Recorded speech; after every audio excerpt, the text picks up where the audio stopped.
Nothing is smoother than a Tennessee road. Last time was a mix of combat and all sorts of things going on.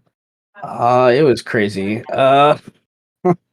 Um, nevertheless, Faurwiin and his sons Maglor and Midrol have mounted Kairos, this magical rock bird creature, and they are engaged with what is being called the Phasmotarask, as it is engulfing and trying to consume Killian in the process of destroying Crawl, the giant wolf, who's being piloted by Hybearn.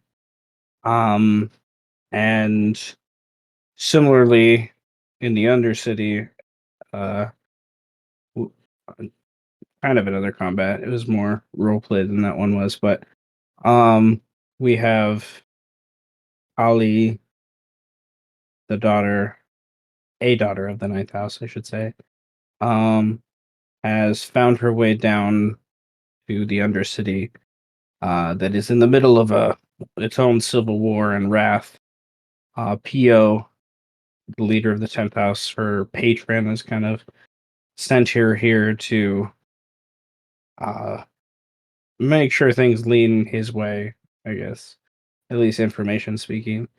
Um, and while you come down to the sewers, she locks eyes with Mel, and Mel is a vampiress, master lady, mistress. That's the word I'm looking for.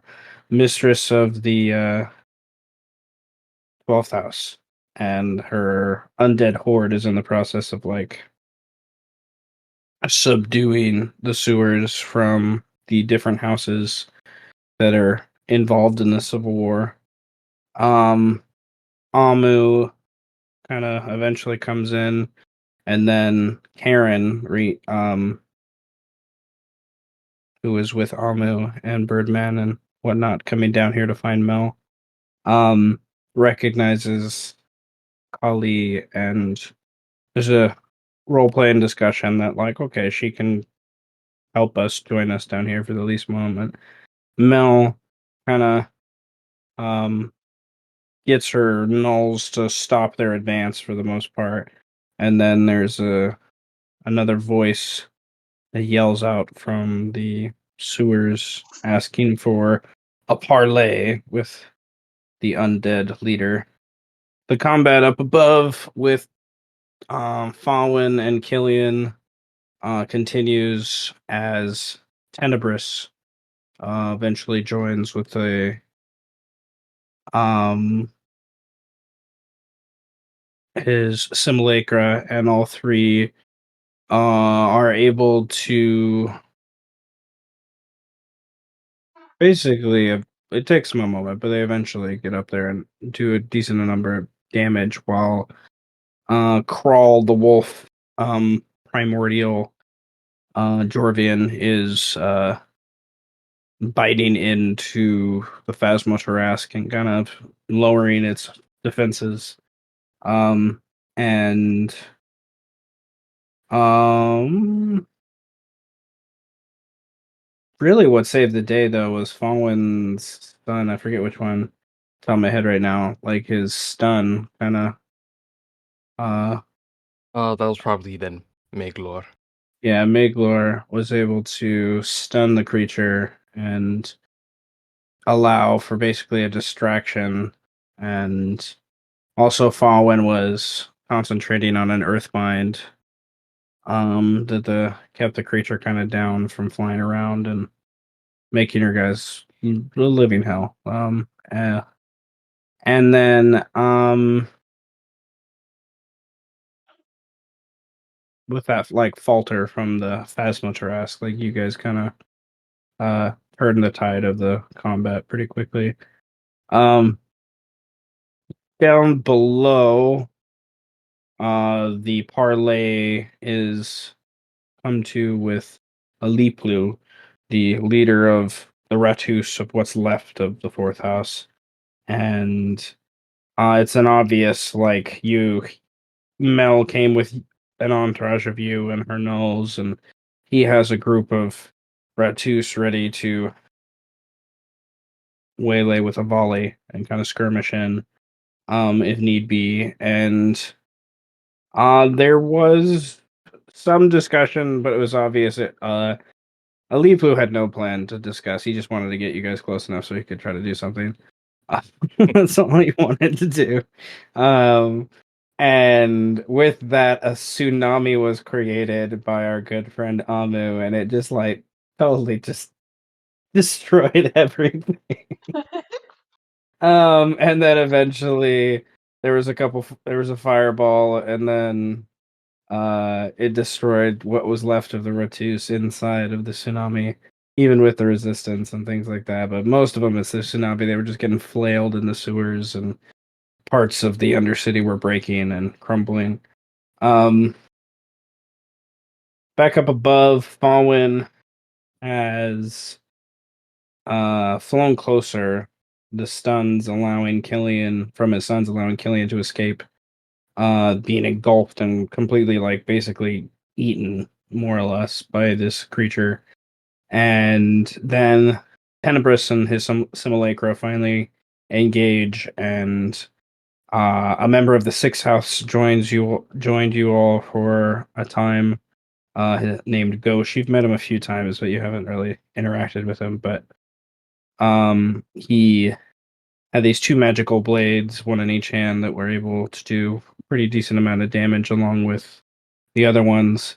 And kind of, yeah, you just kind of like pin locked it, and then it was just kind of like, hey, how many times do we hit it, more or less? The tsunami down below, Kaly decides to bring more terror to it. And she summons a reverse gravity. And like, yeah, whatever was left of the big horde of Ratus is pretty much gone by that point. Drowned or just flung into a weird area to where they're so far away, it just doesn't matter. And in the process, you guys noticed that up above, the tsunami broke into another room where the members of the third house leadership were hiding. Um, and they get, when the reverse gravity gets flung in with the tsunami, they get like basically like flushed into it. And they're just, everyone's just kind of trapped in weird tunnels, nooks, crannies, different plumbing, stonework, whatnot. Birdman tries to get to a Leaplu, grapple him with his new raiment, and in the process of all this, Mel kind of retreats um, away from all of it. And back up above, there were shadow blades that were summoned by Lord Gravitas and his simulacra, and they yeah, the psychic damage and then the thunder damage pretty much is what eventually brings him down. There was also a haughty moment with Faurwiin diving down into the fray, drawing his sword just to strike it once. Which I enjoyed the imagery of that. And Tenebris leaves by exit of his dragons. And after they bring it down, Tenebris delivering the final blows to it, and Faurwiin goes to congratulate Hybearn of the first house, the Wolf Lord, and Killian for their assist. No mention of Ghosh, it's okay. He flies away, also speaking with his sons telepathically about the inevitability of what happens to the weight of a word of power, and hinting towards releasing the word of power sooner rather than later. and dispersing to faraway lands to lay ready for what I called Sith vengeance. When the beast rises, there was a mention. There's going to be a new age that starts, and it's very true. It was very, very true. And then on the new dawn, in game, one kind of makes the claim he's going to release the word of power. Down below, gravity returns. Many kind of fall from it. The release of gravity from Kaly, and the tsunami still rages through the Undercity, spilling up above into the streets, mixing the conjured water with the blood and gore and nastiness of the city. And they kind of let that kind of wash away in its own ways, and the people start to disperse away, having pretty successfully stopped this beginning of a civil war here. In grandiose ways too. Grandiose purposes, I should say. There was some discussion of on the way out together about Mel and what happened to her, and Kaly offering to bring Mel if needed.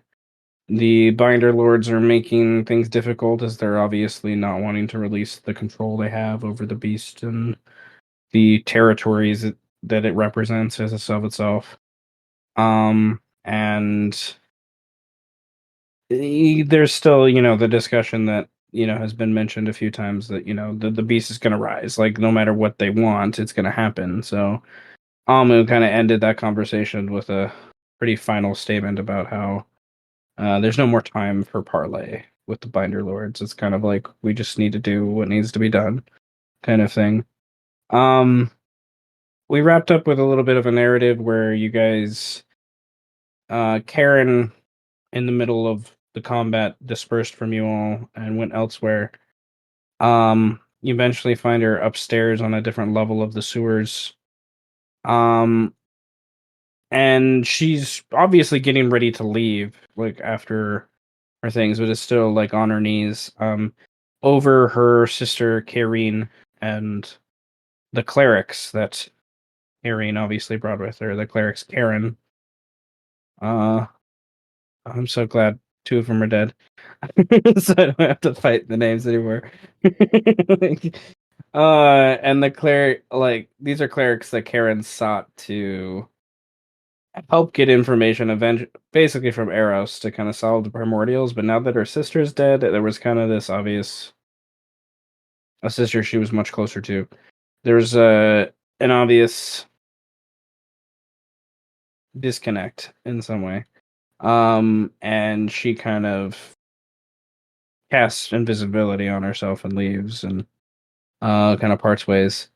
There was a little bit of discussion about, attending to the seals and kind of gathering, at least from Birdman and those assisting Birdman's perspective, I should say, since he's not here. Perspective of gathering what Binder Lord allies are still willing to follow through with the quote unquote formal release of the seal and words of power, I guess. Which in simplest terms, I guess, is like a meeting that eventually needs to happen where they all need to come together around or near where the beast is. The Binder Lords know that to release the word of power, it's how you kind of just reverse engineer more or less the actual bind process. So it doesn't involve you going to the seal. Like, if you want to do it officially, you can do it unofficially, but I don't know. I always thought in my mind that would be like a consequence of like a con save that might make you like, I don't know, something weird happens. Shit A yourself faux out pas. of the terrain. I hope you mutate or something. I don't know, like, because you're not like it's not a clean break, I guess, so to speak. You now gain 10% of the Terras diuretic Expulsion. You have IBS. Which is basically what that translates to. So, all right. Well, so Intercontinental ballistic shit. yeah. Stinger's pulsating. Amu and Kaly are with Bird. Birdman, more or less, and assisting with, I imagined, that inevitability of gathering those that are willing to release the seal. And then is the word hunt down the others? Yeah, Or step up or get clapped. That's how this is gonna be. oh, okay. So that was kind of all right. So that's a little bit of like the initial meeting is something that will take some time. We were kind of to a point of a long rest, anyways, where we left off last time. So I imagine it would happen sometime thereafter. The long rest would go uninterrupted if that's what you guys do. You would have at least those, uh, 8 to 10 hour period where it would take the average person to get the rest. But, Mhm. nevertheless, and then, ow, Faurwiin and by proxy, sort of Tenebris, I guess. There was kind of a twofold prong going on. Well, three, if I really think about it. You have releasing the seal, but there was also the movements and manipulations from Alucard to and with and in connection Chiabo and Clom to find Lossie. And then there was also the um, connections with the first house and the sixth house to get information at the least about Anton in the fifth house and what he's doing. Maybe at the most move against that in some capacity. So I kind of have a better idea of where my current brain is, of where Amu and friends are going.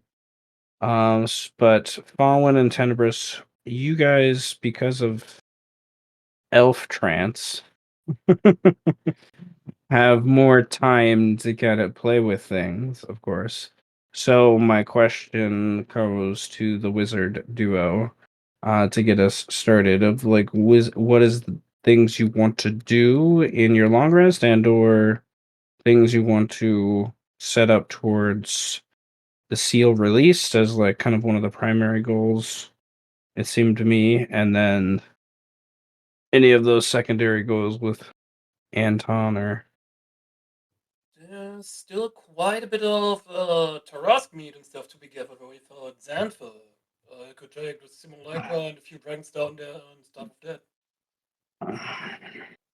Sorry, it was hard to hear you, Greed. I heard Simulacra eating Tarask meat and He, something about he, he Xantha. wants to harvest the Tarasks that were killed during the Xantha fight. Yes. Oh. Um, Or at least begin. Like with 2 dragons, 2 Simulacra and myself, it won't take too long to get at least some of it. Alright. I need to look at the timeline to decide how long would it take for someone else to gain interest in that same idea.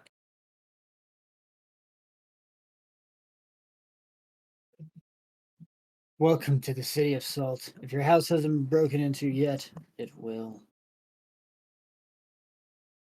Well, usually by an angry rat.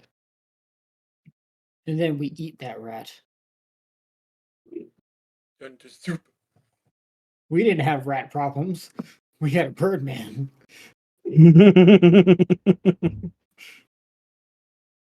That's funny. Alright, no, not scallywags.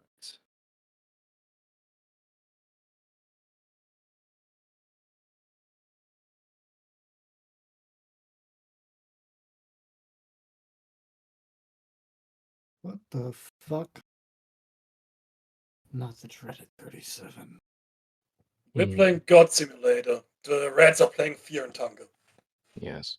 But I do like the idea of getting the first and sixth house to investigate the fifth house, I guess from an official standpoint, and then Alucard's assembly to hunt down and remove Lassie as a problem. And then as far as releasing the word of power, I guess one thing that Baldwin would ask Tenebris is if he has gathered enough spinal fluid for the purposes of his own slash whatever endeavors we want to seek when it comes to spell crafting. Because I know there was the enhancement on polymorph, that was one thing that you want to do. Only because I think it'd be problematic if I release the word of power, the heart starts beating, and you decide to go in there. Yeah, he's fine. I mean, He'll you be could. fine. He'll be fine. Come on. He'll That's be why fine. I'm gathering from the dead Tarasks. and He's not going to be not like going inside. he's not going to be absorbed into the Tarrasque. Like, not at all. Ah, so that's why you're Just harvesting send a from simulacrum. the corpses. Yes. Will they have enough spinal fluid? Well, something. Maybe. Okay. You need to roll me a luck check, good Tenebris sir.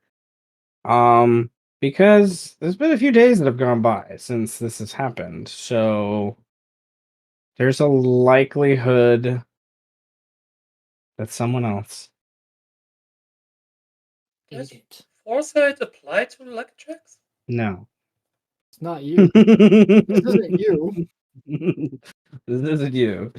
Worth Uh, a try. you can re-roll or spend 3 to add 20. Nah, With fuck it, I'm doing it. inspiration. If there's gonna be a fight, then it's gonna be a fight. Well, it's not necessarily a fight. That would be, to me, that'd be like more of a mid roll. Nevertheless, with a low roll like that, you find a Tarrasque carcasses, yes, and you find pieces of meat and things related to stomach fluids and blood and maybe saliva or something like that. But you can tell that someone else has been here, and someone else with some precision, some understanding of harvesting, I should say, has taken pieces, key organs, like some of the most important organs, things that you haven't come back to get yet because you didn't really spend very much time down here doing that yet. So. You could roll a survival check if you wanted to see if you could figure out what they took, and maybe if you roll high enough, like evidence of like who took it, or like who might be a likely person to blame. Yeah. Okay.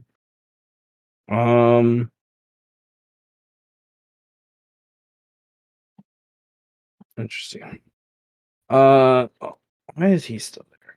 He goes away. He's not supposed to be there. And Newell doesn't care anymore. He left the city.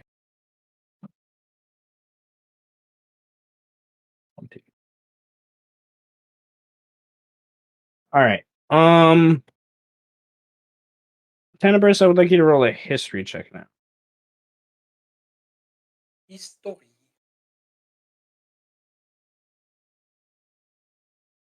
Okay.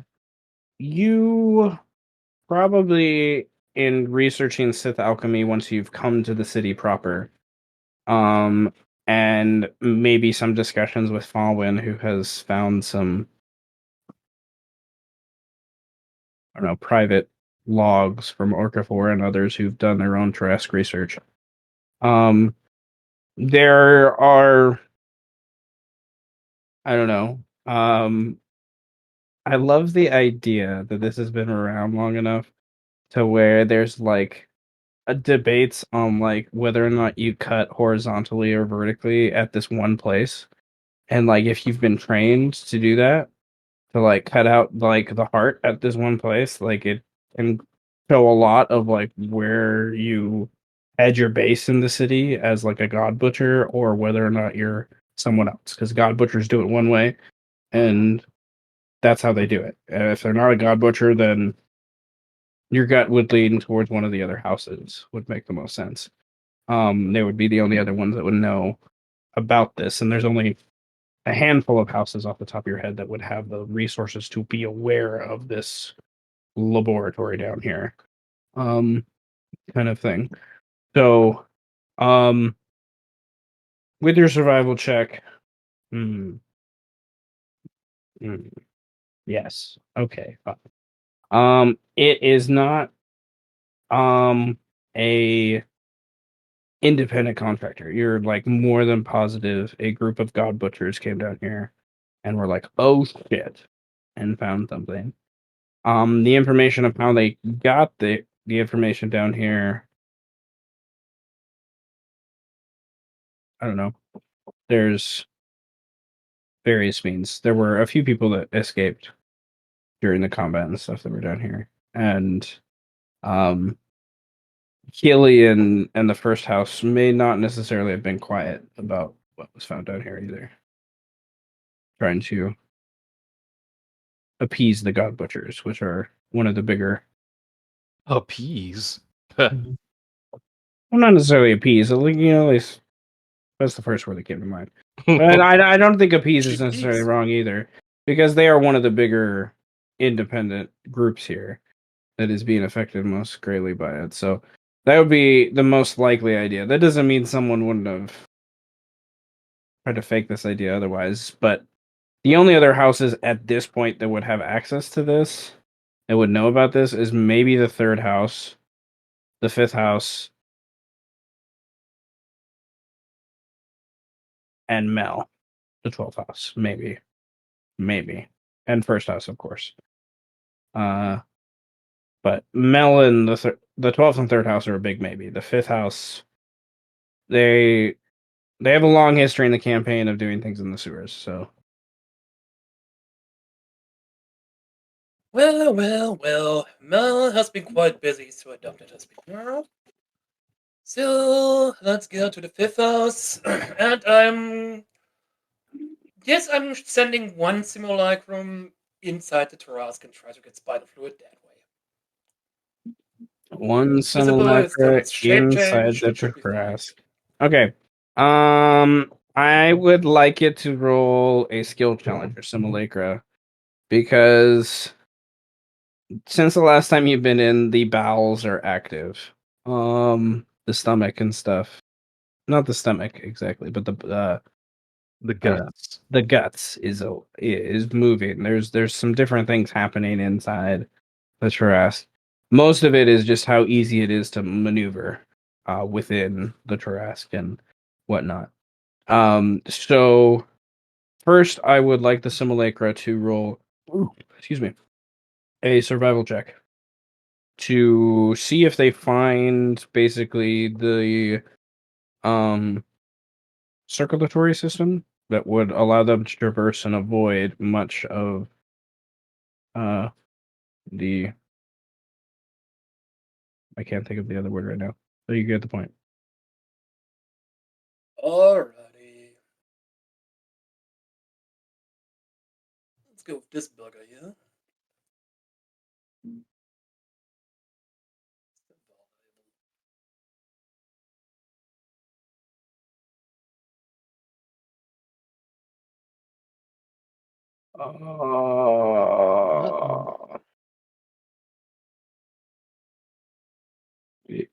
And using the ability to teleport away if it's about to get hit by something.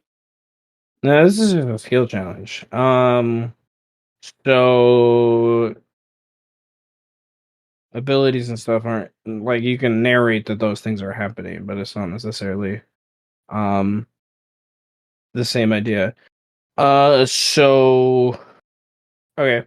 I would like it to roll now a Constitution save. Oh, bugger patient. Good thing it still has the amulet. Does it? It does, yes. Oh, Okay. And then I too from the beginning because I was kind of planning. okay. Okay. All right, and then it's trying to do spinal fluid. Yep.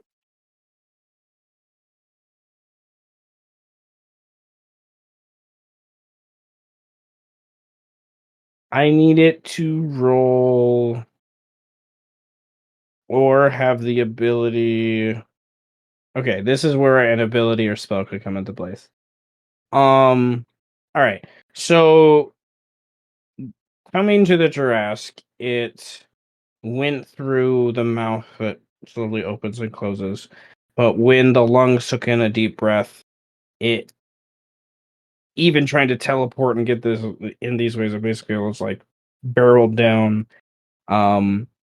into the stomach and went down the wrong tube than intended. And it falls into, almost does. It's able to kind of get off to the side, use whatever flight, if it does or not, doesn't really matter. Some ability, whatever. And the con save is of basically avoiding the nastiness of the stomach, for the most part. The idea now is that to get to the spine, they have to travel the equivalent of like 50 feet or so. But they don't have a straight shot. So it's like either they you have basically three options. Either they roll another survival or in maybe investigation or nature. Check to kind of like traverse. It would take the most time through the harass to find its way there eventually. Option two, you try to be a god butcher and maybe cut through. Make your own path, which they do sometimes. It's rare because it does have consequences if you nick a nerve or something like that. Um, and then option three is, I don't know, you're a fucking wizard. So if you have dimension door or something like that you could attempt to measure, um, you know, an idea of where to teleport to without actually like, I don't know. You don't want to land inside a bone. Basically. So those are the three ideas I have. But you can insert your idea here. Defeat, you say. Could I, is there somewhere I could Blessing of the Raven Queen to? Then just Blade Song and walk the rest? It is still using a teleport. It's still the idea of like you're trying to gauge from traversing from the stomach upwards through its flesh and other organs to land in a place where is maybe another organ to where you will be safe. That's still 30 feet. It's still a gauge. It's still it. My brain is still a gamble. Like with the idea. Like that, that's the gamble is the teleport. No matter what you teleport with, that's the most gamble you have. The other ones you have a little more control with. Let's see.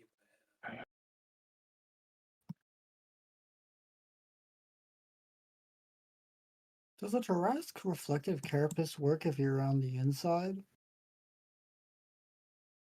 Questions that I love the answers to because I haven't thought about these things yet. Well, do you have a carapace on the inside of your person? I don't think Hmm. so. Most of the time, no. No. Jeez. And we've been inside. It's rather fleshy. It is fleshy. I guess Funders, that would be a huge fucking gamble here. No matter what the teleport is, you're still trying to gauge the distance. You're still trying to. So I think it still would require some sort of check to help with that, but maybe. There's also the other. Oh, yeah. Yeah, so definitely blade singing, just in case. Yeah, let's try the blessing of the Raven Queen, I guess. After the blade zoom. Okay. Then try to do it immediately again. I saw purple. I saw what is that? Purple. All right. Can you post Raven Queen? Like the wording on it. So, yeah. 'Cause some teleports have weird things about landing inside people or objects. Okay, so it has to be an unoccupied space. That is key. All right, that you can see. So that's also key. So you can't see this space above you. So we're gonna say, or the simulacra. The simulacra teleports and like basically goes up in the air to like the top of the stomach and then has to use another teleport to like land so it doesn't like land in acid and start to get like burnt by the acid. Having not grown up with this ability, having only been recently created, it may have forgotten the idea that it must be able to see the space that it's going to.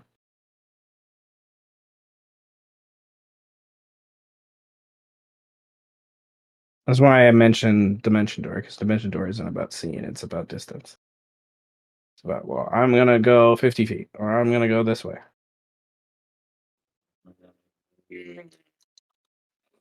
I would have Dimension Door on Tenebris, but that is only if Cave Mountebank. If you're willing to retcon it so it just has that cape now, and Tenebris doesn't.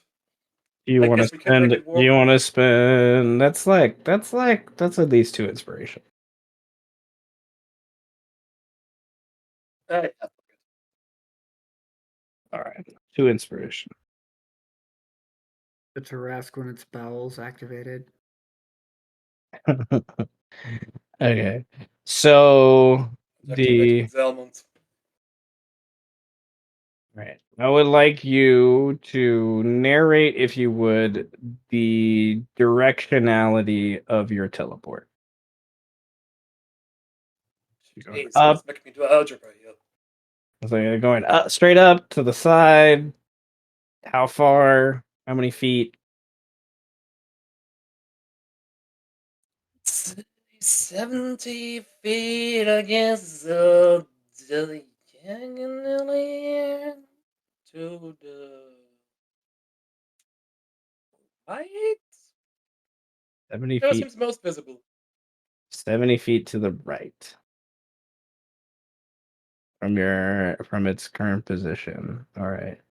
I'm going to roll a luck check for where in the stomach it's actually located. The higher the check, the higher in the stomach it is. All right, so it's near the top of the stomach. All right. So 70 feet to the right.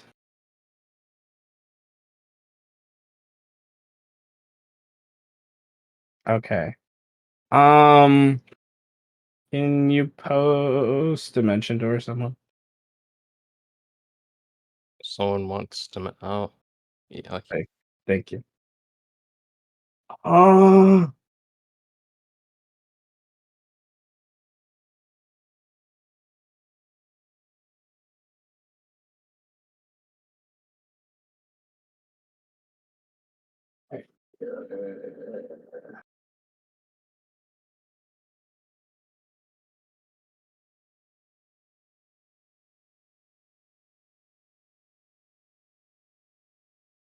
okay. So the thing takes 21 force damage, and it's not teleported. Bloody Huh. hell.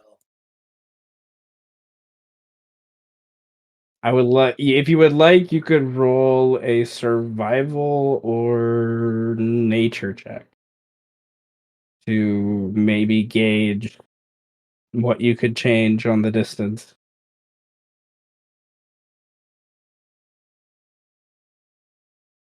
Okay. It is like 10 feet too far to the right for you to land in like the lung. You're pretty sure. Now that you kind of think about what you just saw when some of that teleport and the door opened, and you didn't wait fully for it didn't wait fully for the door to fully show what was on the other side. It just kind of walked through, and then it just landed in this like fleshy part, and it just closed. And the fleshy part looked like it was near where a rib would be. How Y'all, far did you say? you're like 10 feet too far to the right. So you need to go like 60 feet. Good. Let's do that. At least 60 feet. At least 10 more feet to the left. Okay. How do you do that?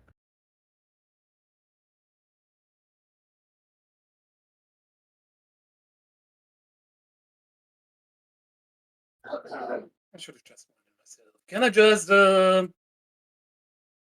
how much room is there? Where exactly? In the stomach you're at? That he's it? Yes, is there room for a large creature to really move about? The large creature will be knelt down, and part of it might fall into the acid if he slips, but yes, a large creature could fit in the stomach. Alright. And fuck it. Shape change. I love how Tenebris's answer to most problems is shape change now. Yep. Nightmare, please. I'm gonna be a nightmare. You're gonna shape change into the horse. What? Mhm. Okay. And I'm going into So the ethereal plane. So fuck you, stuff, I guess. you're gonna teleport into the zero. Let me scroll to find the thing to remind myself of the thing. Uh that's right. Nightmares are like weird like that. All right. So it's Could have made action. this an ethereal campaign the whole time. Yeah, maybe that'd be a weird campaign, but I mean, we uh, I might have done it before. yeah, sort of. Yeah, yeah, yeah. Oh, I don't want to do that. Okay, so it goes through the interesting. Hmm. Um, okay. So yeah, all right. So the horse you transport into the fiery, Grim Reaper horse. And it like lowers its head down, and as it rises, the flesh around distorts into this purpley gray, and we are still quote unquote in the stomach, but it's not exactly the same idea, I guess, what it was before. Um, oh, that's a question.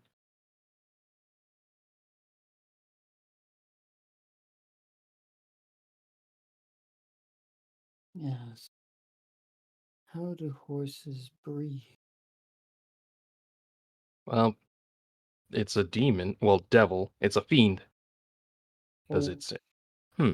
well, which Do is it? nightmares need to breathe? A demon, It's a devil, Yeah, or a it's a fiend. fiend? fiend.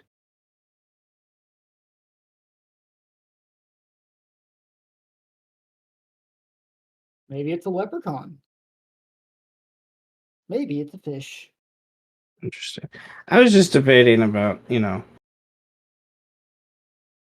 you do that with the Trask? Because it is a Trask. But I would, I think I think because of the luck check, I'm going to say yes. But I'm also going to say that Birdman is explicitly aware because he gets a weird pain near his stomach that, like, someone is inside the Tarrasque doing things. What the fuck? And I'll let Brandon handle that when he gets back of how he wants to do those things. Like, it's like as if you're like tearing through him is what he feels at this There's no point. evidence. It was me.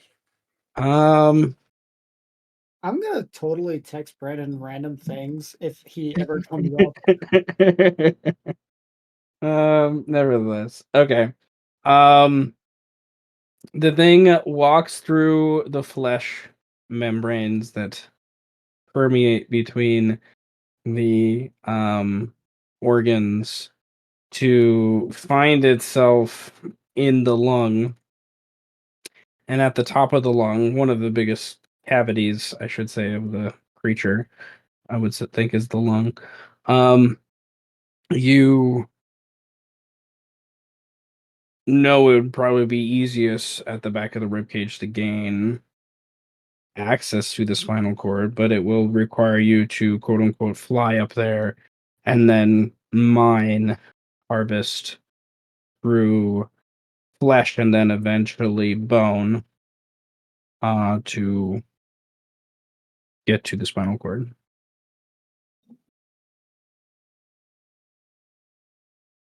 That's okay. I can still change it to other things. Like I can just become a Nazagon and do it that way.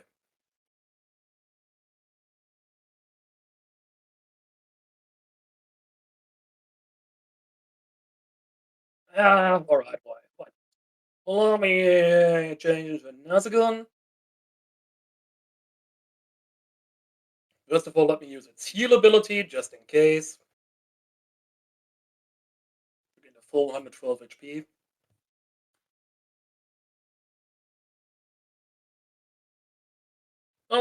Well, then begin hacking my way through.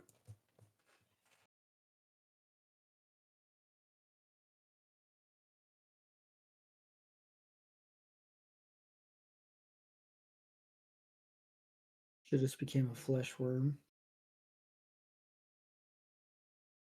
Then I met the meat worm. Okay. I'm just reading, making sure things make sense. All right, so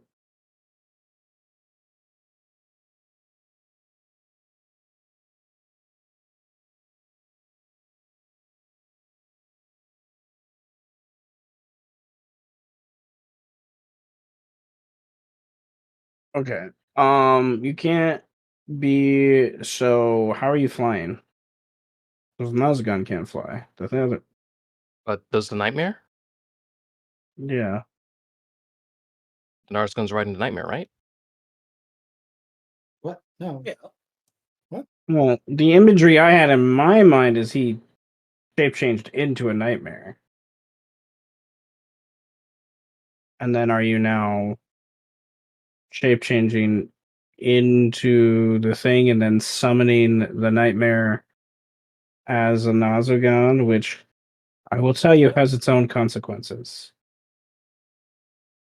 Okay. I'm full retard already, so why not? Okay. Code evolves.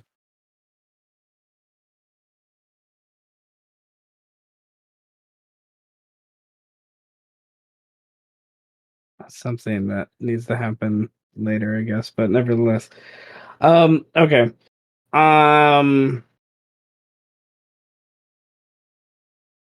This nightmare, for the sake of combat and whatnot, you can control it. That's fine when it makes sense, but narratively and whatnot, it doesn't necessarily follow your commands if you're not a Nazagon. And it doesn't disappear when you go away, and therefore it becomes under my control. Yeah. For stuff. Nevertheless, you do the thing. At the bottom, there's some boiling of fleshy parts in the lungs. You hop on to the nightmare, fly up, draw the wicked-looking sword. It ignites in flame, and you begin to hack away. I would like a luck check, good sir, to Oh, yeah. God. Do you?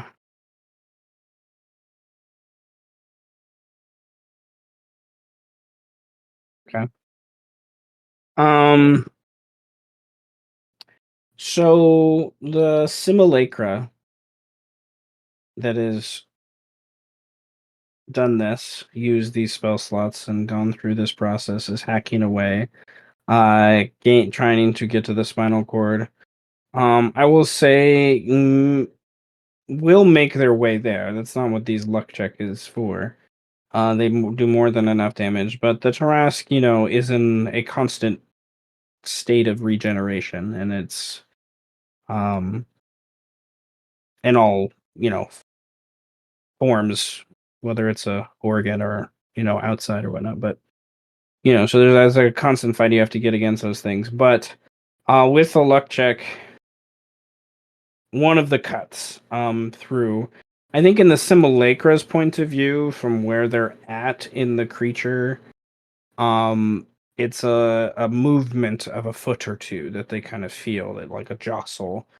The city itself kind of goes through a little bit of a rumble and tumble in the middle of the night that scares the crap out of them. And the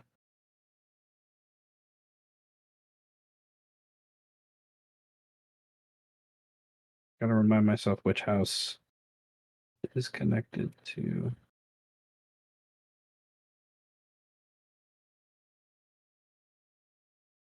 Put your left foot in, put your right foot back, lean your head back should I? when you take out your back.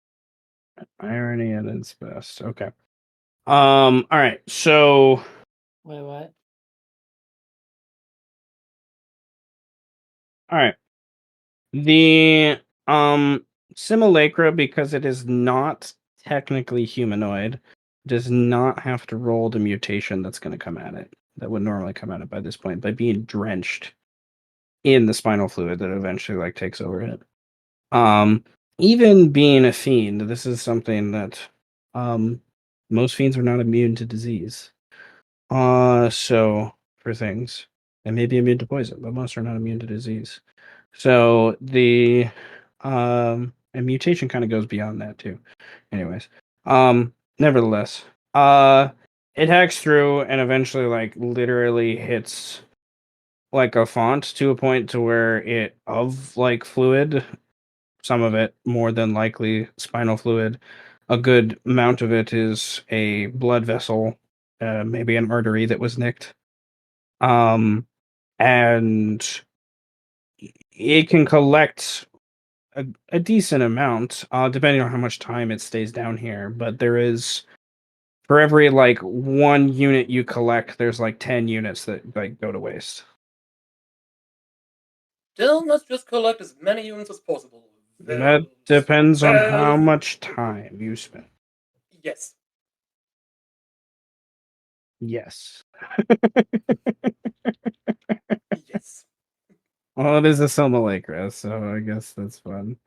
All right, let me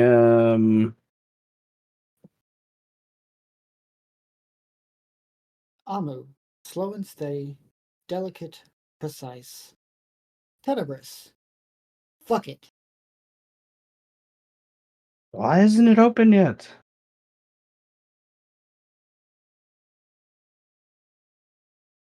I can picture Tenebris using his sword to cut open cans, I was like, challenge. Okay. All right, you can um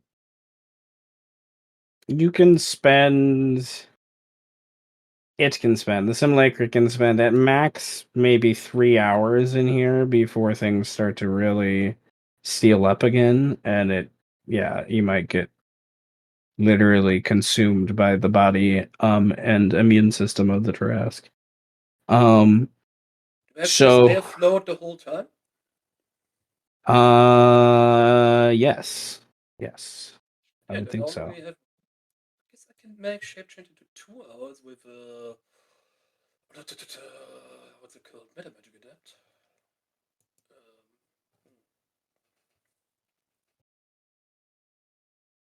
I say 2 hours before I gotta get the fuck out before the horse here attacks me. I can still teleport.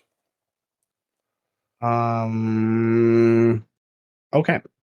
2 hours. All right. I need your thing to roll.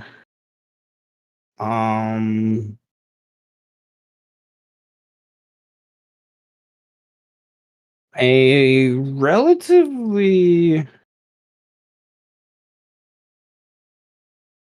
Oh no, we're gonna narrate different. Okay. What's its passive nature? It's passive nature. Yeah. Do you elaborate? I'm assuming 15.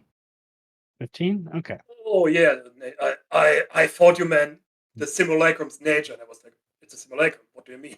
No, I got you. No. 15, yeah. Nature the skill. Nevertheless. Okay. All right. So with the accident here, we will say in 2 hours' time, they will be able to get 4 units of Baras. Ooh, 4 units. So That's pretty good. Spinal fluid. When Birdman did it before, um, without nicking things, Birdman, a unit's a decent amount, but he like syringed it out. He didn't like, yeah, we tapped that shit. yeah. Like we got a nice precision cut, a controlled Yeah. flow. This is not that. um, it's mostly because the luck check. You guys had a better luck check the first time, too, when you guys were doing it. Well, we also pumped inspiration into it as well. So Yeah. Nevertheless, you could roll a nature check, but I'm gonna tell you right now, without inspiration, you will not pass the skill check to get more than that, if you will.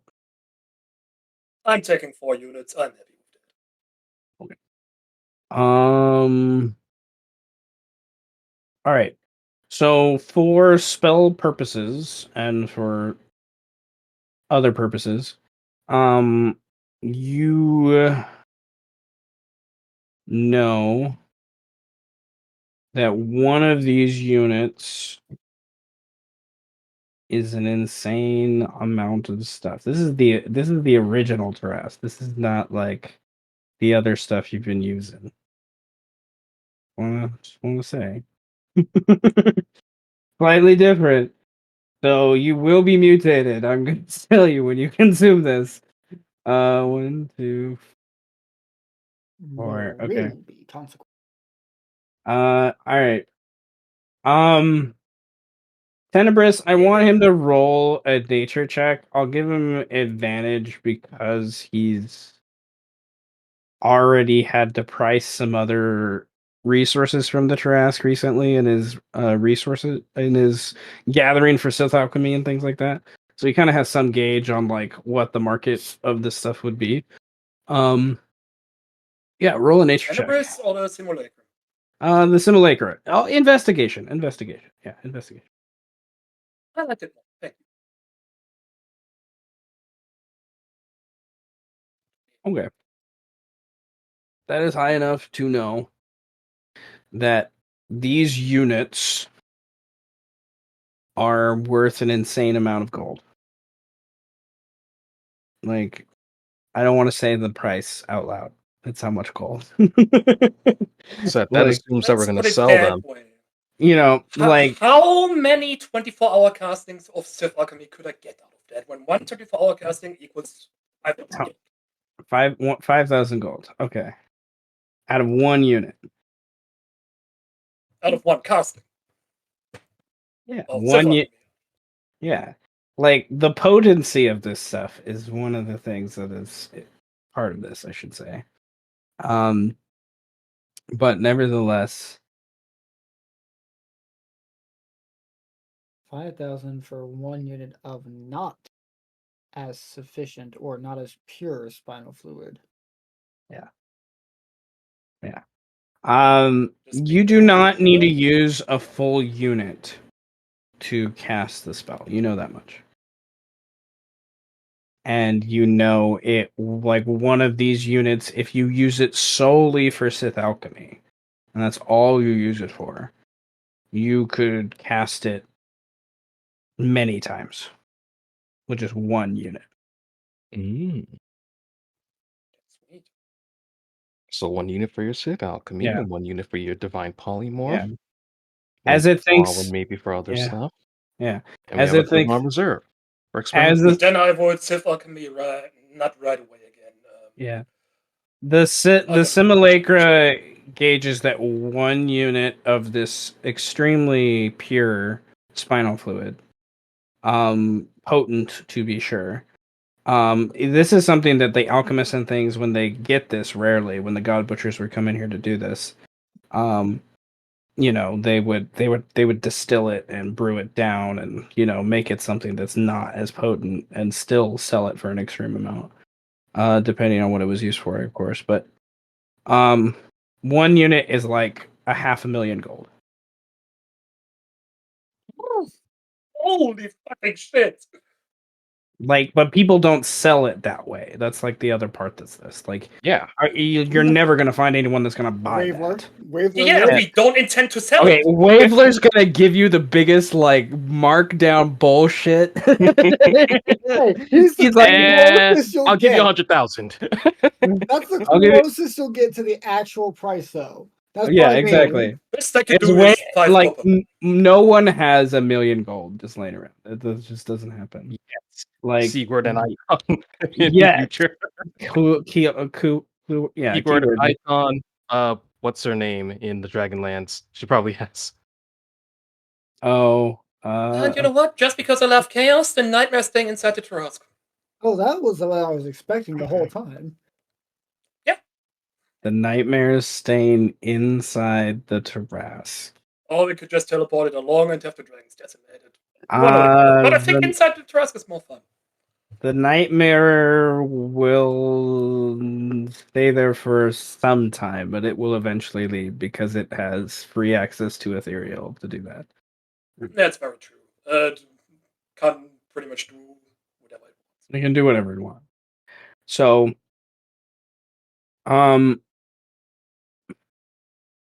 okay, all right.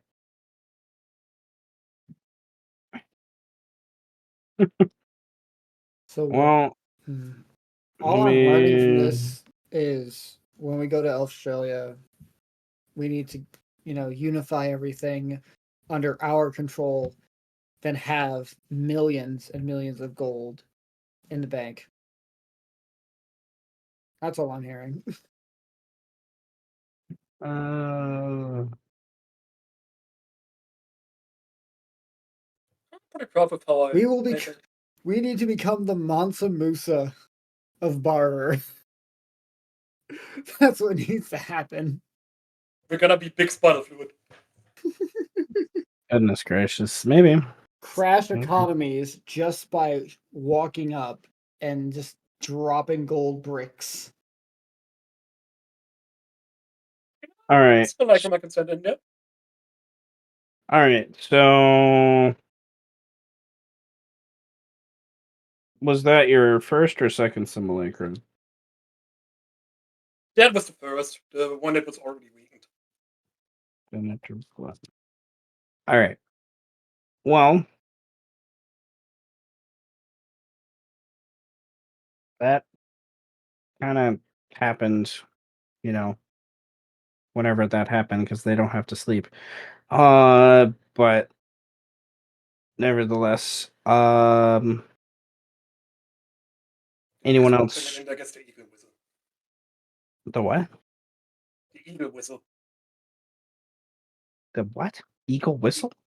Yeah, the next simulacrum is setting in is gonna be given the eagle whistle. Oh, okay. The dreaded eagle whistle.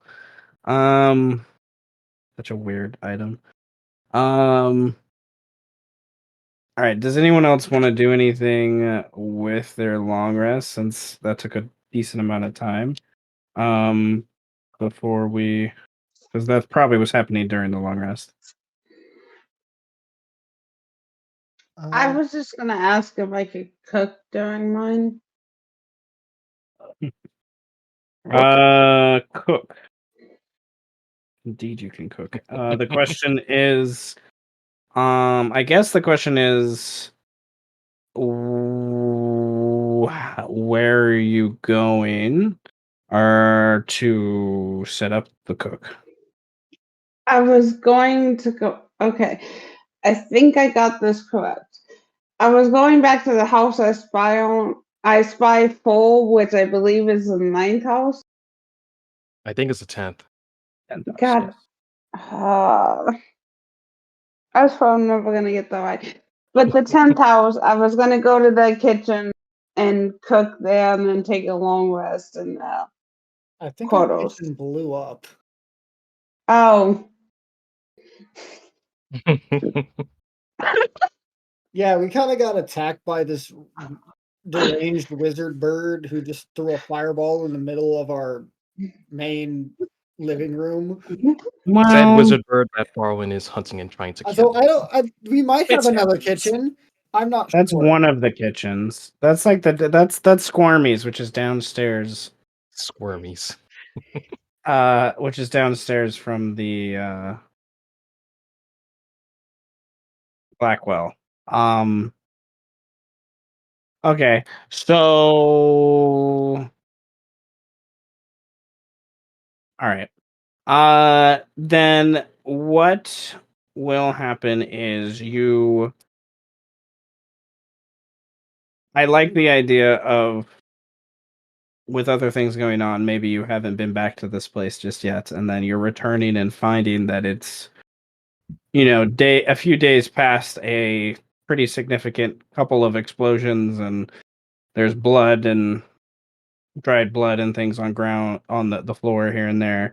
And you eventually make your way back to the kitchen, and you find the kitchen, it could be used, and there's definitely like a room upstairs as part of the tavern, but is one of the tones of there's no one here at this immediate moment for right now. And when you communicated with Pio, the leader of the 10th house, I would like to think the last time you communicated with him was like on a street somewhere, like where he found you guys together, and it was a quick little conversation, and then he skittered off in his little ferret form, kind of hiding off in the shadows and whatnot. So, Pio. Hello? Well. Look who's on the road deciding to give us a What the visit. fuck? Oh, I'm not on road. I don't want to interrupt you guys. It's changed. Play today. Things I'm very changed. upset. Very Oh, happy wow. about it, but I'm upset about it. Sorry that you have a mix and roller coaster of emotions.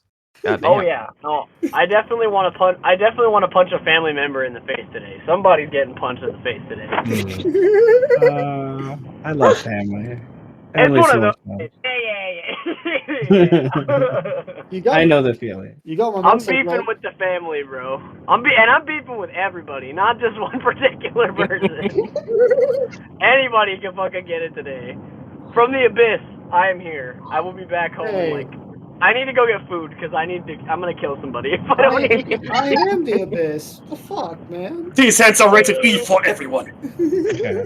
Look that I have a stomach ache in game. I have a headache IRL. I want to kill someone. I'm going to Chick-fil-A. You guys continue with your day. All right, cool. Be careful. All right, I'll be back. Bye. Oh God.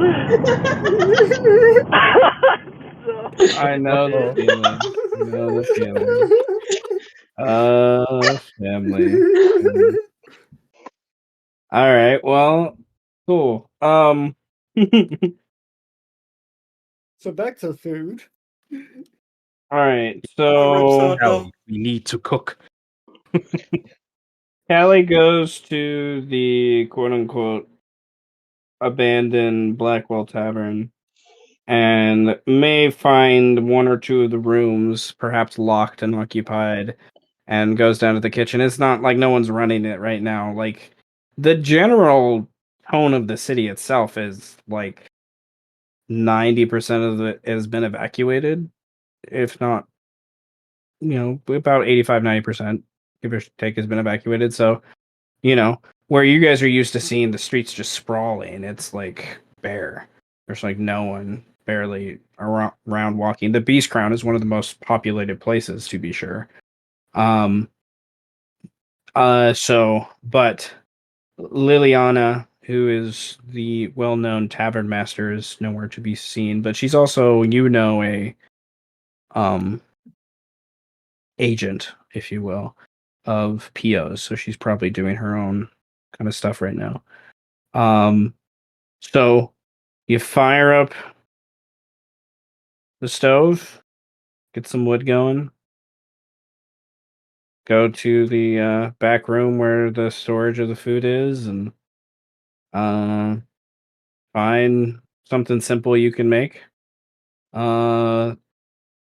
You can roll a cooking check if you would like to see how well it tastes to your own skills. Give me 1 second.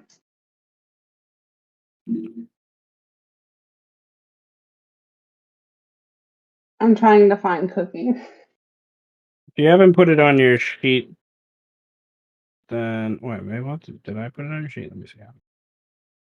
I'm not sure. Let me see. If not, we'll just do a raw check. Oh yeah, underneath your far left of your thing, you got to scroll down near the bottom. Near passive perception, underneath it, you'll see tools, and it'll say cook utensils. You can decide what stat you think makes sense for this. I'm not too picky. What attribute, I should say. You just click on the name, it'll prompt you instead of opening up the thing. Sorry. No, it's all good. You're learning. I'll do charisma for this one.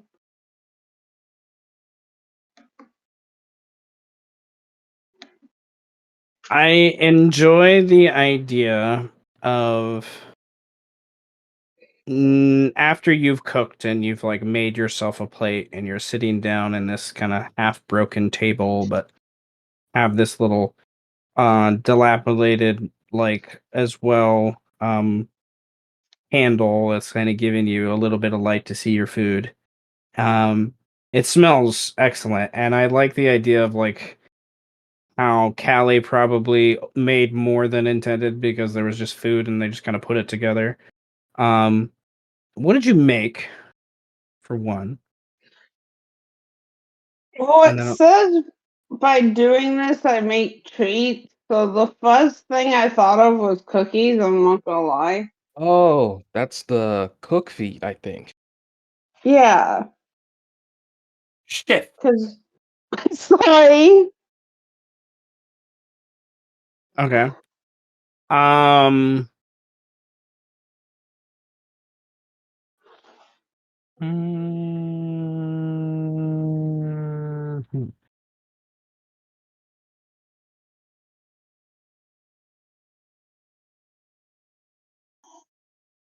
Okay.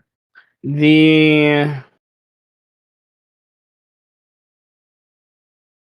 I like the idea of as you're bringing out the first batch of these cookies or whatnot, the aromas wafting through the building, and then because it's been broken down, it like obviously goes out into the streets and up above. You soon see little eyes from different corners watching you. Knowing these are little Animaesus, probably most little weasel or mousekin, in the darkness, kind of watching, obviously sniffing at the goodness that's coming about. And after a little bit of time, the one of them kind of walks forward and no, sorry. One of them walks forward on all fours and then eventually kind of stumbles up on two legs, and he pulls out a little flask from his little vest he's wearing and then puts it back after he takes a swig, and he's just like, "You could have been more subtle, Kaly. But give me one of those damn cookies before, the rest of these little cheapskates eat them all." You see, this is Pio. He smelled the cookies from wherever he was and found his way here. I'll be honest, I thought you were gonna say pulls out a gun. Put them up. Give me the cookies or your life. But he's your quote unquote patron. He's about a foot and a half tall, a little ferret man that right now has a little leather vest on and a belt that's kind of too big for him in some ways, that's made of cloth that kind of furls up. Your character wouldn't know what an obi is, but that's what it kind of looks like. And then he is not wearing any pants because why would he? Basically the gist of that. And he has these gauntlets that are made of around his fists and forearms that are obviously made of some sort of magical wood, as they kind of glimmer in the light from the fire and the candle. And he goes over and sits down with a cookie, and all of a sudden a cat comes out of nowhere and sits down next to him, and he starts to pet the cat and swig and from his little thing and eat a cookie all at the same time, and eventually, like, the cat's bigger than him too. Like, it's a normal sized house cat, but it's bigger than him. I didn't know you knew each other. I'm inserting Almo into it because I had an idea for. You smelled the cookies down the street. I was gonna be like, oh, Amu and Pio. I wanted Amu and Pio to be together during the long rest. So I like it. I wasn't planning on meeting until later, but yeah. These are damn good cookies. He has already eaten 3, and he's a small guy. So How many did I make? Because this says equal to my proficiency. If it's your proficiency, it should be 6, but I think there was something else that the chef feat gave you. So I think the maximum was 12 or something like that. Either 10 or 12, I forget. Let's look at let me see. Scroll. them some rookie numbers.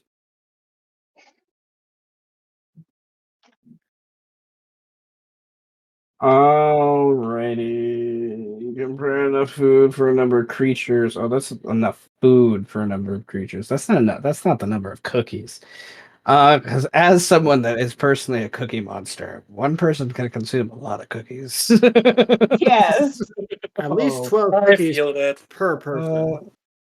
Yeah, I'm thinking That's rookie numbers. I'm thinking a dozen per person at least. Yeah. Okay. So if that's Okay, your so proficiency, then that would be 72 cookies.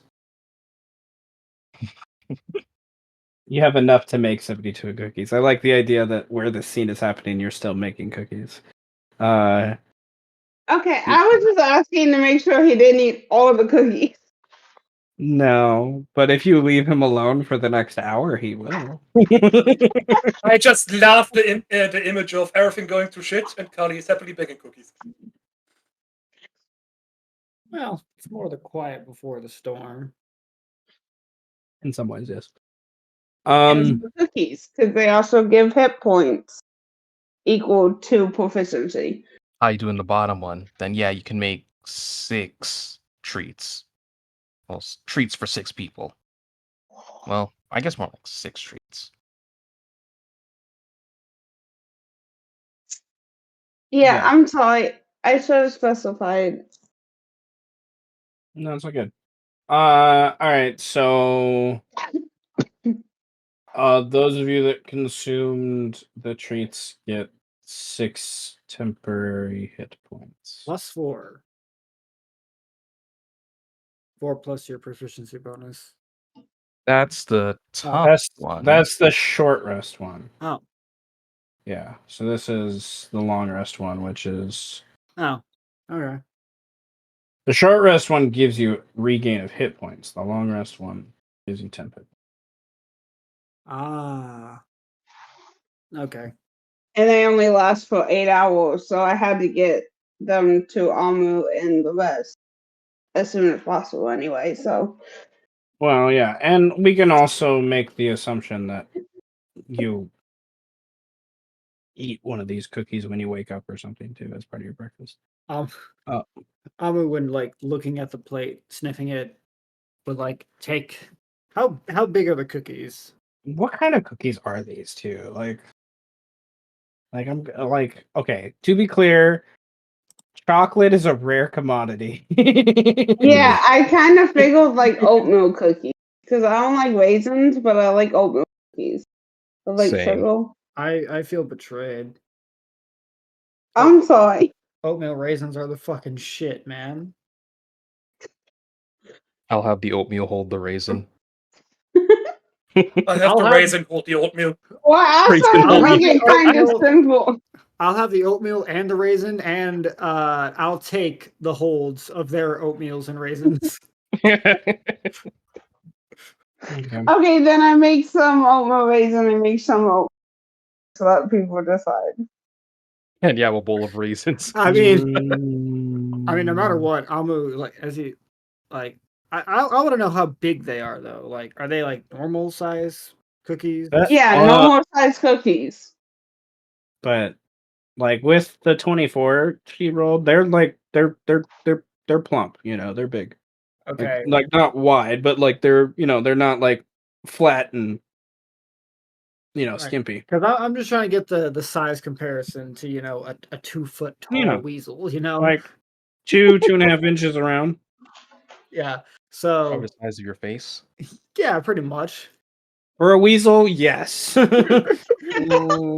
Well, yes. For a weasel, yes. Like, nevertheless, like, So Amu P.O.'s smaller than you. yeah.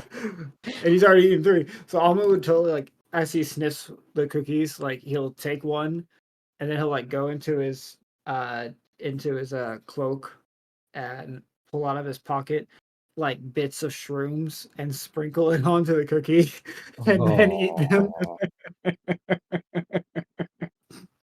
Oh, that's funny. Amu and Kaly, both of you get 2 inspiration point. 1 for the cool scene and 2 for cookies. And then What? I could argue at this point both of you could roll a sanity save to gain sanity. Based upon this idea, if you would like. It's kind of your choice whether you think it makes sense for your character. I mean, sure, that's fine. No. Okay. Just no. Just no. These mushrooms are drugs. They're not just regular mushrooms. Mushroom drug sprinkles. All right. That's gonna be one of my notes, guys. Well, I mean, It's you both of started one of Can those. I implication? reroll? Because Seth, I what is was the gonna implication? say. Because I Um, was gonna say anyway that I think I have 6 inspiration starting out No, from you last should. time. they don't carry over. Yeah, you should only have Okay. 5. You start everyone with 3. Yeah, so you should have 5 right now. Okay. Can I reroll that? Yes, you can. I mean, I just love just the mirror. I have a -1, but I get a 1. She has a 1, she gets a 2. Oh goodness. All right. Well, that hits the DC, which is your score of 13. Roll 1d4. You can do Okay, that how in do I- you can do that in one of 2 ways. You can type in the chat /r space 1d4, or you can go on your left side of your screen and find the dice roller and bring up the menu that allows you to do that too. Okay, so And dice roll. you can go on your sheet, go to your sanity score where the 13 is, and change it to 14 as your baking of cookies gave you a little bit of comfort after basically figuring out some of your half sisters have died and your father is a tyrant, other things. And is probably going to be executed soon, but that's okay. Nevertheless, sanity, as we've loosely talked about before, it's kind of on you to role play that as you see fit for your character, but it is a little gauge nonetheless. For me to kind of how is your character dealing with all the craziness of the game. If your character does reach 0 sanity, it pivots back to 1 because that's just what the sheet allows us to do, and you have to gain sanity back. But if you ever get to 0, you gain a madness of some sort that is usually related to the reason of why you got the sanity, and the madness stays with that character until they gain their sanity back to a point where it narratively makes sense for them to get over that craziness. It has never happened with Mel. So, Mel lost Mine one was of her. funny. I was honey Mel, queuing for a long time. yeah, Mel lost one of theirs. Yeah. Nevertheless, okay. I need to pause right there and go use the restroom real quick because I drank too much Dr. Pepper. So give me 1 second, and then yeah. I gotta change around some of Amu's characteristic traits because he has changed quite a bit. So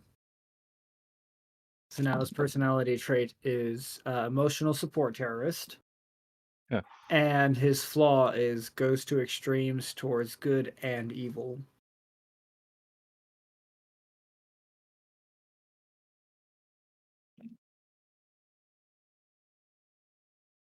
Like, we're dealing with an entire room of people. Well, what could we do? We could use cloud kill. Maybe we use a bit of ice storm. That's an option.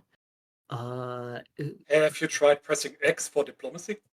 Or diplomacy, or we could just cast tsunami at 9th level instead, and flood the entire sewer system, and cause structural damage. Yeah, let's do that. Option terrorism. Chaos, take the world! Guys, cities are overrated. Y'all gotta live in the wilderness. Go live in the wilderness. No one will scream at you when you cause the earth to erupt.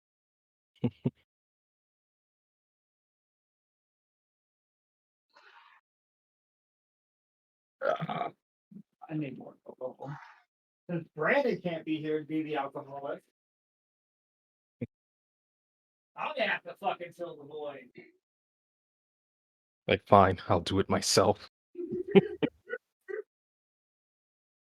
I got plenty left over from New Year's, so might as well.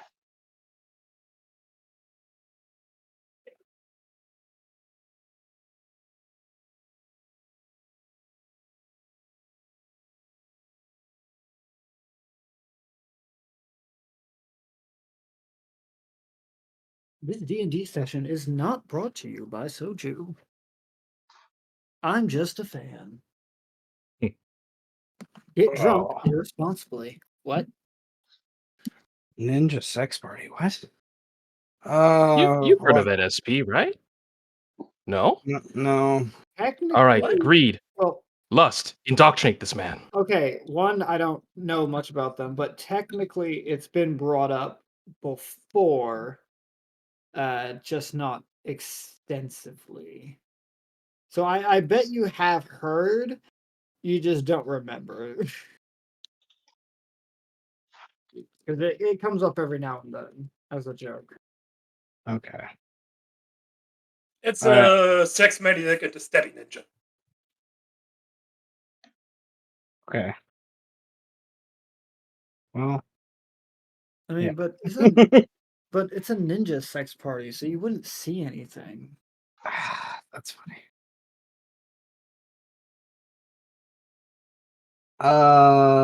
Okay. So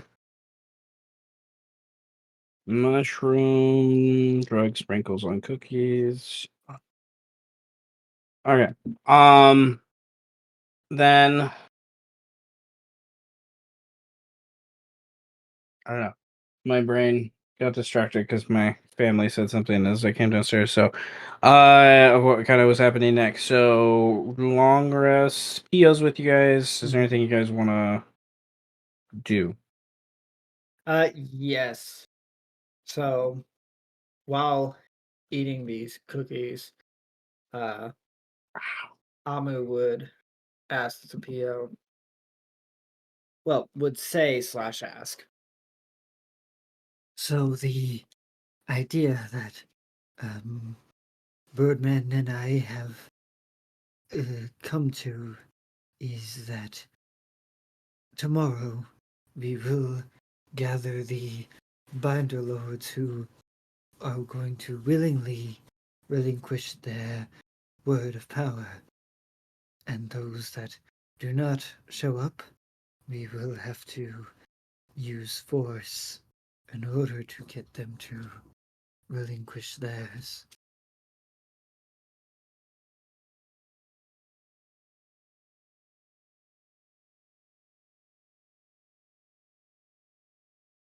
So, you're going to be fighting Anton and perhaps Mel. Mm, roommate of the third house. Based upon what has happened below, and what you have told about, I don't think we will be too kind towards these ideas anymore. And no one knows where Via is. Well, rumors are to the north is all we know. Perhaps the Sith could aid in locating Veer, but Will they? that is, yes, the question.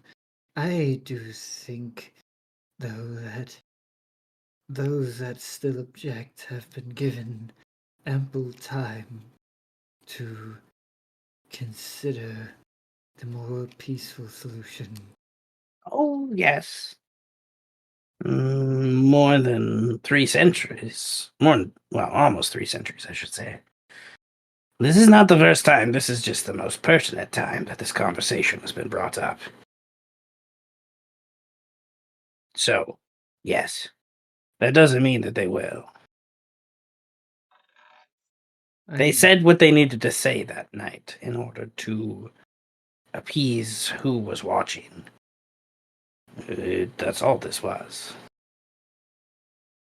Well, the Birdman certainly isn't appeased. He's quite peeved instead.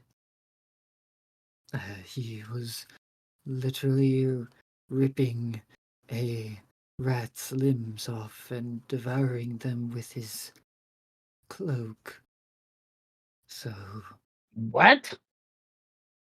yes, he has this cloak that he talks to now that looks to be made of intestines of some sort. It moves and it squishes.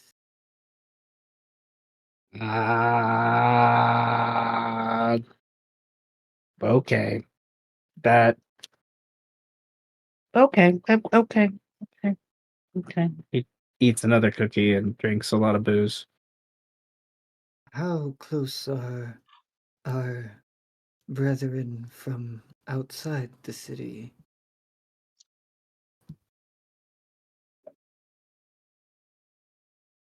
Well, with the communications that have been kind of touchy the last few days, it's they've redirected some efforts a little bit. But my guess is there's he counts on his fingers 3 days before most of them arrive. I'm sure they already have some scouts within the city. Maybe that's who some of these little cheeky bastards are, trying to get some cookies. Well, then I will not consider relying on them for tomorrow. Oh no, no, tomorrow. The only thing I'm worried about tomorrow is reports I've heard from the east.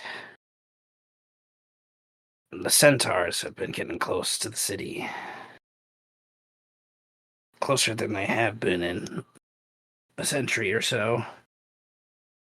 Curious, I'm sure. There's been quite a few explosions and, earthquakes, and, I'd be worried a little bit too. But, as you know, they haven't always exactly been friendly to what has gone on here. So, They also there's another layer there that we need to find a way to see if these dwarves in the south do show up, that we know whose side they're on.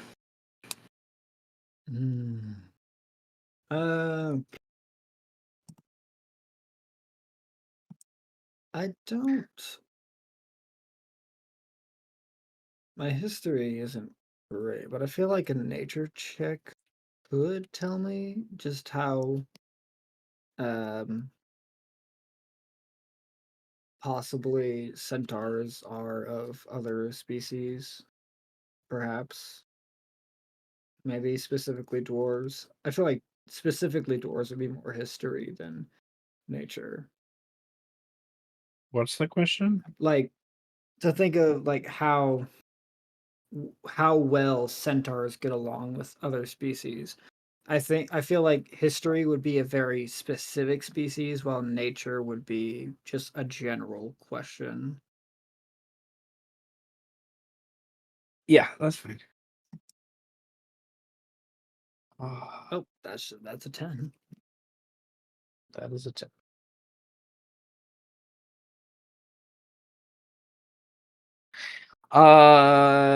With a nature check as a 10 from your own druidic research and things, centaurs are one of the older species, if you will, on the planet.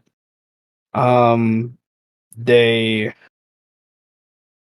have not always gotten along with others, but there has been a tenuous balance with the locals here and there.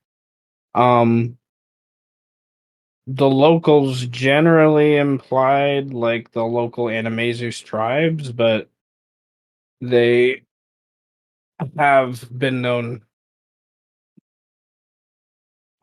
to trade on the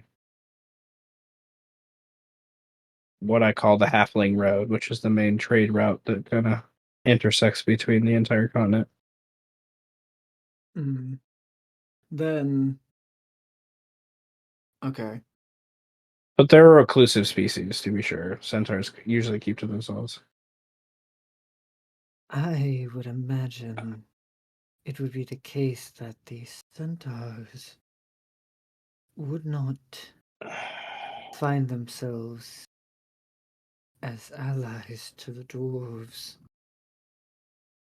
More than likely, I think they would certainly fight if given the opportunity.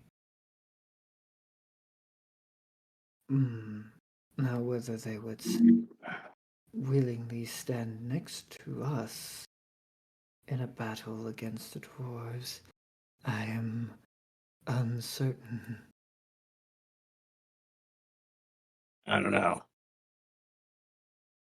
They're obviously interested in something going on here, so nevertheless. Kaly, these are frickin' good cookies. I've had too many. And I'm full.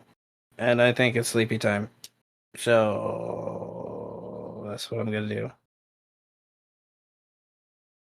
Okay. Well, tomorrow, if you want, I got a couple of these dudes. He points in the rafters where the eyes and stuff are. You, and you. And like 3 little Putori come up and like nod and stand on 2 legs in front of you all. All right. You're gonna make sure that Birdman, who's over there sleeping, I guess, maybe. It's mostly me saying that, Seth, no, as the DM. I dream of a place called Chick-fil-A. But yeah, Birdman needs to set up this meeting, and you need to go to like, the guys that aren't gonna kill you. So, yeah, that means I need to make a short list. All right, so he talks about going to Highbearn of the first house. He talks about going to trying the third house, but not sure. The fourth house is expunged. The fifth house, no, you don't want to die. He doesn't want the little Putori to die. The sixth house, go to the sixth house, go to the seventh house. The eighth house is gone. No one really knows where they're at in the immediate sense. The ninth house is gone in simplest terms, or Highbearn has Xantha. 10th house will be there. 11th house will be sent a message via Putori to the main gate. Go to Mel and hopes that I think literally one of the Putori will say, "Well, I don't want to be turned into a vampire." And the 13th house is gone. So there's that. Like most of them, what is left of them, my mind, they've evacuated with the city. So, When yeah, Pio, that's part of the long rest, I will say. when Pio passes out, probably on top of a cookie that he's half eaten. Drenched and dipped in ale. Yes. Yes, of course. Amu would ask Kaly, so you know my brother. What exactly is your relation to him? The small ferret is drunkenly snoring.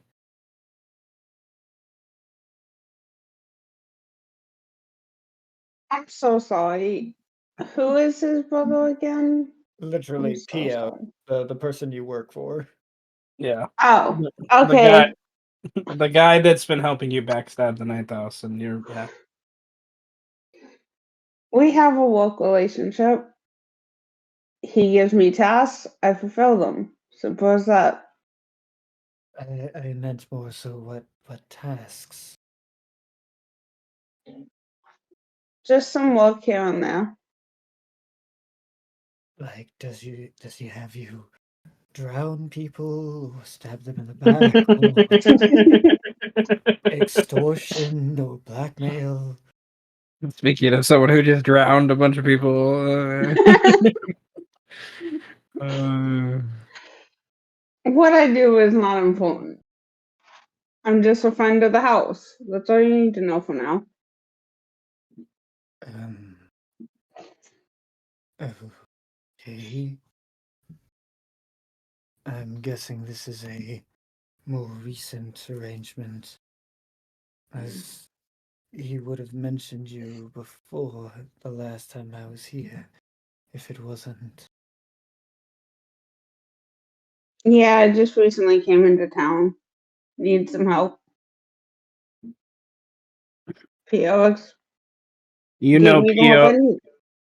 and irony, excuse me, irony, like, literally weeks before Kaly joined us, Pio was looking for, like, it was her idea, and it was just, like, something that happened in game where Pio was literally looking for people to help him manipulate the city.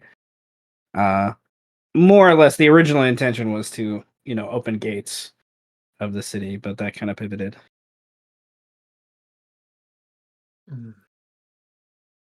So then I can safely assume that you are going along with our plans then, officially. Yeah, I was told to help you guys out any way I could. Good. That's good to hear. I personally am not concerned with the whys at all. I just needed to know the who. You can trust me. I'm a friend. I trust a crackhead. But that's for my own personal reasons. My brother is a more touchier subject. Kaly, you know he's referring to Birdman as the crackhead.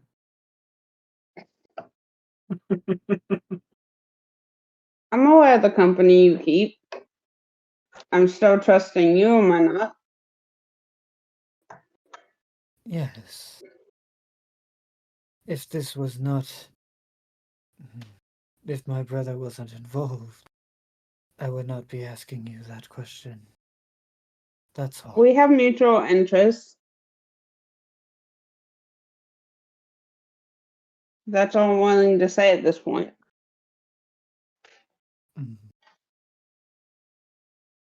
That's fair enough. I will find myself a dirt pile to sleep in. Thank you for the cookies.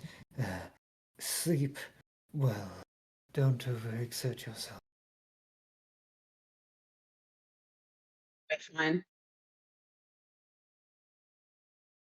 And Amu will find or scrounge together a pile of dirt that he can sleep on.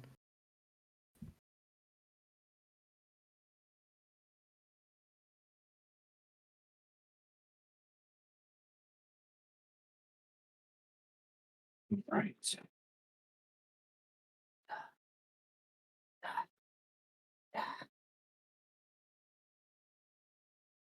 All right. Well, Bobbin or Birdman want to do anything before the long rest wraps up? Where the fuck am I? Right now, we have you the only thing I've narrated was the question I had when you just came in a moment ago. You could totally retcon, change whatever, but that you left with Amu and Kaly. My brain had this idea in mind. Now that I think about it, I was thinking this before I had to go to the restroom. Kaly was mentioning something about cooking for everyone and like making something, and I just picture Birdman just having a weird flashback to Eros, and like, Oh no, no. and no, like, you no! know, you get some cookies along the way. I Like that's a. passed. Let's Uh, go. uh, No, uh, no. Eats I'm cookies just in with a tears in corner his eyes. crying. Eats cookies, tears in his eyes. I ate it, dude. Welcome to the house of Yesterday. fun. Oh Uh, God. I like to imagine that the cloak is also eating cookies. Oh, it's for sure eating cookies. You're not worried about this? I ate a guy yesterday. Shrugs. Oh God.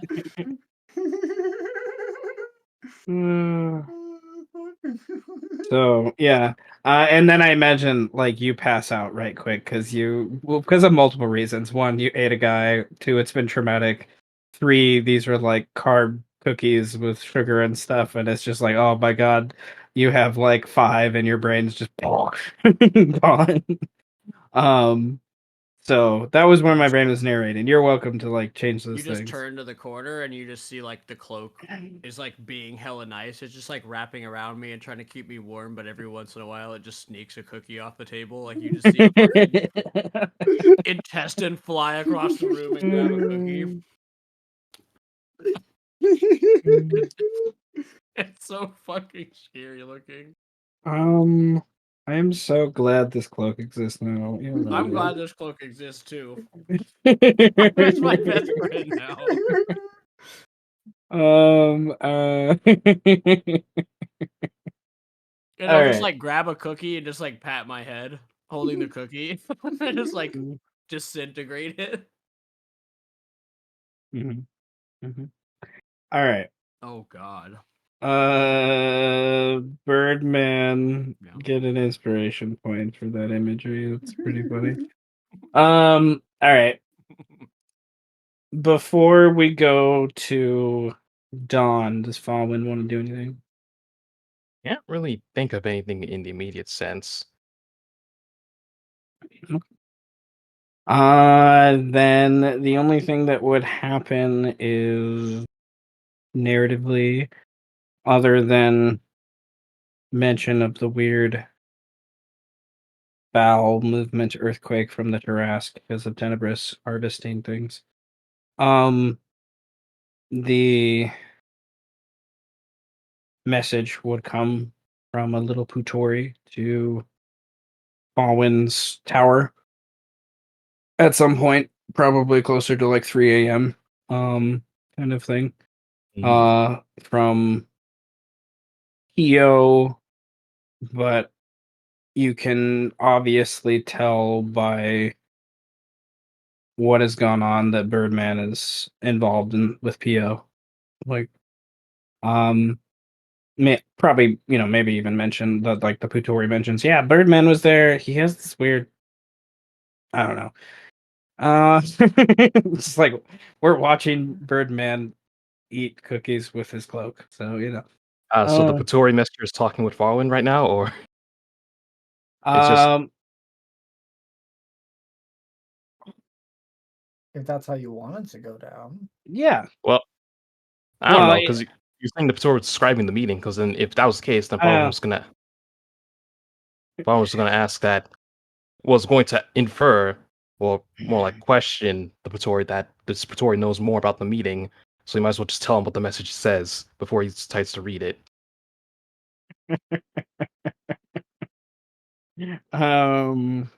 Okay. So yeah. What time does Birdman want to have this meeting? Probably in the morning. Sometime, maybe early afternoon. Okay. So sometime before noon, my master has asked that we meet with Master Birdman, and then he basically lists off the names of the first house, the 6th, the 7th, the 10th, and the 12th house, assuming they're all agreeing to be there, and any others that we can get a hold of for you know what. Say it. I want to hear you say it. That is creepy. The Futuri said. Yeah, we're going to wake up the beast and get out of here. And for those that do not comply, Um, why have they not been dealt with first? well, Birdman's got a big heart. Heart. I don't know. Nevertheless, there is the idea that, Pio and the rest of us, Mustellan, are gonna take care of the rest and make sure it falls down, wakes up, whatever the metaphor I'm supposed to be making right now. Binder lords are dead, binder lords are complying, and binder lords have refused the call. So, I are you will observe refusing? and see how this plays out. And Faurwiin kind of snaps his fingers, and 7 of his dragons assemble, with his sons in tow. Oh, they're riding the drinks? Yeah. Yeah. Tell the Bearman that I will Um, arrive, actually completing the task he should have established with a firmer grip. And then they fly off to the center. I'm about to release that word now. And yet he complains about us not having dealt with anything.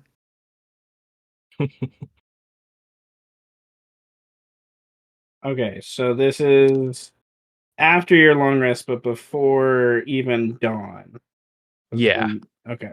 Like they sent the message about it, and it's like, let me get this done. That's what Faurwiin's kind of going through his mind. Okay. Then. So yeah, the Praetor Messenger can say when he comes back, dragons, he's flying. All right. Then I need to. I feel like the messenger wouldn't even know what the fuck's going on. He just like, okay. Yeah, he just sees dragons flying. Like, that was fucking weird. Let me go to sleep now. Fuck that shit. Based upon the last couple days, that's not exactly weird. I Uh, mean, I feel like it would be a little weird, like, okay, bro, I'm just a messenger, dude. I don't have all the fucking answers, and you just fly off like that. Fucking sticks up his ass. Shit. all right.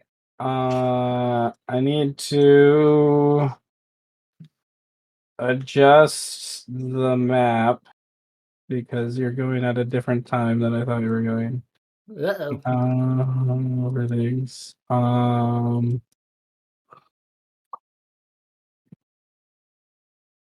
So give me a second. Alcohol. Some of these people are going to be asleep. Some of these people aren't here anymore. Some of these people don't sleep. So, you know. Some are dead. Some are not dead. Some are in the forever sleep. Some are dead inside.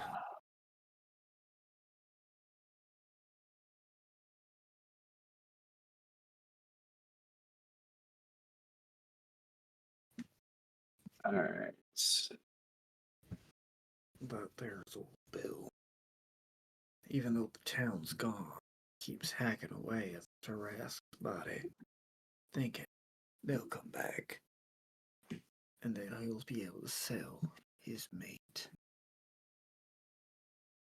What poor Bill didn't know was he was currently ODing on heroin.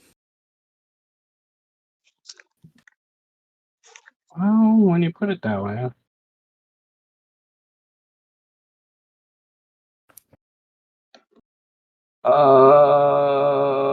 Probably those dudes are not here. I just like how the longer the campaign goes on, the more fucking, what's the word?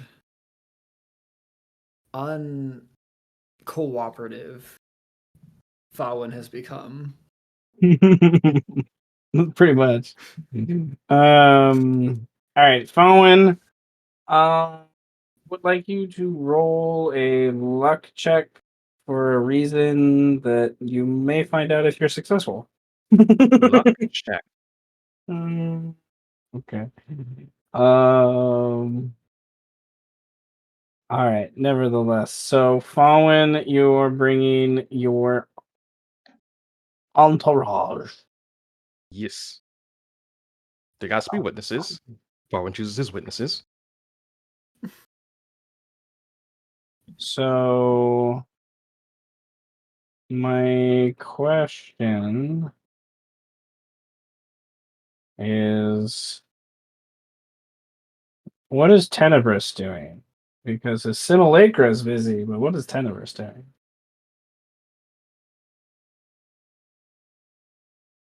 As I finish setting up this map. Question.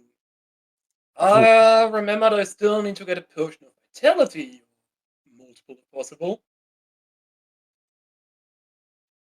So, if I teleport back to Ranglands or try to get one from the Fifthers, if they even gonna sell to me.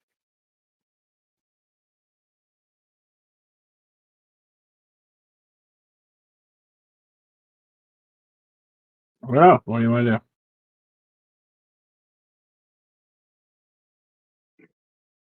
Yeah, let's try the Fifthers, why not?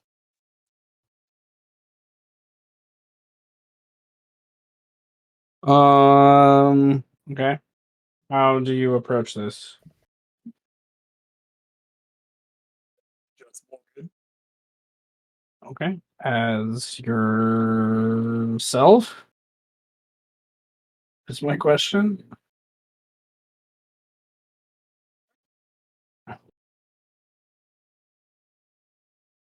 Okay.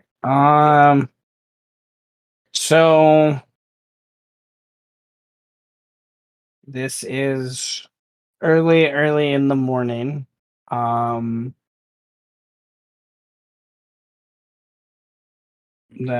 I would like you to roll an investigation check. Or persuasion. Your choice. Yeah, I think I'm better at investigating.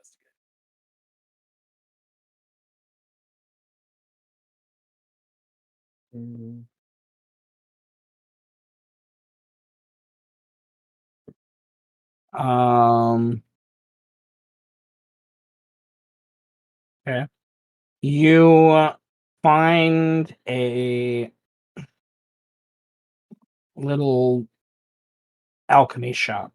Like, yeah, they make potions, but it's mostly a shop that used to distill different fluids from the Tarask for different drinks and stuff like that. That's open. And they have this little gnome man who's attending to the gear and whatnot. You come in with your request. He stares at you for a very long time, nods, and then goes back to see what's on the shelves. He searches for a decent amount of time, like moving lots of different potions before he finds a something that obviously um solidify, I guess, is what you're looking for. He comes over with it And this is a potion of what? Invulnerability? Vitality. Vitality. Like invulnerability is a lot. So I changed the names, but nevertheless.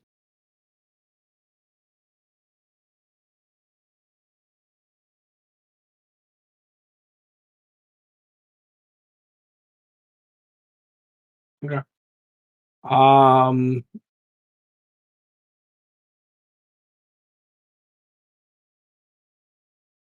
Dark crimson liquid pulses almost like with a heartbeat. In it. It's kind of ironic because my other group just got one of these potions. Nevertheless, the gnome goes back and does some calculations and whatnot, and then comes over with this piece of paper with a price written on it, and he's asking for 10,000 gold. Do you do trades? Depends. I've got some shiny gemstones on me. If you'd like one or two of them.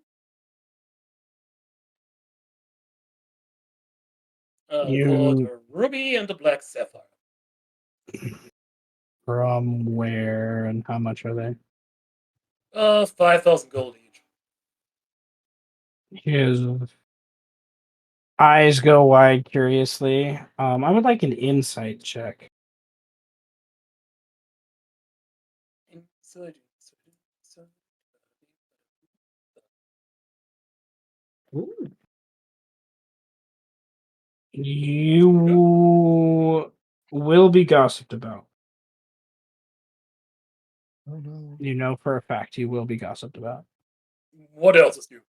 Okay. The They'll swag. okay, he like looks at it, he does his own checks to like verify the quality of the two stones, and satisfied, he pushes the potion over to you and says thank you and takes the two stones. So this is the black sapphire and the what? The ruby. The ruby. Alright. You have a potion of vitality. Perfect. You can add to your inventory.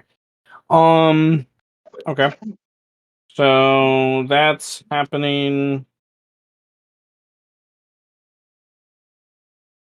And then I would like to say on your way back after getting the potion from the fifth house, you see all 7 of your dragons leaving the tower. Curious. I might want to ask Master what is currently going on. That I make my way back to the tower. Okay. You get back to the tower, you have Bora on guard. He explains to you that a little Putori came with a message, and the next thing I know, the dragons surrounded the Putori. The master barked out some order to him, and then all the dragons and sons were taking off towards the seals. I think the war is about to begin. Oh, so we're finally going to have some action. From what I understand, you've already had your fair share of action, Master. It's never enough. He kind of bows at that. Well, I, of course, will remain here unless you think you need me.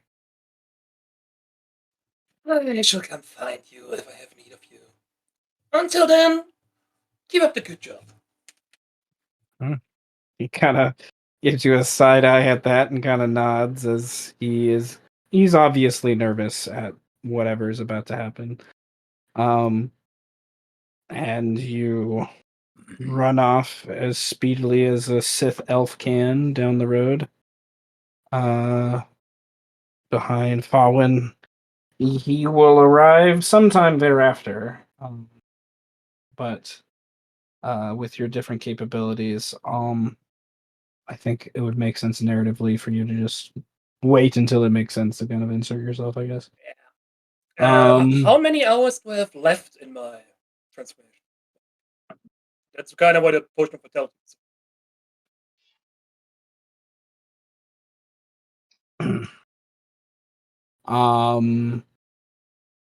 You fought the guy and returned. That was the evening. You've gone through a 4 hours of rest, so and then hour to prep spells. You need to keep track of these things too, because I don't know. Yeah, You with how should time keep is working here, it can be a little confusing. No, well, that doesn't mean. I think you need to ask like the question when you cast the spell, what time of day is it? So we can at least write that down. That's Because I don't remember off the top of my head. For things. So I'll do a loose guesstimate. Say you're at least 10 hours through since you cast it last. Alright, so it's 14 hours. What's the current time of day? I'm gonna note it down. Okay. This is about 3 a.m.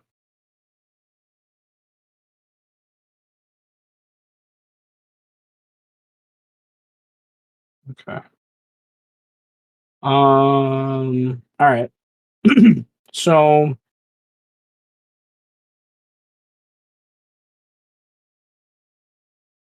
the fifth house is not the fifth house. The 10th house isn't too far away from where the 11th house is. They're actually were neighbors with each other. So Ali, Amu, and Birdman at disadvantage because you are asleep, and the DC is decent because you're asleep. I would like you to roll a perception check to see if the dragons, in their noise that they do make as they roar and soar through the sky expectantly, to see if any one of you wake up to hear perhaps what is happening outside. You said a perception check? Perception at disadvantage. Nah, man. So I think I'm still asleep. you go up to the top of your sheet and you can click on the disadvantage. Well, now since you already clicked it, you can just click perception again and we'll take the lower of the two. Oh, Sorry. What the fuck? Nice. But okay. Okay, Great job, team. fine. Fair. Birdman, are you UPOB? No, I'm here. All right, roll a I'm reveling in the poggers of the double nat 20. Fucking double disadvantage nat 20 of all things. Disadvantage, which is a 1 in 400 chance. So That's right. all right. Birdman, roll perception at disadvantage. Oh, fuck.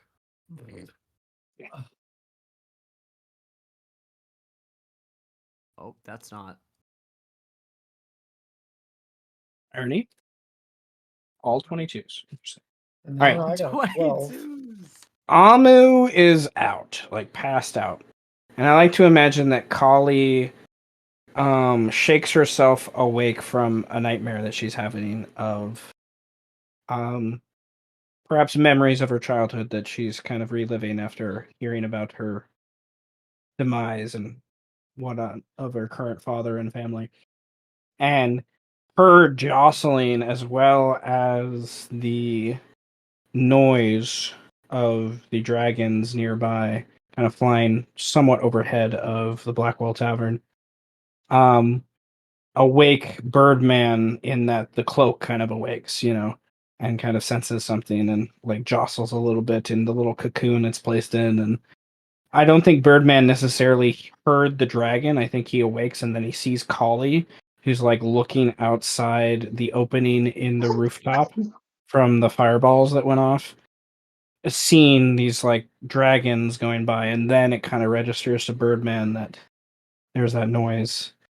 And you guys know what these are. Like everyone knows what they are. Like it's kind of one of those things that 2 weeks ago no one knew what the sound of a dragon in this city was, and now there's 10 of them.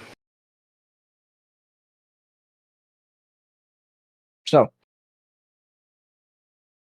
what do you two do? Your little campsite woken up from the dragons.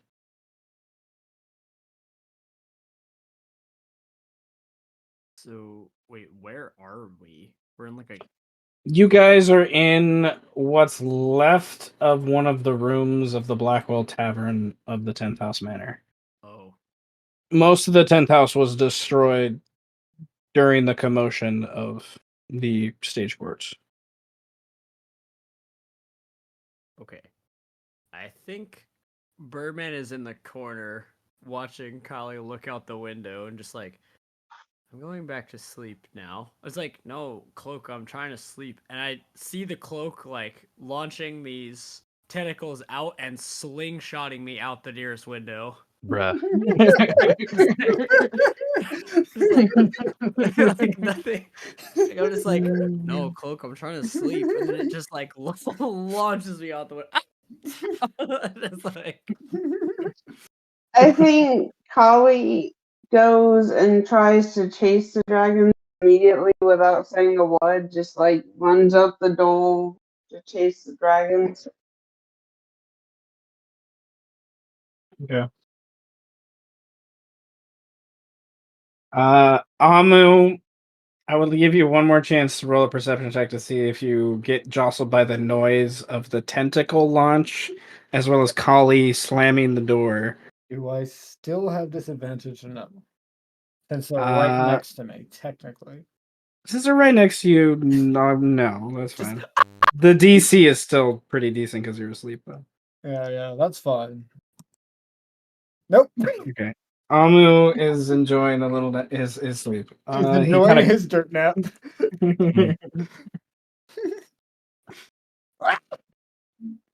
All right.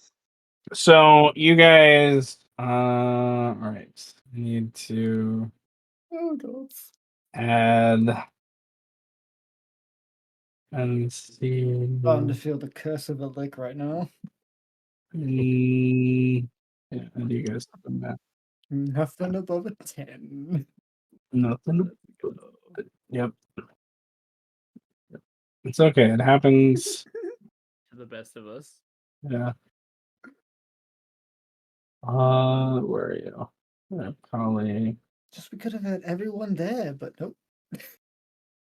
All right. Kaly, do you have any means to make you go faster? I don't know off the top of my head if you do. I do not think so. Okay. So Birdman easily catches up with you because he can wall crawl with his weird tentacle cloak.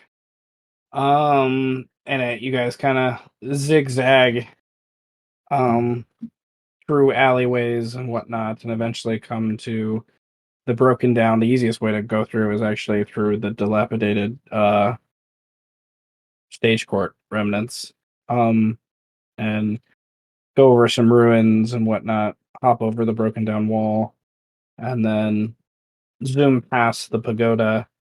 By the time you guys even get to there, like Faurwiin has definitely already arrived in the area.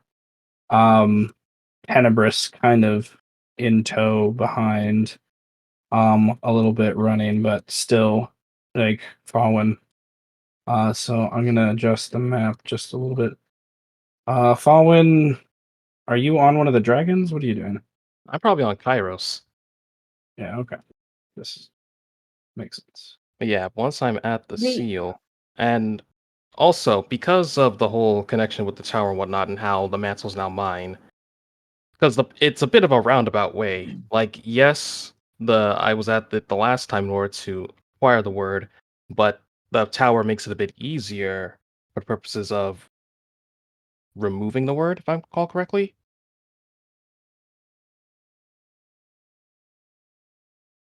What do you mean by Well, removing? well, because you said apparently, even though I did the whole ritual and whatnot, I never really had the word until I discovered the hearts in the tower. But now that Yes. the power of the tower is now mine, uh, when it comes down to like removing the word of power, like there's not going to be really any issues. No, Okay. no. There would have been before, yes. Ember would have blocked you from doing it. Because you- and basically it would have turned into a barter where she would have been like, well, I'll give you access to it if you set me free. Huh. So, the only way I could see you move fast, but how moved faster than my character. the what, I'm sorry? And a hellhound? A hellhound. Oh, yeah, for sure. It's not the end of the world. If you want that imagery to do that, you definitely can. But that'll help a little bit, but not as significantly as something else. It's basically you'll keep up with Birdman that way. But that's fine. I think I'll just lag behind for now. Okay, so the scale and perspective of this map is adjusted to what I normally do. Because I wanted to make sure I could easily include. This is also why I switched it over to the jump gate thing, because it allows me to manipulate the map in a lot different ways on the DM side, but for that Roll20 thing. But nevertheless, each square is 15 feet instead of the Ooh. normal 5. Oh. So we can see the full scale of the Trask, and I also can see where everyone's at NPC wise, if it matters to what's going on here. So yes, this Rask is big. Nevertheless. For things. The Sodom. Yeah, there's a gathering of different people here.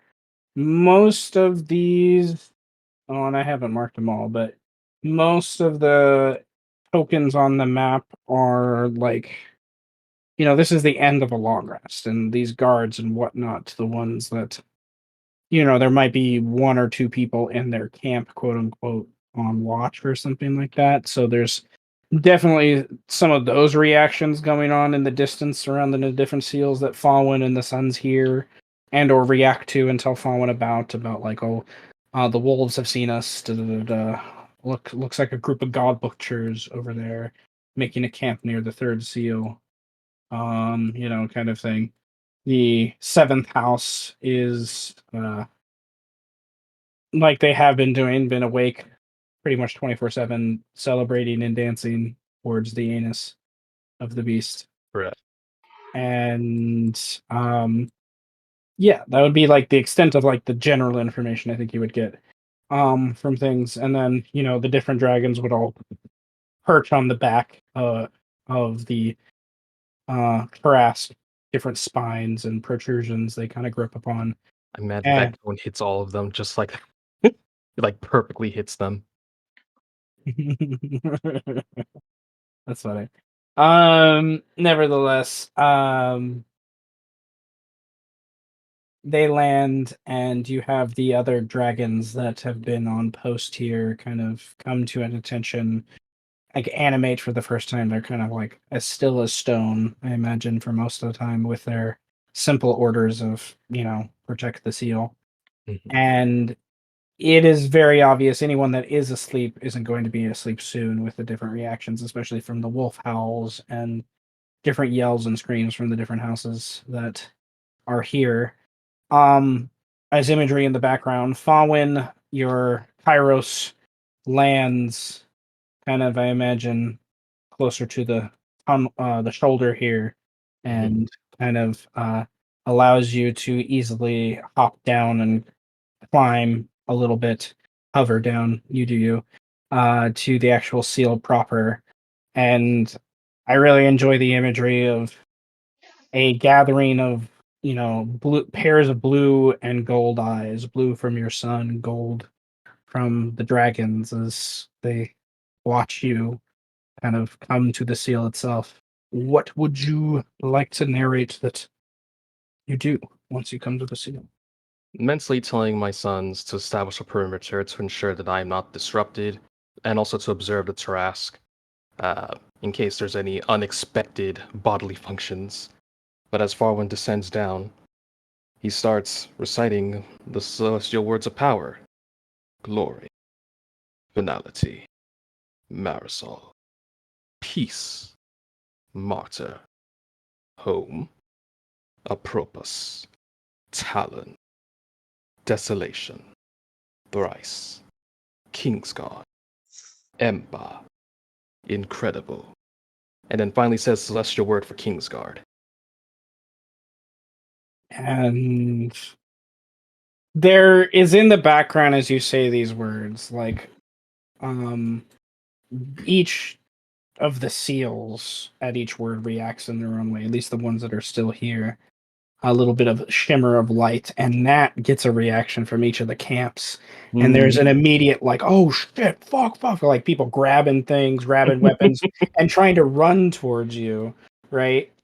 As your sons and the different dragons each kind of section off and kind of take an area, if you will, of like where one of the other seals are going to be, or where other people are going to easily kind of come towards you and kind of waylay them. And the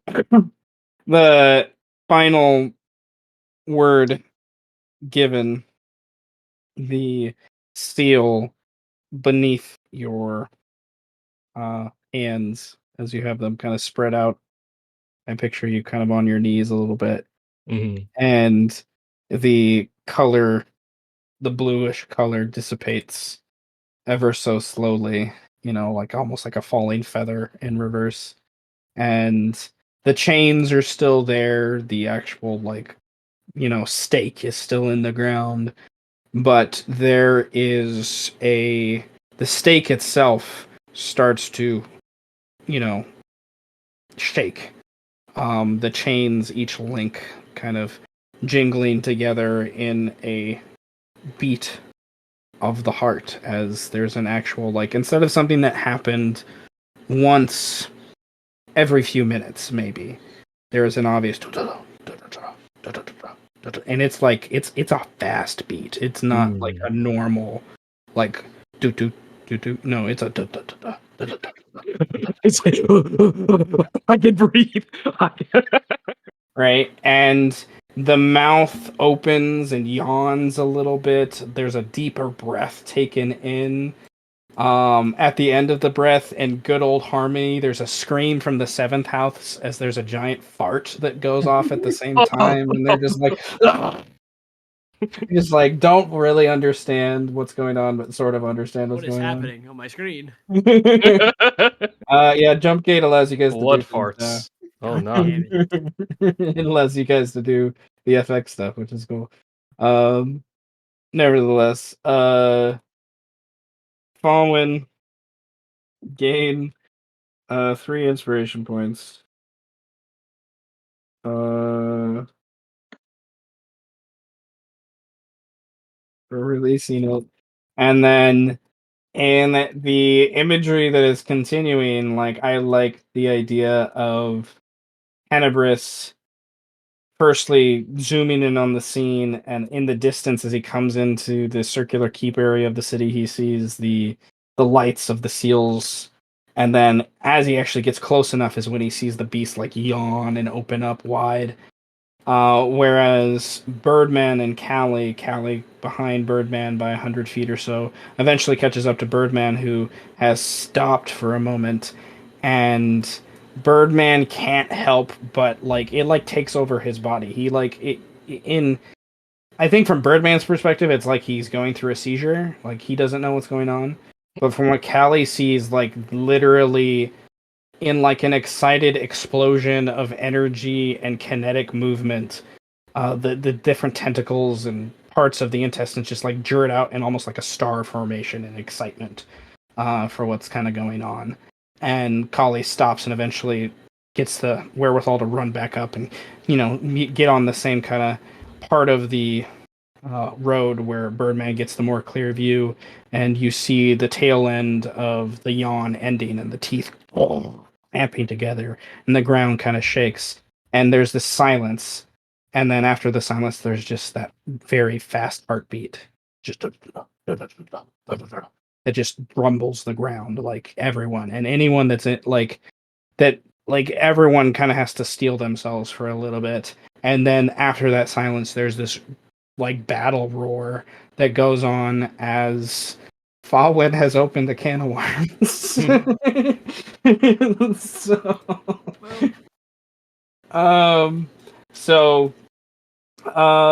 Yeah. Alia iacta est. And Faurwiin just gets back on Kairos.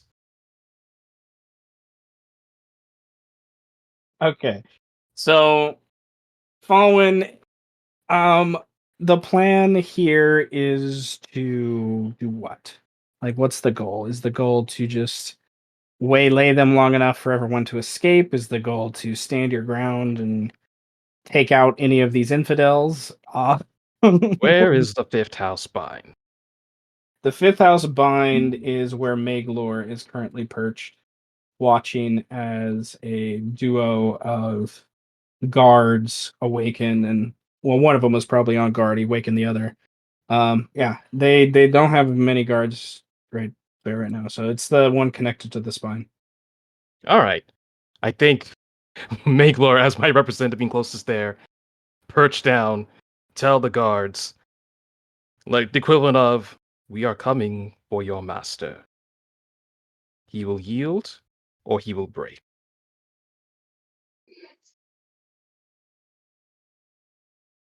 So the implication I'm getting is Maglor tells these guys to run and go tell Anton. Yes. Okay, and if they can get there before you can get there, awesome. That's the implication I'm getting. Okay. Yeah. Like, send a message or we send you to your gods, screaming. Okay. One of them, the one that's not fully dressed, just runs, I imagine. At that idea. The other one who's on duty, I'm gonna have them roll a sanity, which they pass. And I'm gonna have them roll, yeah, which they pass. Okay. So he, like, for the briefest moment, there's this idea of loyalty in his eyes that Maglor sees, and then Maglor just, pats the neck of the dragon below and just says, just wait, good boy. Kind of thing. And this guy just sees like, yeah, this is about to be a clusterfuck. And he starts to just run as quickly as he can, trying to keep up with the other guy. For things. Now, the irony is Tenebris will see them running. How many men does it take to deliver a message? One? Unlimited power! Just one. Just Okay. one. So, okay, so the entire group of your guys are now going to try to take off and then make their way north to the fifth house. Sounds about right. Okay. I mean, I guess you could wait for Killian and wait for Dorn or Jordine. But, we gotta set the message. I feel like that. If Birdman's saying we're not playing around, then mean it. We're not most of them have to take a normal long rest. Yeah, it's like I feel like all of us were like, "Yo, can we at least sleep first, bro, before you fucking do this shit?" No. Nah, I feel like if this would have happened during the actual meeting, Birdman would have literally just been sitting there like that dog meme in the fire, like in a house that's on fire. It's like, this is fine. Yeah, this is fine. This is what I said I was gonna do, like yesterday. Okay, so I'm going to, with that idea in mind, that changes the idea of rolling initiative in the traditional sense. So I'm going to have a couple volleys go off for those that would have enough time to grab ranged weapons. So the Lupin area, I'm gonna say there's a couple that go off towards the closest dragon, which is what Karen Thier is riding. So their AC is the same. So nevertheless, if they roll higher than 20, it will go after the rider, I'll say. You instead of the dragon. motherfucker. But there's going not too many of them because some, people were asleep, but can they even? Yeah, they would be able to run. No, they wouldn't. Okay. Those guys wouldn't be because they just have spears. Now, question: would frightful presence impact their decision to attack? The dragons can do frightful presence. That's true. Well, malevolent presence. That's a 120-foot range, right? Theirs is not. These dragons, they're not Not because as they're far. constructs. They're because they're constructs. They have this. So it's Ah. 30 feet. 30 feet. Ah, Yeah, that's a way different. So That's if anyone gets super close, they can do that. fair. Which, if anyone can fly and get super close, that will happen. But I didn't know if that wasn't necessarily the intention of. That was the intention of this combat before you said you were doing it in the middle of the night. Because now that you're in the middle, it's just okay. Nevertheless, where did I? There you are. All right, we're gonna say 1, 2, 3, 4, 5. 2, 3, 4, 5. Just all just land in the head of the Tarrasque somewhere and just break on its carapace. A group of them. There's two of these guys. One would get woken up. Hey, buddy, grab your thing. Yeah, they're going to. Ooh. Odds, evens. Odds, they go after Faurwiin. Evens, they go after Madros. Madros.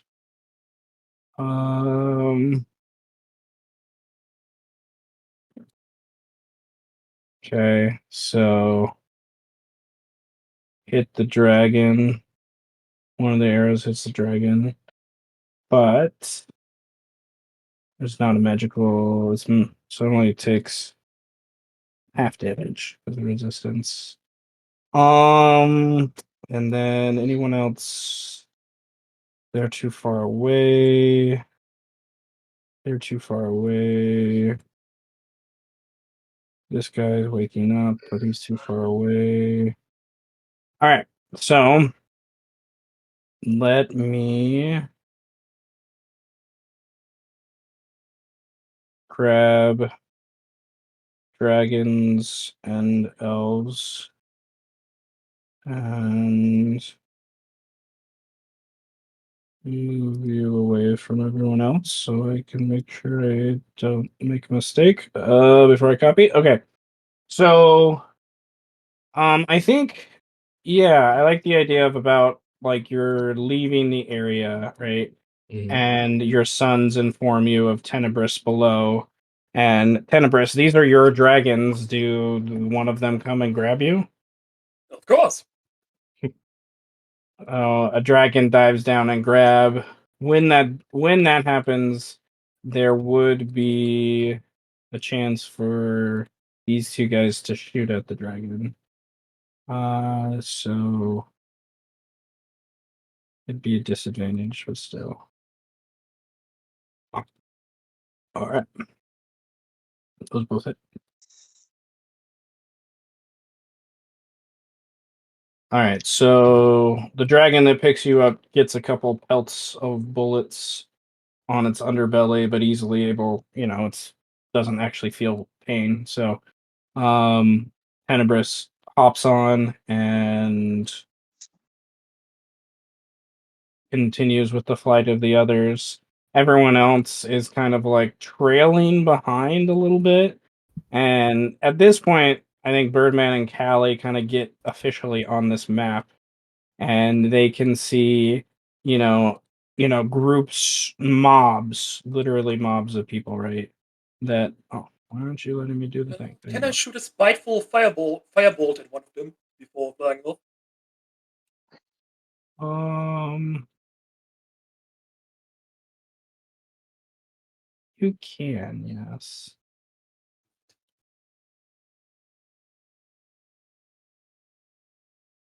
Ooh, Oh, fucking hell. burns a goblin That's alive. some fucking spite. All right, one of the goblins, yes. That's some fucking. What's your motivation? Spite. The goblin had 52 HP. Head. So that goblin is no more. Oh. I'm Headshot. not even looking back to check if it hits. He's just incinerate, and I don't even know it. Cool guys, don't look at explosions Yep, or pretty much. immolating goblins. All right. So all right, Birdman and Kaly. Birdman, once you get out of your stupor, right? You know more or less what has occurred here. You're groggy. Birdman and Kaly, what do you do?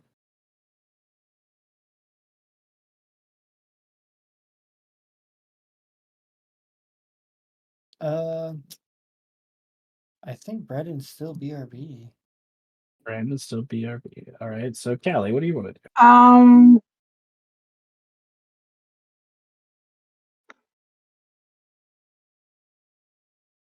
I'm trying to figure that out now. I'm looking at my spells. Okay. Then If I'm gonna I- double check. Right. If I may, is this might help take up a side amount of time. Is the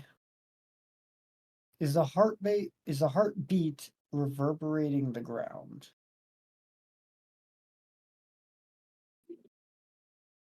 The heartbeat is reverberating the ground.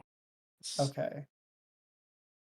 Then can I attempt another perception, still at disadvantage, to wake up? Yes. Okay. No way we get 3 12s in a row. No, now it's 2 14s. Would you like to spend one to break the tie? Sure, I'll spend 1 to break the tie then. All right. So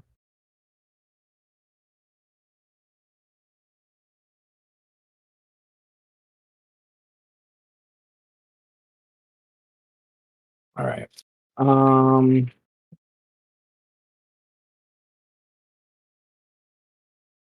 Well, I think the first thing is the heartbeat, kind of thing, and you kind of shake that off. Go to the window area where you hear some commotion of people. Many, but 100 or so people throughout the area, kind of reacting to the different noises and things like that. Those people still gathering carts and carriages in the street, like immediately trying to push and leave as quickly as they can. And then you hear the dragons before you see them as they are returning to the Beast Crown over the wall. Seeing 10 of them in full flight together, plus the giant rock leading them, is definitely a sight to behold that I imagine gives Amu pause. Something that they will talk about generations to come. Yeah. Maybe. And your passive survival is easy enough to discern that they're making your way to the central part of the Beast Crown. You can make your way there as quickly as you can if you want. I first. Okay, wow, yeah. I'm inciting to see with that reverberation of the heartbeat. I don't know if it's the heartbeat, but that reverberation. You know the Dragonfly. 11th house seal is connected to the heart. Okay. And you're pretty sure Faurwiin. This is not the first time he's used the rock, so but you know the dragons are connected to the 11th house. Everyone does by this point. He'll look at Hio then to see if there's a reaction from him, like there have been before when other binds have been more forcefully broken. There might be a reaction now. It's kind of after the fact. You like slept through it a little bit, and you see Pio over there in the corner with his flask, obviously drinking through the pain that he's experienced, the uncomfortability of it, and gives you a thumb up and says, "Well, looks like shit's happening." And then we should get to the seals then quickly. Or do we follow them? Points at the dragons in the sky.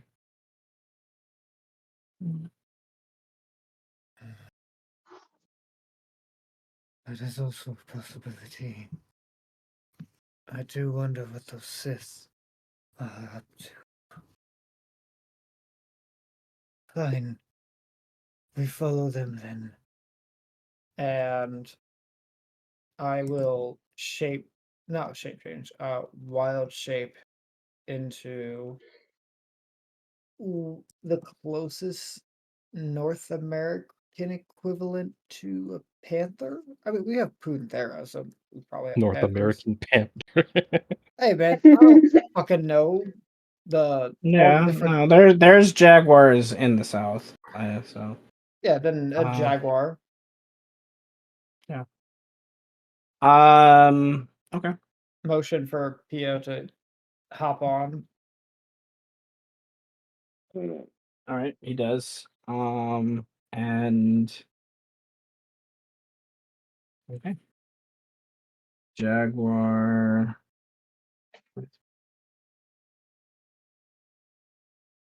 All right. One.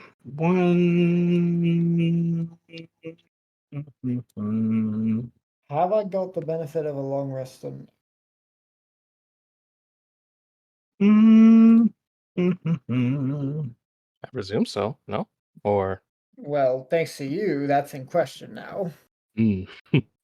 You all three narratively are tired, but have completed enough of your long rest to where you are fine. Okay. I think I figured out what I want to do too. Okay.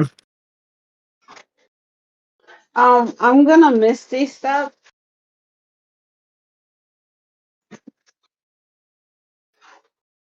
I Okay. just don't know how far I can actually see.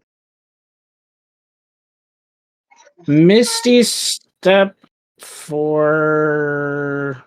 Yeah. Okay. That's one of those things where I would save that until you're in a situation where you're trying to get away from something. It's usually better used that way than as a Okay. thing to make you move quicker. Most of the movement going on right now is narrative anyways. Kind of thing. But it's a good idea. Oh, okay. I wasn't sure. You said it was a huge room. I was trying to get closer to where I could actually attack, and I didn't know how to do that. Sorry. No, it's all good. Okay, so the question then for Kaly is, are you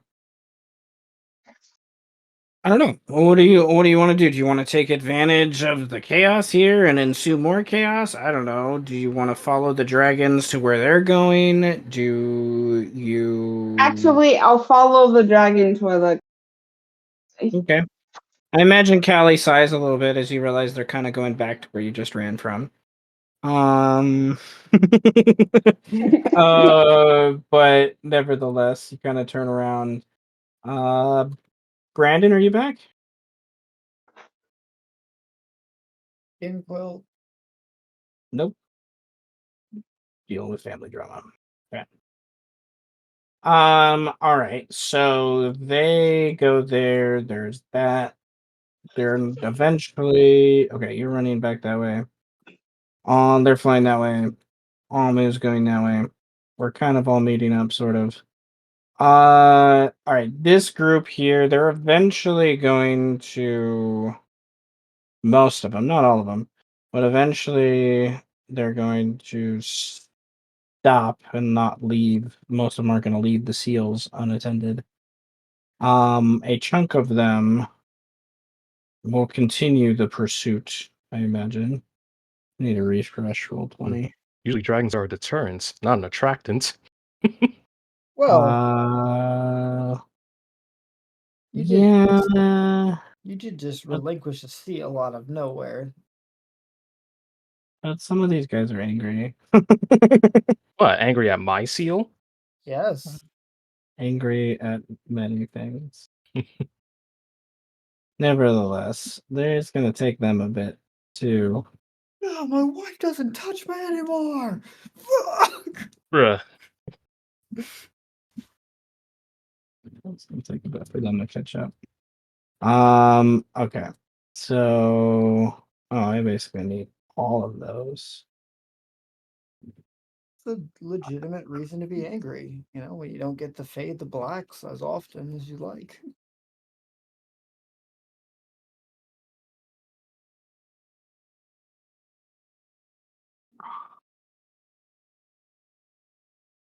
That's what I forgot. Okie dokie. Not everyone is Kakita Ishizu in this bitch.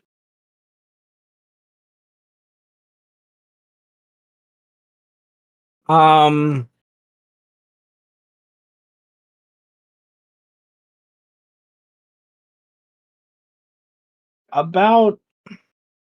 Let me go to the big map. Do some quick measurements. Yeah, so it's like there. Yeah. About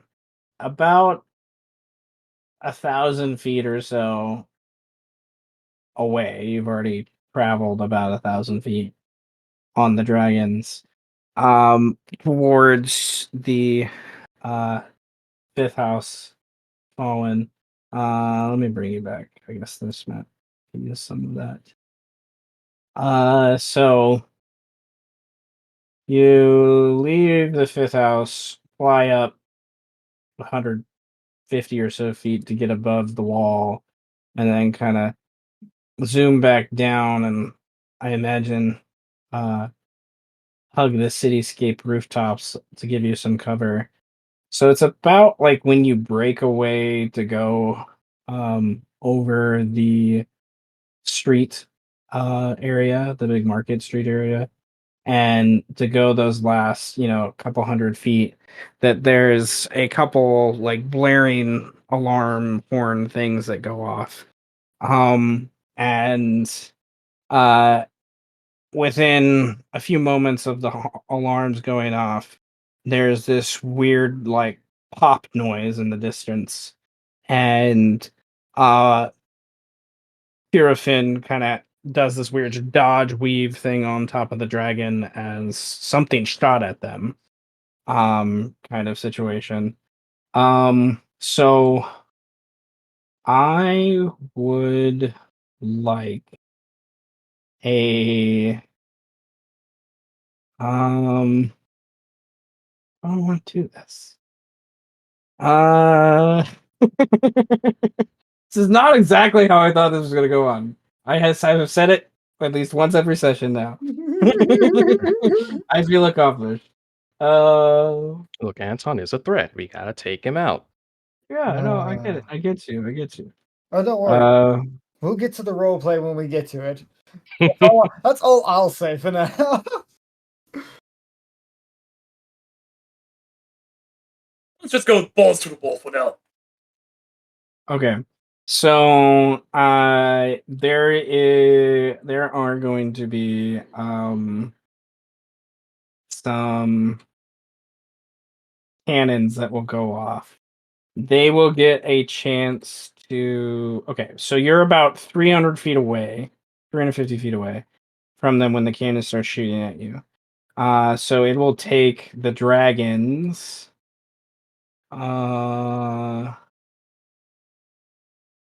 They dash. It will take the dragons about 2 rounds to break that distance. So they will get a shoot at the dragons twice. The cannons will. There's 2 cannons, so 4 shots come in. 4 some. Before the dragons land on the rooftops, so to speak. So I'm gonna just roll some d20s. I've yet to spend really any inspiration yet this session, so I'm gonna spend some inspiration and give out 1 to Lust, Greed, Francis, and Kaly. I'm gonna spend it immediately, so I'll make one of those shots at disadvantage. Or make it a flat roll if you were gonna make it at advantage. I was gonna make it advantage, so okay. Make one a flat. Alright, so we will roll 1, 2, 3 flat. Okay, they got a +6 to hit. So the highest of the lows is a 16. Alright, so 2 hit. I'm gonna have them go towards the 2 dragons in the front, which are being ridden by Amros and Meglor. And so they oh gosh.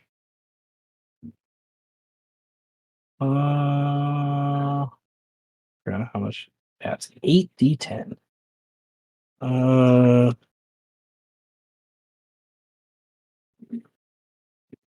No, the good news is this is not magical, so it is halved because of dragons.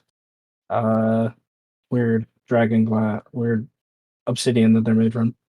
So 1 takes 22. Ooh, that was a really good roll. All right, the other one will take 29. Okay. And then they will begin to land on the different areas. All right.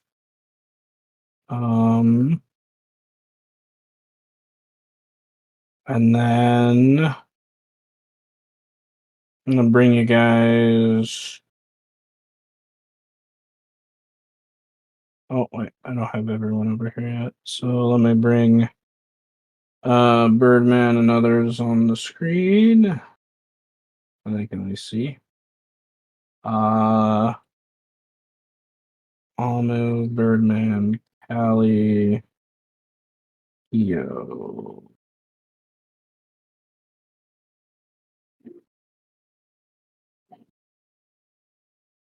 All right, and you guys are mostly in the bottom of the map.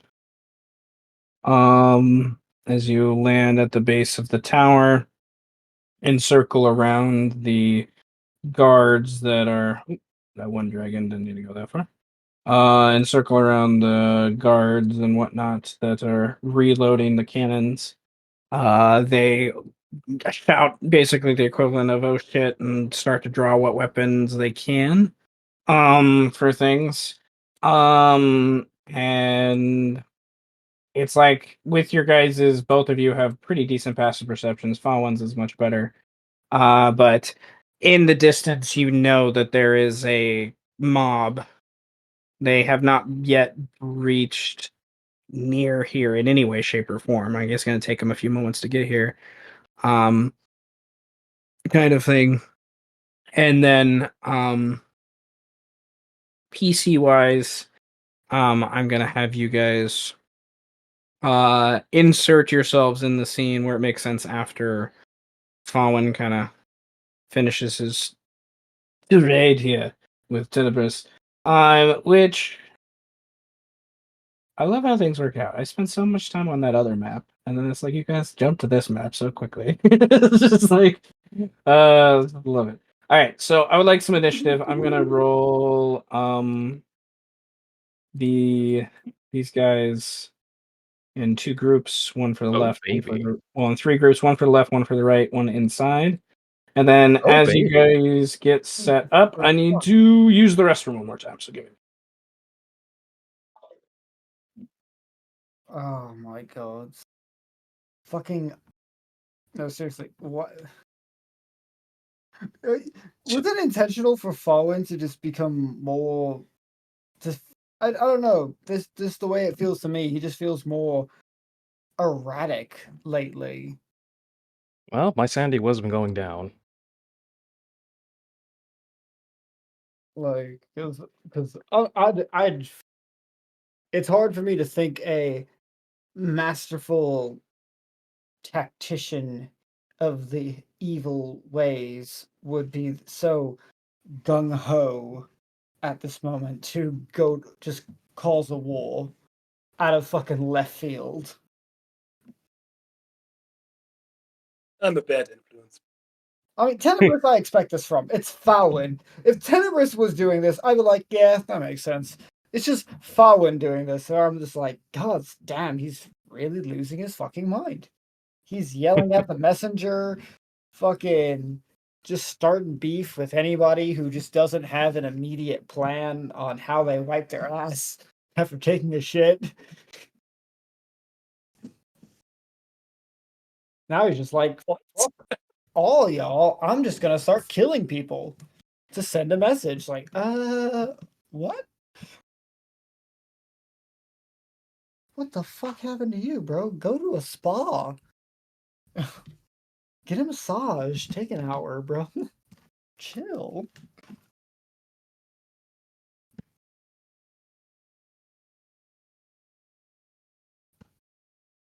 No wonder the Sith try to conquer the entire fucking galaxy. They don't take a break. They don't just drink some tea.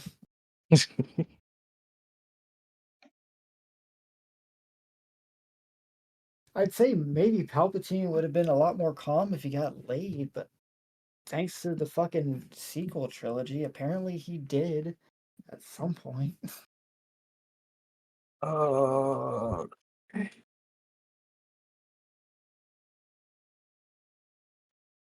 Alrighty. Oh, my hip.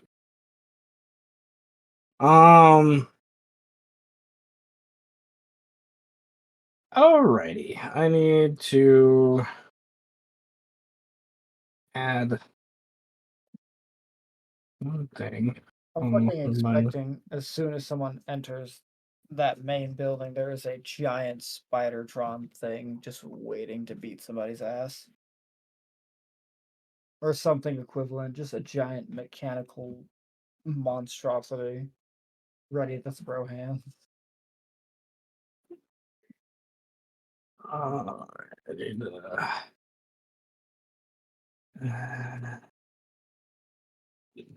Those here. What I'm saying is, Seth, I will spend 5 inspiration for whatever that thing Faurwiin had a vision of or whatever to be in that room ahead. I'll fucking do it. Huh? I guess that means we all have fun with it then.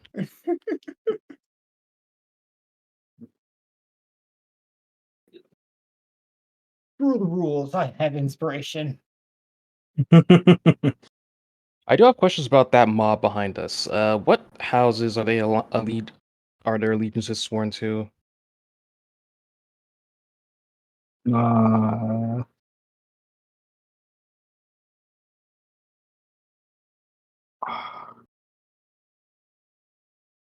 um,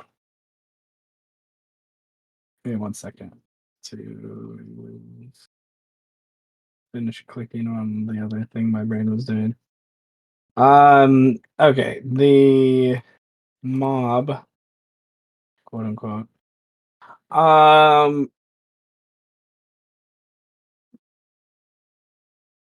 They are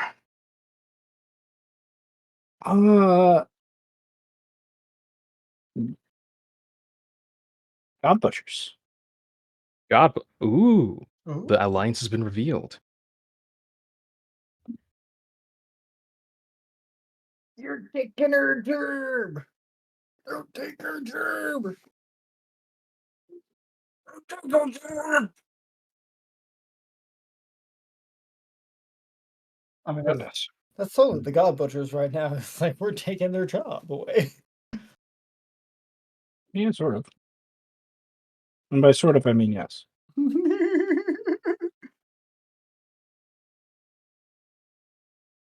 Oh no, that's what I wanted you to be at. Okay. Oh,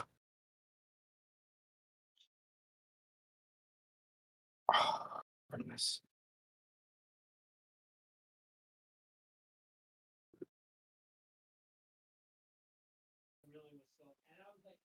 Yeah. I hear the bird. Is the bird alive? Well, All right. I hear him in the distance. Did I roll for everyone that I need to roll for? Roll 20 keeps brain farting me.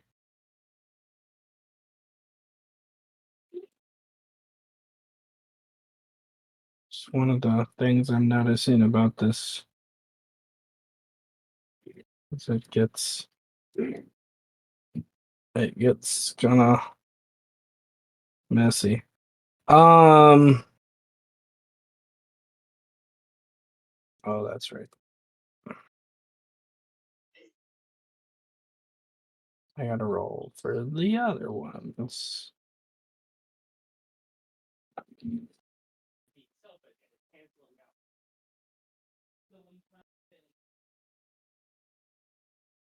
Fuck.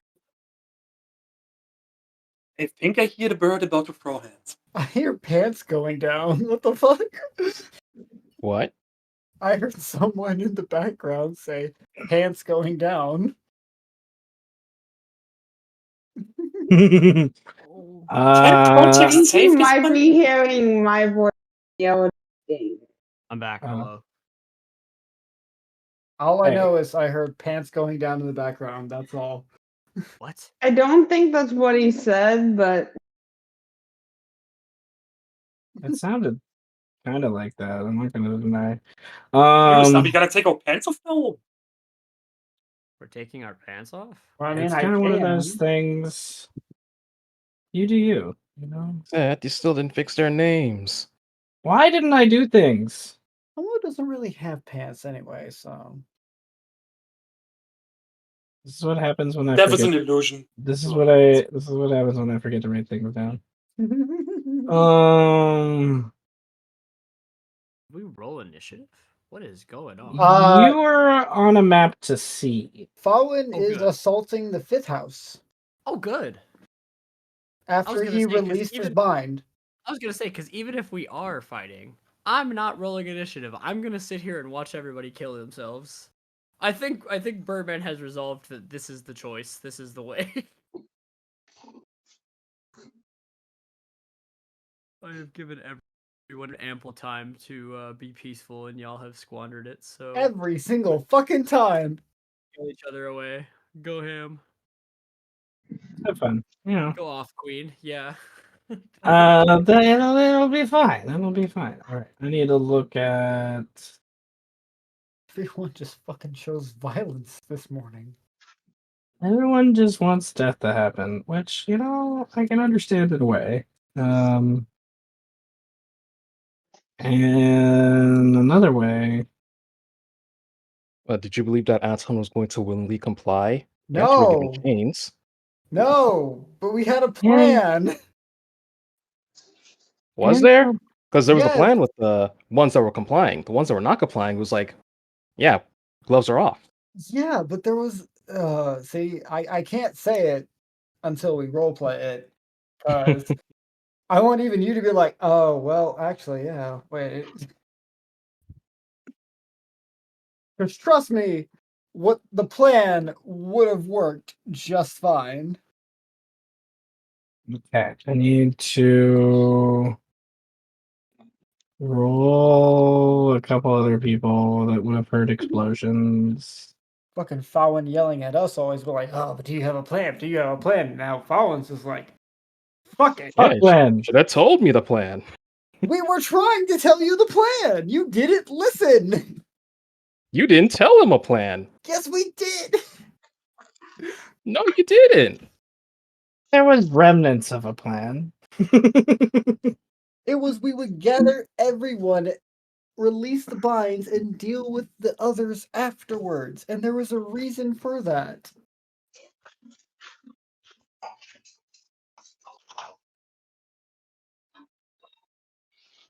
Alrighty. Well, we have a little bit of a cluster to get to. So, Owen, what do you want to do? These are the guys that are controlling the cannons. Yes. We don't want them controlling the cannons anymore. How strong are those cannons? If I were to give a gauge, Um, like, are they stationary? Can they be shoved off the tower side? They can be moved, yes. They weigh a significant amount, but yeah. Hmm. No, what did you gotta say? What did you Well, gotta say? if they can be moved, I'm tempted. And we are flying, so it would have minimal impact on us. Oh, fuck it. We've passed the point of no return.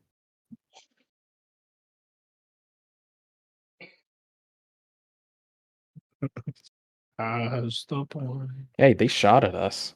You fucking charged at them. They shot at us. They're defending their Reverse territory. gravity. They shot at us. Oh, my bad. Okay. So, reverse gravity. Okay. Okay, cool. You're trying to fuck their bitch. I assume that's just gonna hit everyone. More or less.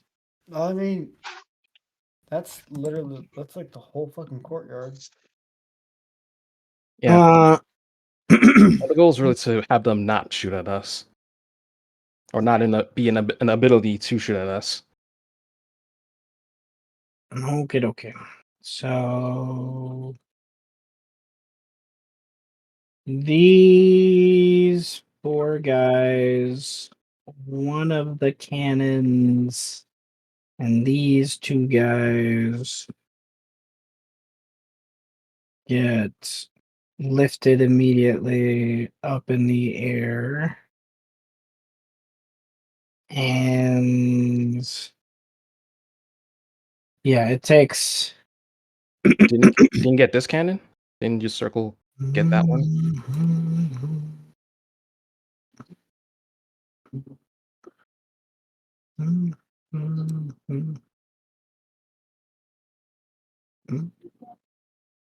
Nope. Yeah. Okay. Part of it.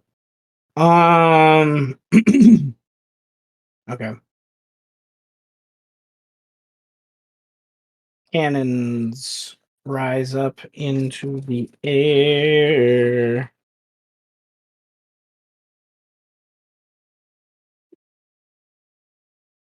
All right. You. Is that your turn? That was the action.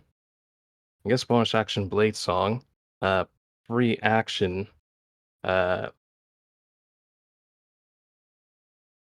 It'd be more or less kind of an announcement kind of thing. You didn't have to shoot. I wish you had not done that. Now tell me what Anton is, so we can try to make this civil. Who are you asking? This is just an announcement to all of his guards. Okay.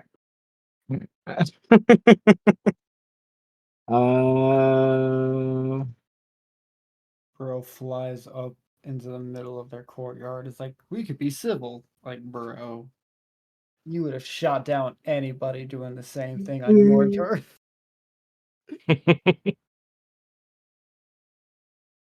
Fucking Sith.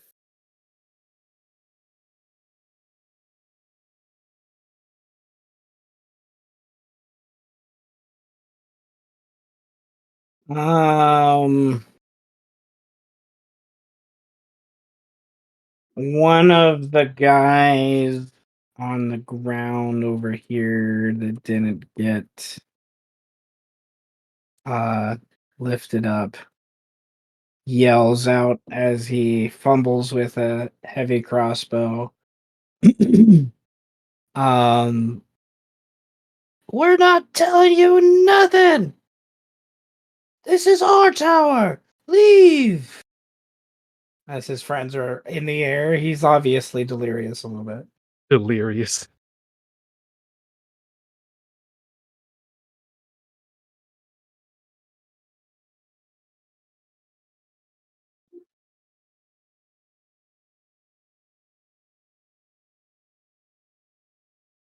All right, so your turn. Oh, they said they're not telling me nothing.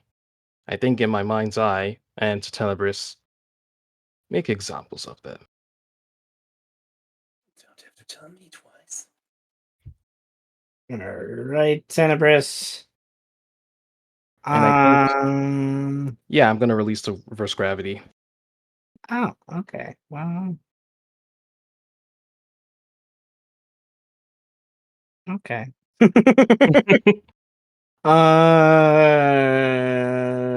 That's Well, how fast would they fall up in 6 seconds? And they go up, that's 10d6 straight damage to them. Unless they hit something along the way. What? So it's 10 feet a second? Well, they're up 100 foot in the air, 100 feet in the air. Over 6 seconds? Yep. What? Yep. I'm bringing it back up to remind myself. Ah, when you cast a spell. I see. Yeah. Like an immediate flip flop. That's more than just immediate. Yeah. Yeah. Yeah. Yeah. Yeah. Okay. So add numbers. All right. The guys fall down, crumpling to the ground. The ones I marked. Taking 45 damage. And then the cannons bounce and fall, and parts of them break off. They're not wholly broken, but It'll take a bit to get them up. yeah. And then Tenebris, you're flying. What do you do? I want to do something fancy. Just to clarify, a teleport would negate fall damage that would have been taken, right? Depends on how. Like so. Yes. Depends on where you end, but yeah. Then Tenebris stands right on the head of his dragon. Okay. Well, okay. Rewind 1 second before you continue with this idea. How high off the ground were we when Faurwiin arrived? Like how? Oh, I assume we perched down. No? Yeah, we're on the ground. Okay, yeah, we're on the ground. You're not flying. Okay, that's right. So you're on the ground in front of all these guys, and they reverse gravity, but it didn't affect you guys. Well, our mounts have the ability to fly, no? They can just orient themselves. Okay. So you're upside down for a moment. Okay. Okay. What do you do? Then my dragon is gonna fly up, just so I can be extra and do it anyway.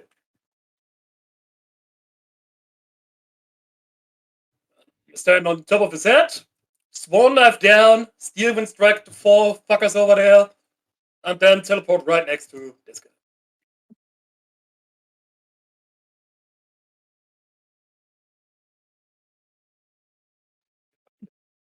It is so definitely holy moly.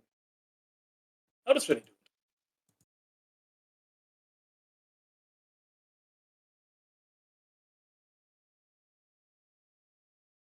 Where are you starting? This guy. Okay. Then I'm moving over to him. Another guy here. And then this guy.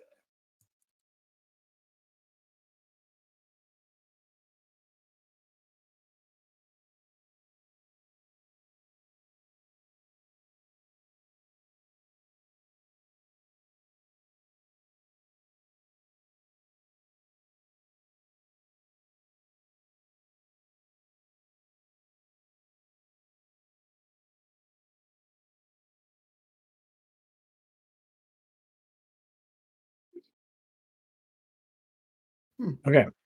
Then I'm standing right here. Blade Song active, that's my attack. Yeah, that's pretty much what I can do. Righty. Um.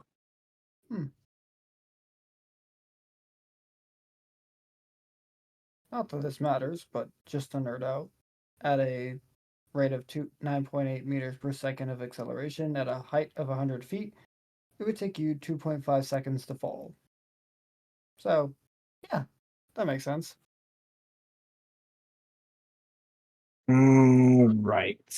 On the guys that fall, Omrod does some mind fire on the ones on the left. One passes, one does not. So he takes the 17 psychic. And then he's gonna have the dragon move to land in front of the door. He's gonna dismount. Oh, what?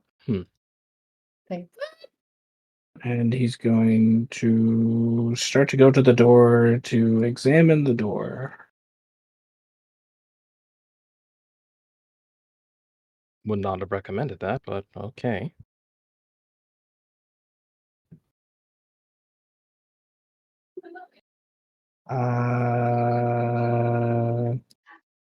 You guys stay here. Where's your sheet? Up, up, up, up, up, up, up. Where's your sheet? 5, 10, 15. Oh. 5, 40, 45.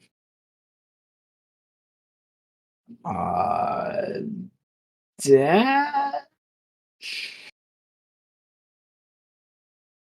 Yeah, dash. Amrad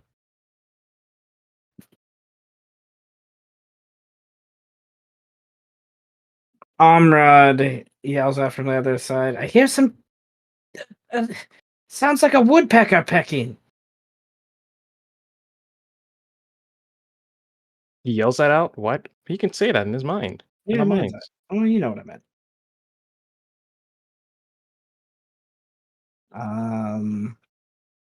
Yeah. All right. They're going to say, get that up and running.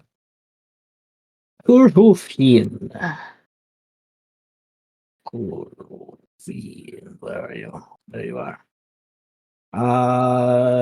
Dragon.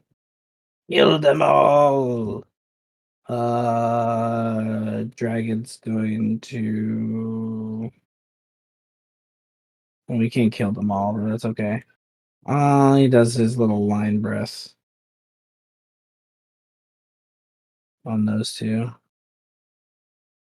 And they got the deck saves.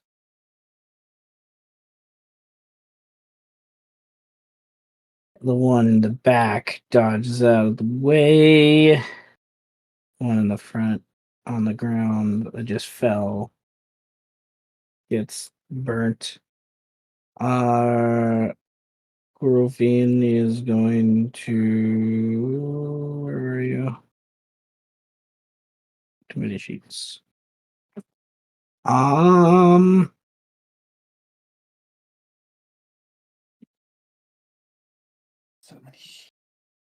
So many sheets. Wow, there's so many. For his action, he's going to. The one on the ground that just got seared by the dragon, he penetrates its mind and is, where is the your master? Where is Francis? Where is Francis? What? I like how in the movie he's asking them knowing that they don't know his real name and still killing them anyway.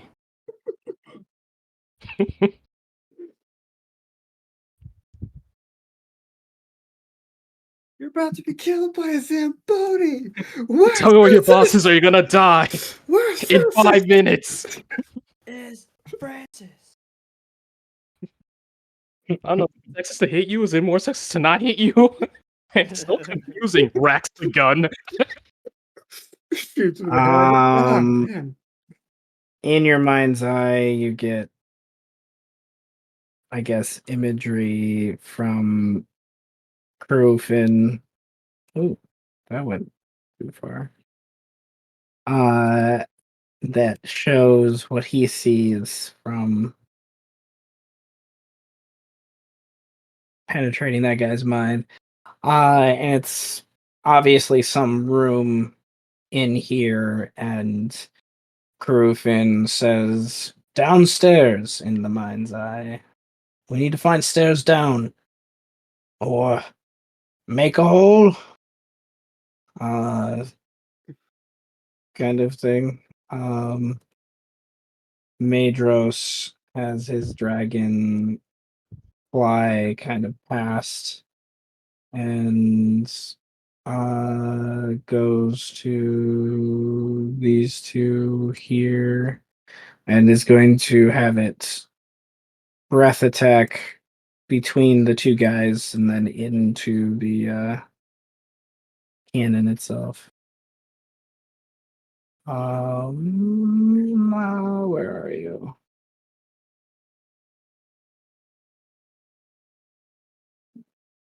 The one right in front saw it coming, kind of duck, and the other guy behind him just doesn't move quick enough.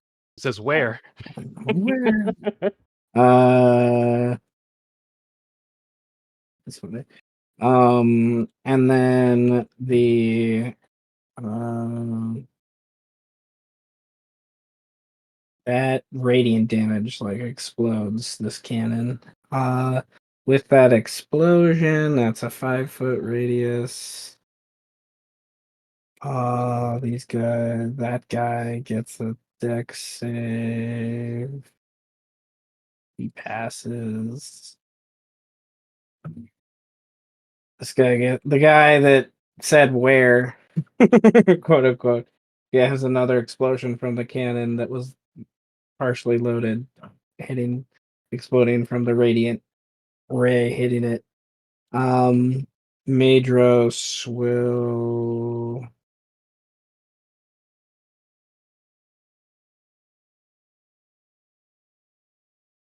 I'll say that's his turn for now. These two dragons. Yeah, one's gonna go here, one's gonna go here. Oh, that's yours. One's gonna go over here.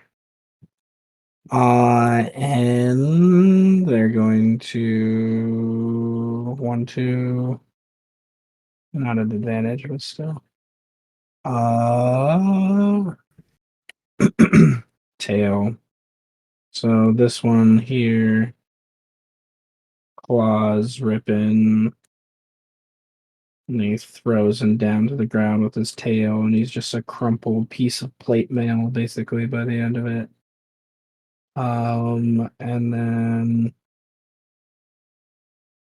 this one goes to this guy who just got exploded upon, and he's just taking advantage of this guy's turmoil because these dragons are very evil. To tail. Guy dodges and weaves using the cannon mostly to his advantage, but by the time he's done dodging and weaving, he realizes the claw that scraped him that in that first kind of dodge cut in too deeply, and he just falls to the ground, no longer breathing. And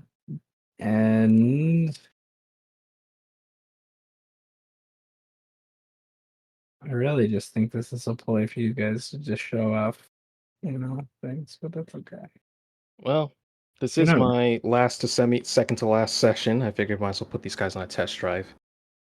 Karen there will have the dragon go off to this side so they don't escape, and he's gonna have them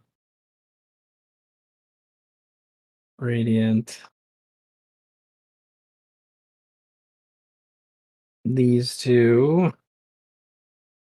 One passes that he kind of flew around, and then the other.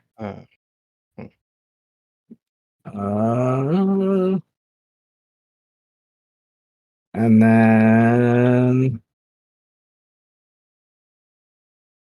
where are you? Yeah. He will mind fire the two that the dragon seared at the same time. Physical sear and mental sear.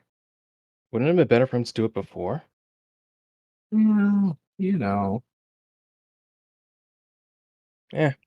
What can you do?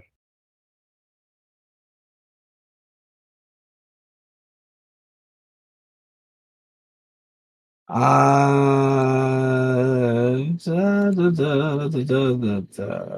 right. Meglor. He's gonna punish this guy. He's gonna have 2 in a row. He fails the first one and passes the second one, but he's still stunned, so there's that. And then the dragon will kind of slimp up and notice the guy is stunned and can't move, and the thing just claws into it. Oh gods. That's my boy. 9 plus 12 is 21. Yeah, that guy's dead.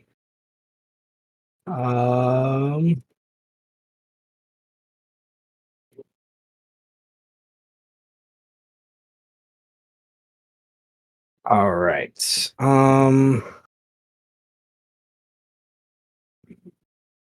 This is true. All right. These.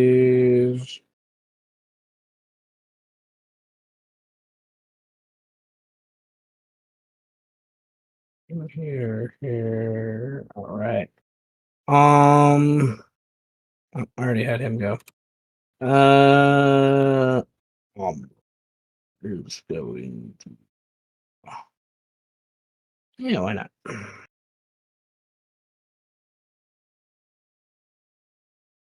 I picture like some of these radiant breaths hitting them as they're falling too, like little laser blasts. That's kicking a dog on its way down. You know.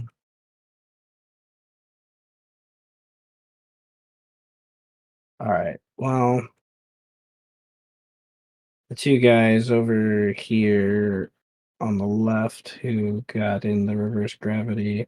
By the time the dragon gets to them, there not much is left.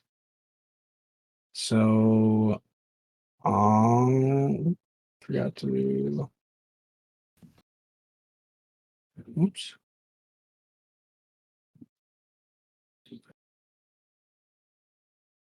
Still in the turn order.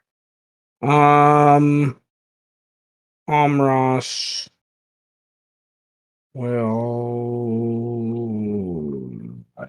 yeah. He doesn't really have a range. I think he's just gonna stay there. But you can teleport. You can move, teleport. No, that's true. Where are you? Oh, there you are. Mm-hmm. Mm-hmm.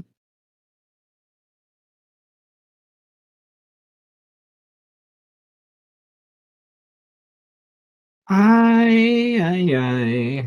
All right, so dismount. Go. Oh no, teleport. Go to there. Move over to here. That guy misses. Then he'll teleport 30 feet back here.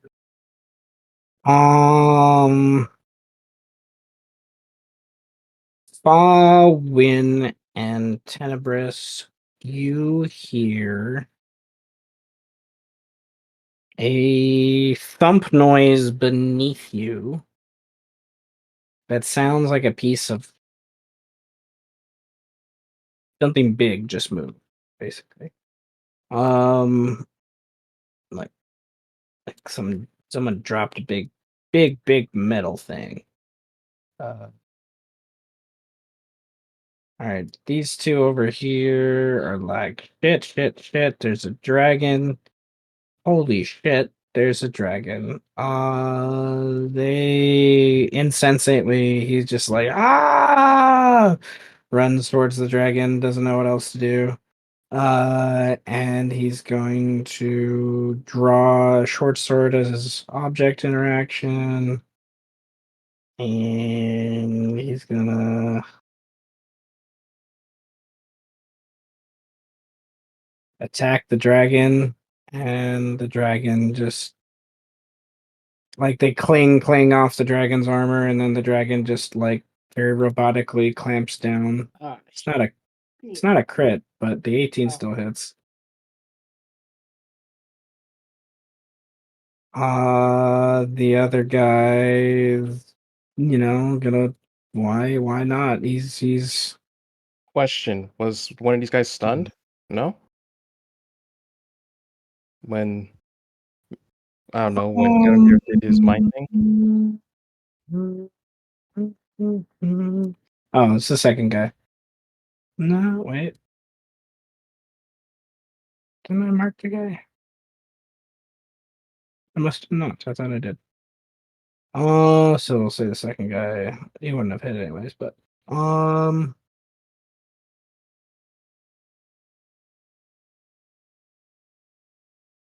right. Let's him. Kelagom will let his brothers finish off that other one here and kind of give guard to Amrod. Faurwiin, what do you do? You said we heard something underneath? Mm-hmm. I'm telling all my sons to get on their mounts and take to the skies. I guess our objective would be to disable whatever tower defenses we can see until our guest decides to reveal himself.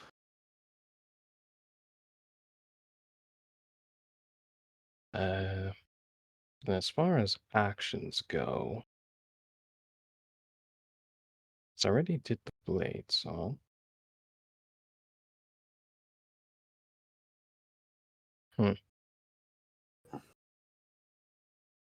I guess would be pretty much readying my action as, again, our mounts go up into the air for a spell.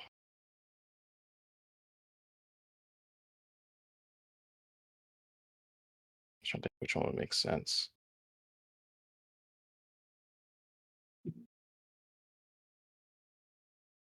Or, Dawn kicked in, so I guess I can just do the haste and invoke it so it's not concentration. Yeah, I think I'll do that instead as my action. Yeah.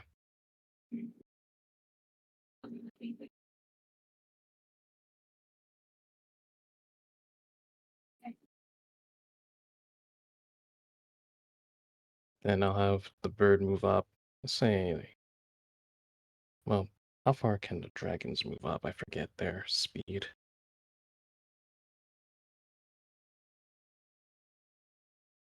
$30 on the ground. Oh, I was saying when they fly. 90. Okay. So I think, yeah, Faurwiin in tow would just move up 90 feet off the ground.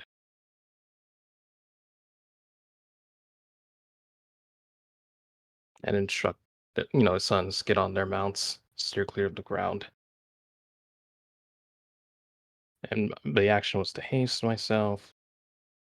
I guess bonus action, full defense. I can't think of anything else, and that'll be the turn. Alrighty. Tenebris, there's a loud thump a few moments ago beneath the ground. Your master says, get on your mounts. What do you do? Oh, I'm getting back on my mount, and I'm ordering the unmounted dragons to destroy the remaining cannons. Then we'll fly up and focus on locating and destroying any and all defenses we can find.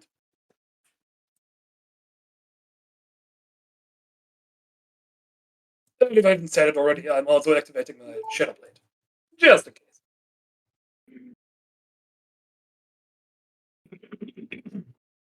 Oh, that also counter. Okay. Shadow Blade. This thing we used. Mm-hmm.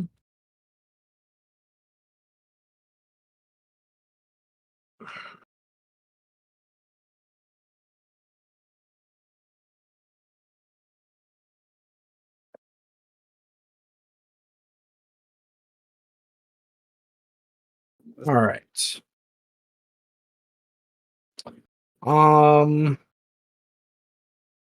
Amrad will get back on the mount.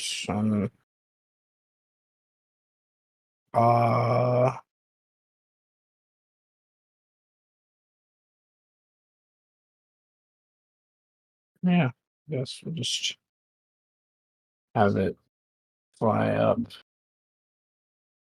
in kind of a way.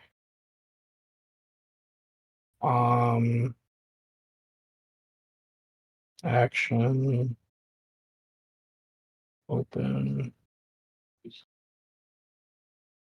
Up there.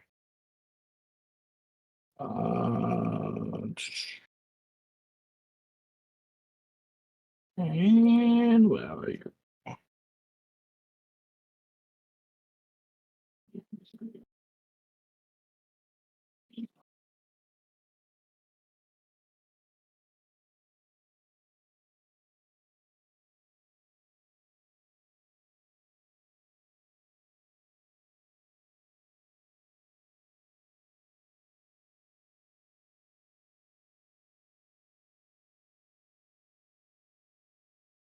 Of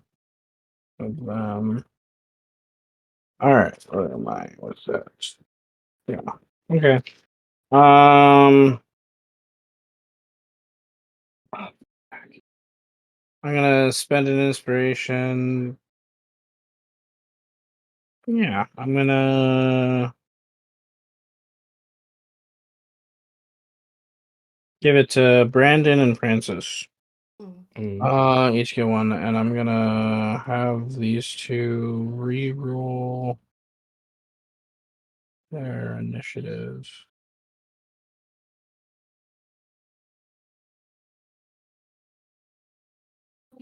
It's lower, which is sadness, but hey, that's the way it works. Okay, I get to there. Me.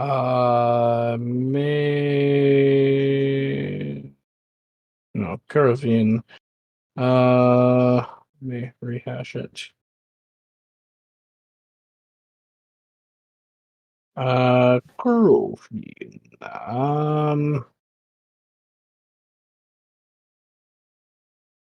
Yeah. I think he'll just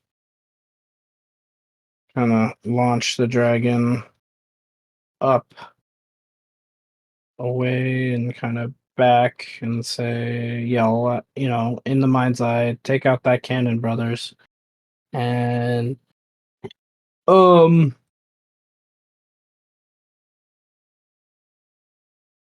Madros will come back up over here and start to circle around Faurwiin, with the dragon. This dragon will fly up and over to an upper level, go after some of the guards. They're in the process of trying to load things. This one will kind of follow him up there. Karen Thier will, yeah.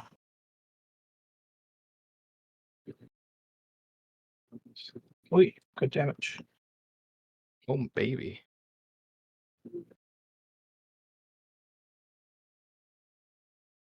All right.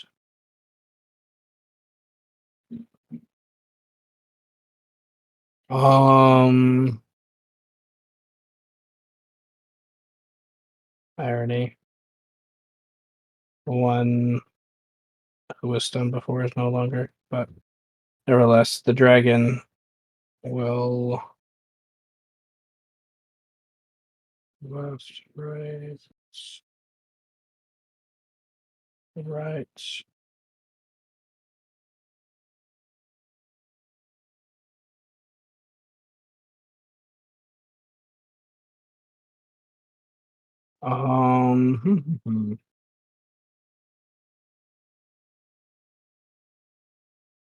So the dragon will finish off these other two.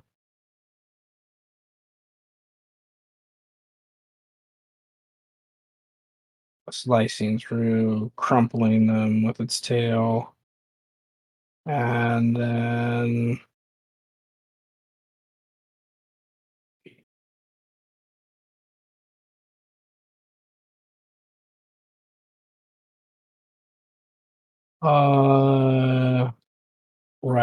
fly up and kind of away over,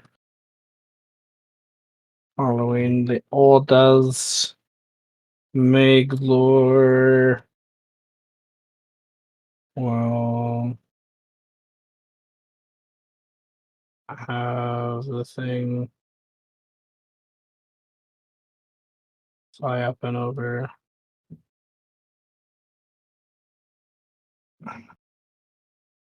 All right.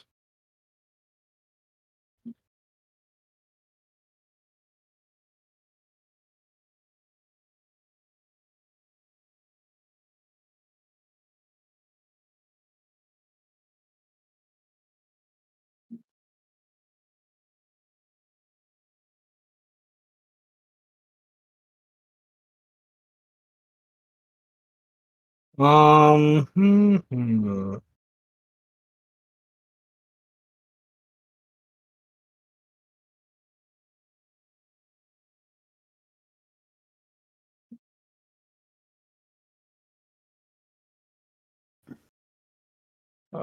Fifth. And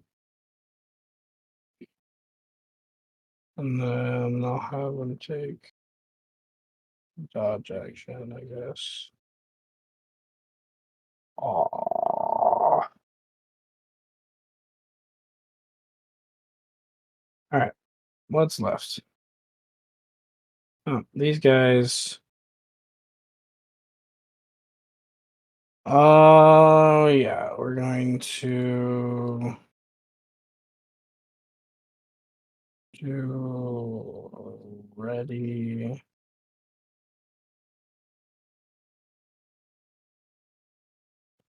And then this will.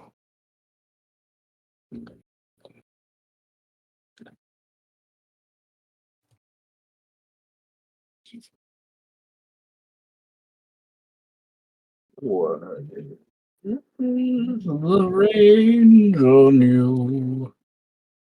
Yeah, we're gonna do it ready. And dragon. I've already made you do something. I'm gonna take you off initiative.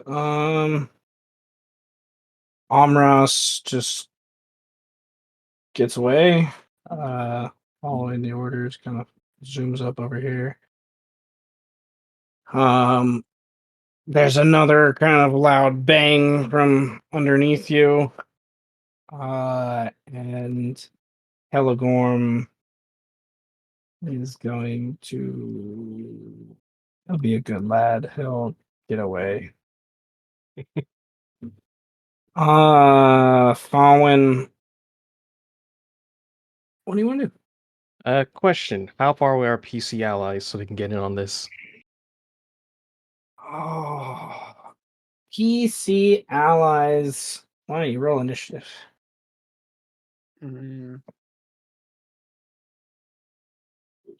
Okay.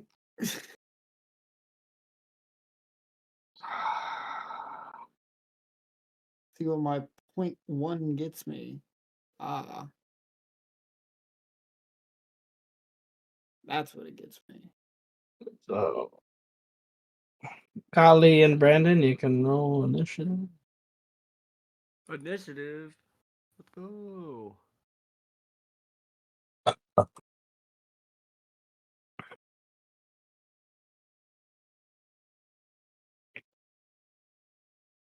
So I'm just imagining though that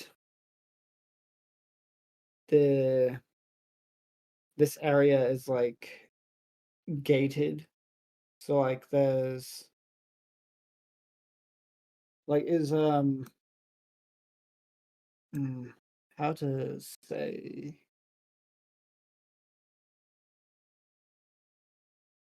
like if someone were to walk up to the front of the fifth house, they would have to go through like a major archway or doorway or something like that, right? But they could see what we're seeing on the map through that.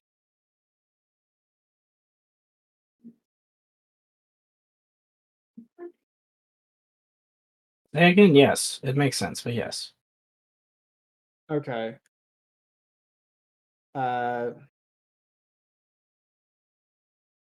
So is it fine if I do a scene, like not any particular action, but a scene as me and Pio get to that Yeah, that's point? fine. That's fine. Okay. Then Azamu runs up and begins to witness all this going down, probably more the tail end of them starting to fly up into the air. Certainly would see some of the destruction in bodies as well. Amo would hop out of his wild shape and his fist would be visibly clenching very intensely as he says, I'm not sure what to say I could even expect. Except that I really want to kill that damn elf right now.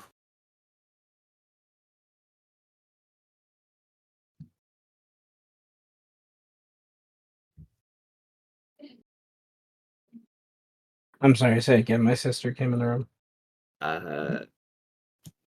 He says, I'm not sure what to have expected, but I really wish to kill that damn elf right now. Well, maybe the both of us could get a chance at it. I don't necessarily want to. Dragons, things that, our grandfather said didn't even exist. Other than in the, city far, far to the north, but. My grandfather said a lot of things, but I would not wish to enter a melee skirmish either. I have a spell prepared that would be far more useful at a great distance, which I could achieve. I wonder, though. They clearly target Anton. Can we trust them not to kill him and just to subdue him before you release your bind?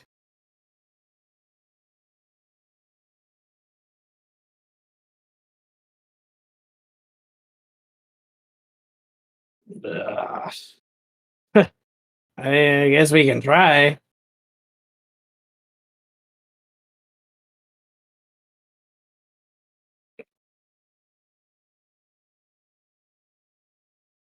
Yeah, just not like this idea. But he runs nonetheless, and he's pretty fucking fast when he wants to be.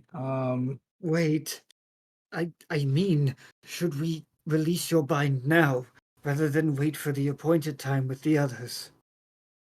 Well, that means we gotta run back the other way. Well, we don't have to run, we could fly. Well, do we wanna bring more chaos to this right now?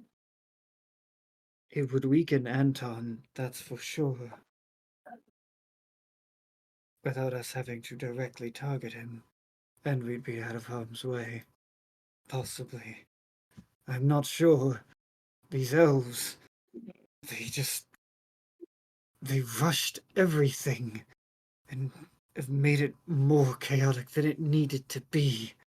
Which is why I'm not sure what the next step should be. Yeah, shit.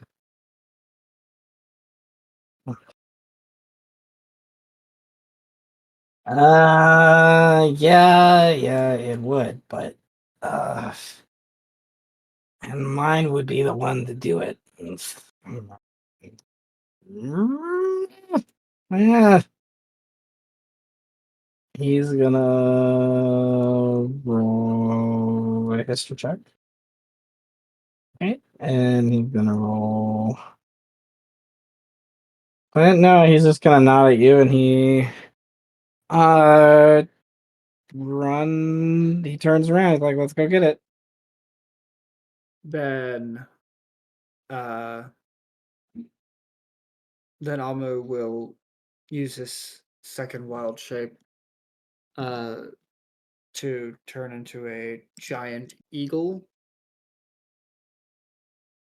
And they will fly to his bind.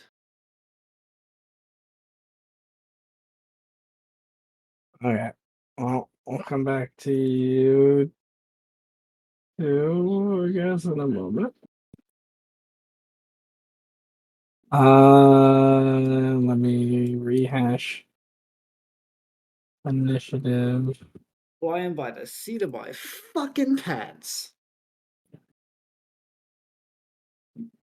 Do you see what you've done to me, Faurwiin? Do you see what you've done? Oh no, Amu has lost it. Do you see what you've done to me? He has gained All a right. nemesis. I'm about to do some true fucking terrorism shit before we, as soon as we begin to eclipse the wall. Don't you fucking worry.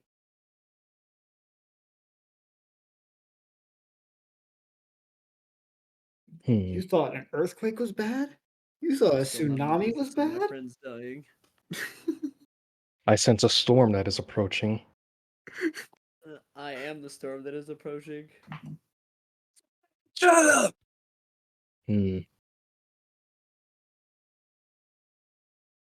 It's the name of So you the said we storm. heard thuds.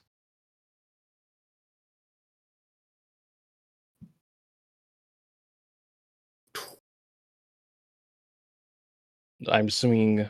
Well, I can't really see much here, but you said those were doors. How big were those quote unquote doors?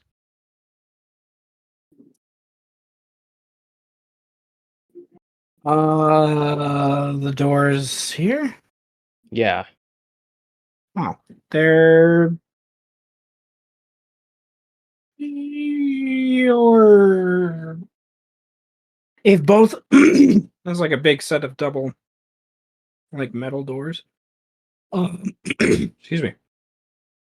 They're about both of this sets side by side are about 30 feet in total wide, and they're about that tall, like 25 to 30 feet tall. Big doors. Okay, so. Well. They didn't appear to be locked from when. Was it Amaras that went down there? Was it? No, Uh, Amaral. Amras, yeah. Amras got enough time to use his passive, but did not get enough time to do an active check before someone said, "Get away."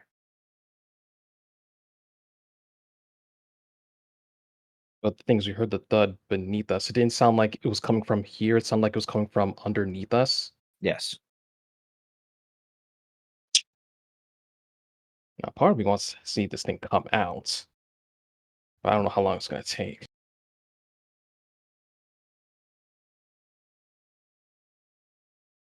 Those God Butchers still following us? Yeah. Master Tenebris, should we wait for Anton to come out as we deal with the God Butchers?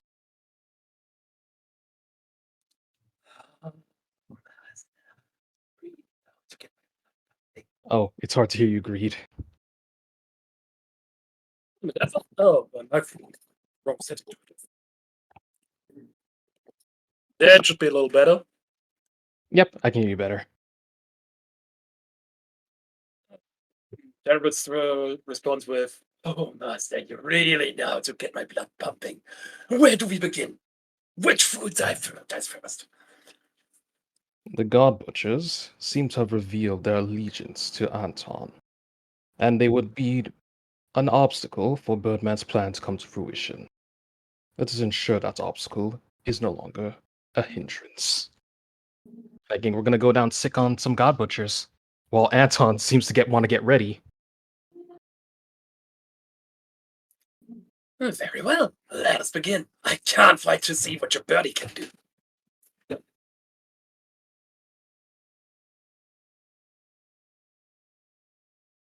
Anton, hold on. Let me put on my face, add my dress, and my giant war crime machine. I am the war crime machine.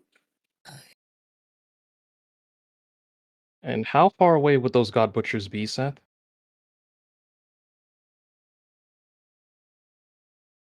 Um. da, da, da, da, da, da, da, da. We'll say one more round, and I'll have them roll initiative. Because distance-wise, can I shoot that at them?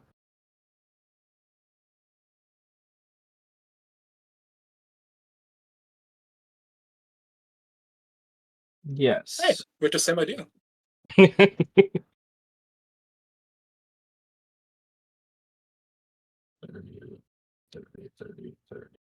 Okay.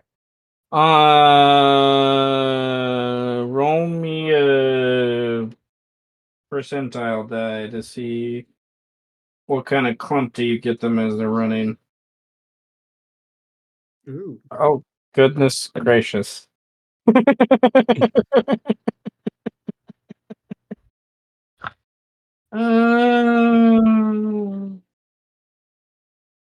It hurts. There's only one guy lagging behind. His pants falling down. All Pants are right. no brown. All right. It is a 20-foot radius. Pants are now brown on the ground as he can't make a sound. The only thing on his face is a frown. Oh. Well, perfectly, well, not average, but remove the 6, it'd be 24.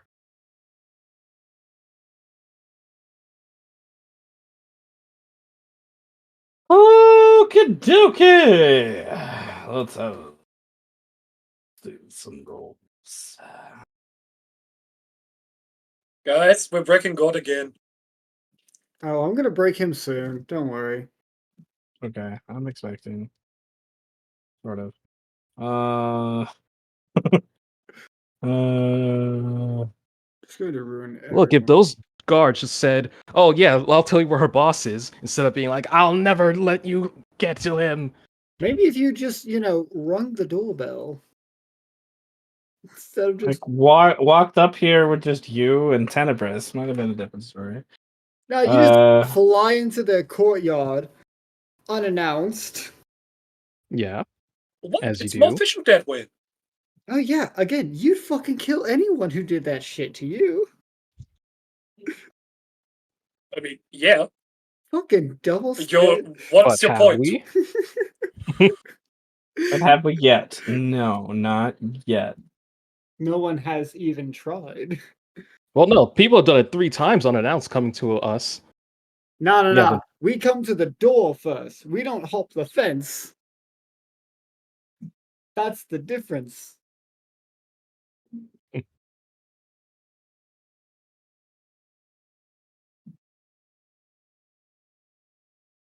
Oh god, bitches. Hell, you almost attacked one of the Karens for trying to jump the fence. Yeah. Just admit it, your characters are hypocrites. We all know Oh no, this. no, I'm not saying I'm not a hypocrite, but I am saying it's happened to Faurwiin. Are you? I never said I'm not a hypocrite.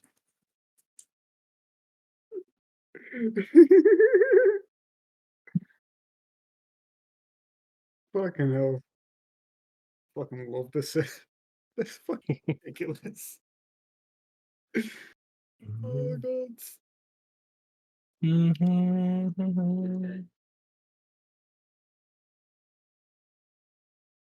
Alright. Wait, can any of them even make the save? Yeah, Okay, some Really? can. fairly. Um Nevertheless. Alright. Some screaming, to be sure, in the alleys and across the street as they make their way towards you. Is that your turn? That was my action. I guess bonus action full defense, but Faurwiin would be moving closer towards that crowd, signaling his sons to deal with that crowd. So Anton has less reinforcement, so to speak.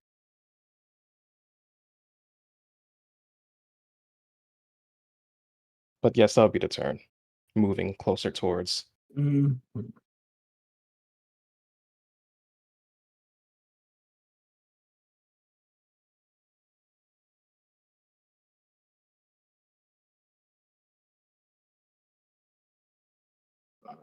Oh, shit.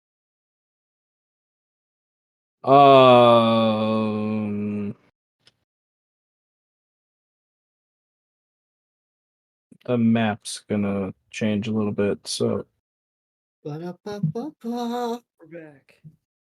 Oh shit! Where are we back to? okay. Faurwiin The fuck? doing some good old damage, causing some chaos. You know, it's all of the above. What am I supposed to be back to?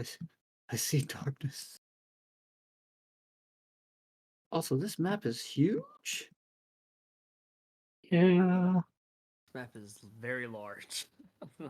Like God's fucking. Yeah.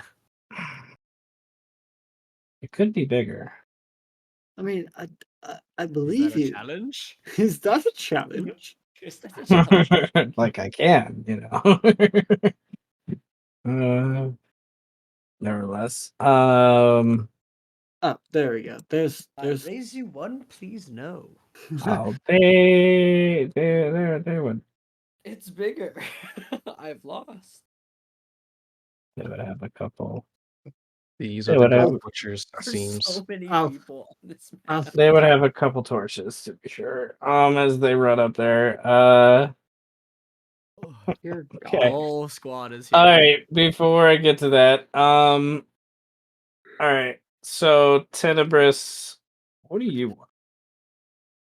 I wish for my dragon to dash and float down so I can hit him with a spell.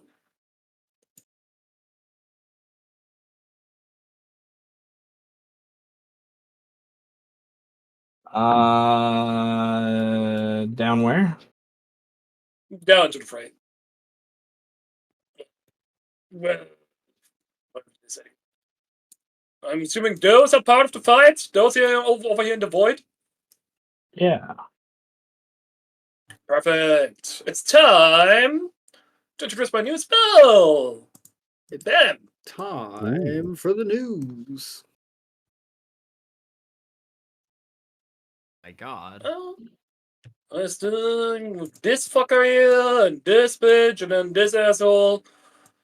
I like those. I get a bit of a buffer. What the fuck? My Lord. What the fuck is this spell? I don't know, but it's It's fucking sick. literally nihilist life drain.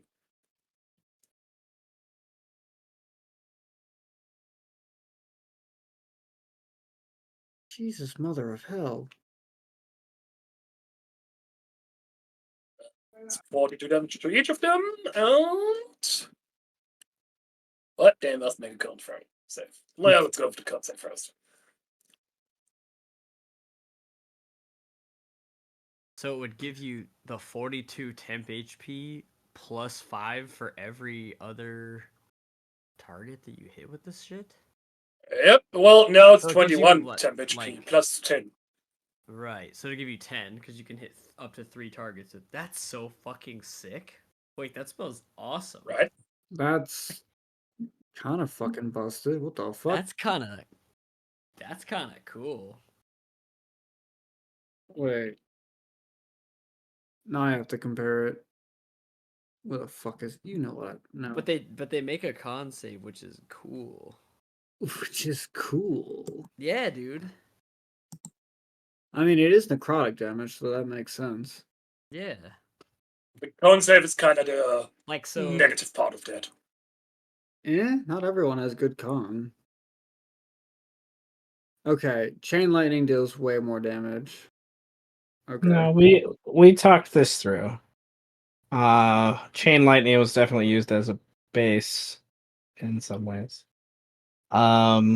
It took us a bit to Well, I was gonna say, reach a I think conclusion. the only thing that would make this spell a little like less crazy is if it was only half the HP for like if they succeeded the save. I mean, well, it says you gain for the full damage dealt, so if they succeed Yeah. the save, then yeah, you'd only gain. Yeah, that's already included. Oh, okay, yeah, that's what I was looking at, right? I was like, okay, so I was like, you're not just straight up getting like 50 something temp HP from this, right? No shot. And that would feel sick, but I'm taking the 31 too. But it would be what, a max of Yeah, 31 is not bad. Okay. That'll block a good chunk of change for damage. Oh yeah, then I'll float back up as much as I still can.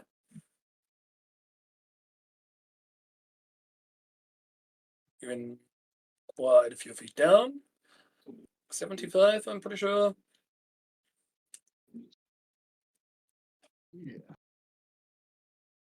Yeah, I'm going back up to 90 feet. Drank can always dash again.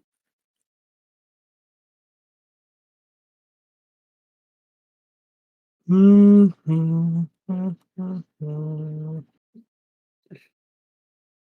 just saying, guys, in the near future, there's gonna be some changes. And we know whose fault it is. Magic is gonna have some ideas. Don't take another spell away. It's not necessarily gonna be just a spell. Your Honor, Lord Bakov sanctioned my actions. I know. I'm sure Mishra has a Okay. few words for Cobb. Look, we're all regulators of this magic system here. You regulate your part, I regulate my part. Like, pitch your regulations a fucking roulette wheel. Shut up.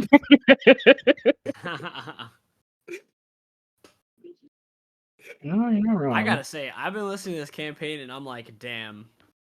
I'm kind of sad I wasn't this much of a menace, because I wish I could have been this much of a menace when I was playing a wizard. I would have done all kinds of crazy shit. I feel like Alec made sense for the shit that he was doing, though. Like, Alec wasn't trying to pursue the inner workings of magic, though. He was too focused on other shit to be doing all of this. Alec fireballed himself out of an undead hydra. And his toddler son is the most overpowered thing ever. He peaked. That is true. I mean, well, Alec is also the type to just, we're fighting like a demon prince. Okay, invulnerability. I'm not gonna fight. That's the type of guy Alec is. True. I'm just saying, imagine if Alec became a menace. You guys hear the equivalent of a chainsaw going off. Oh. Might hear I guess a loud chainsaw.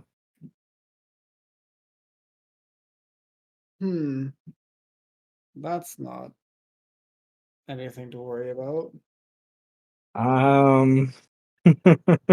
No, you're fine. Curving. Yeah. Who's gonna go over here to flank them once they get closer, I guess. Medros.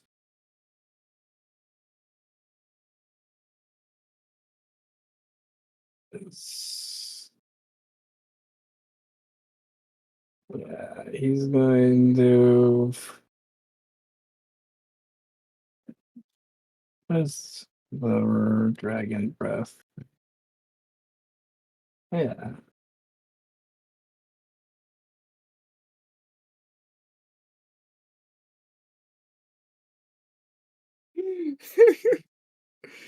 Oh my god. My mind just jumped back to Pocket almost getting the fucking paladin killed in the back hole.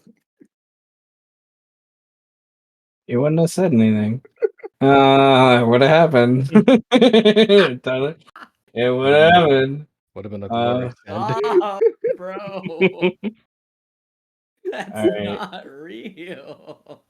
And it would have happened in front of someone too. That would have been so good. This would have been the perfect moment for that too, for the long con to just unfold. Pocket shows up. We drop the bag of holding. Faurwiin, I present to you. my champion. Oh shit! What the fuck happened? There's some I feel confusion. like it would have been even worse too, knowing what we know about Pocket now. We would have all been like, "Oh no!" Wait, I spaced out. What the fuck is everyone freaking out about? Oh my god. Oh man, dude.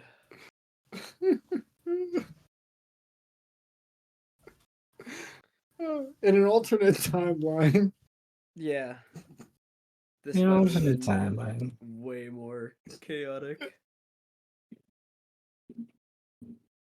Man would have fucking walked away laughing instead of like screaming his head off. Like, ah, you get what you get, bitch.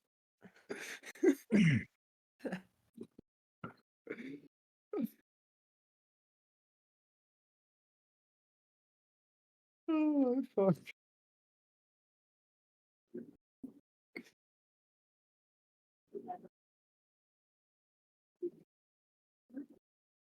Oh goodness.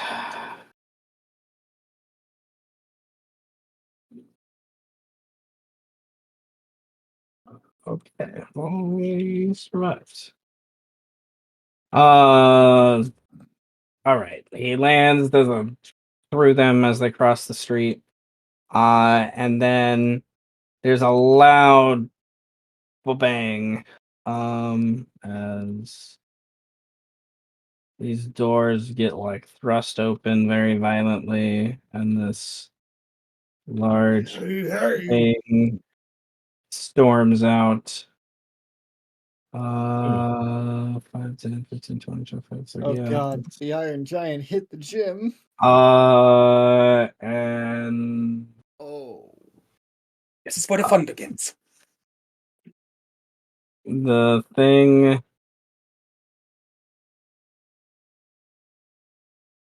I think it's going to.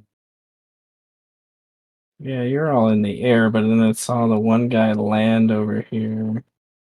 So he's gonna stride towards Madros, who just landed, and he dashes and barrels down the stairs under Kelegorm and his dragon. And yeah, I'm gonna have him sprint. Why not? He'll run very, very fast. For how big it is, pretty fast, I guess I should say. Runs down. Dragons take out cannons. Karen there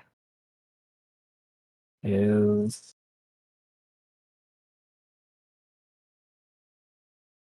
there's a thing there and there's stuff there and I don't know, there's so many things.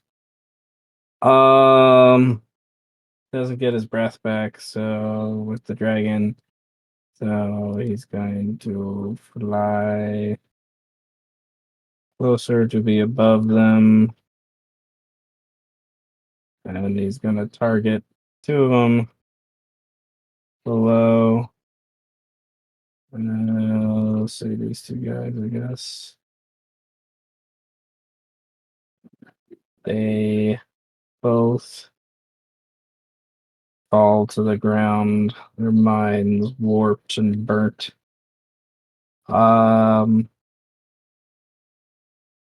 Nevertheless,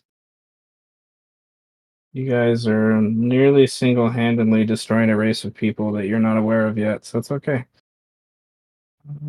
Cool, I love genocide. Hey, they chose to go up against us. They didn't have to do this. Yeah. Says the guy who literally stormed the gates with like a bunch of dragons up his grill. Yeah, again, dragons should be a deterrent, not an attractant. Doesn't mean you get to do whatever you Roll want without up on him. consequences. Yes, and the consequences of their actions is dragon fire. mean, he's got a point. My gods, I hope one of your sons dies. Oh, then Not that'll be even all. his sons. That'll be a whole different type of hell that'll be raised on the A city. sacrilege. Maglor looks down at the golem, and he's gonna focus on the golem. Hey. Hmm.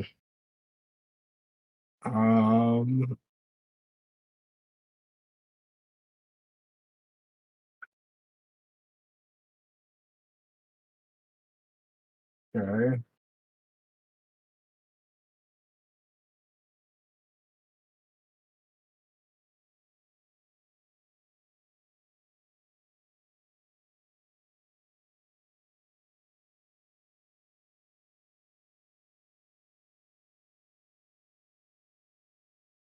Alrighty.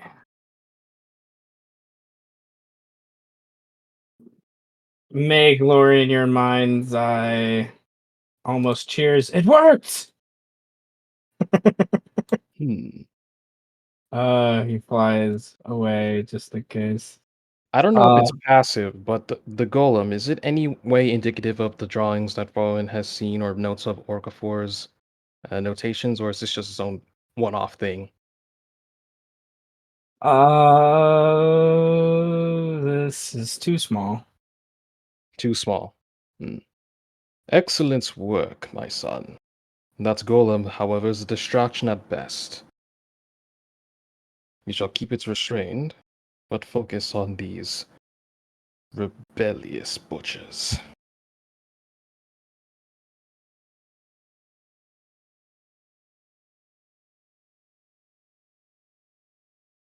Okay.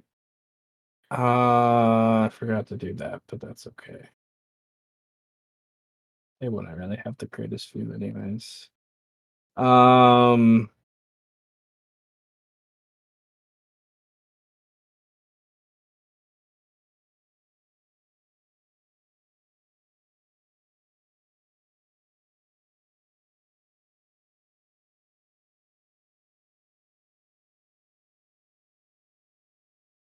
All right. He's 90 feet in the air. All right, that's in range.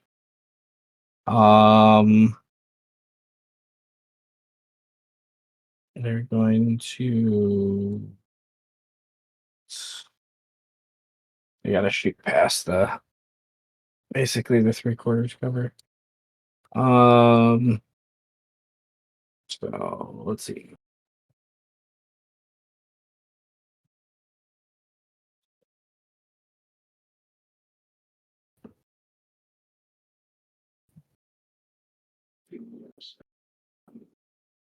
Um,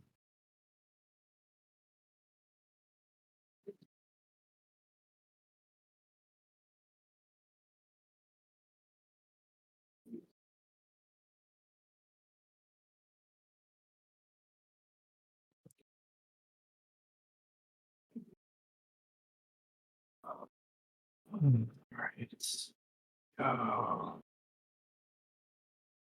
The dash.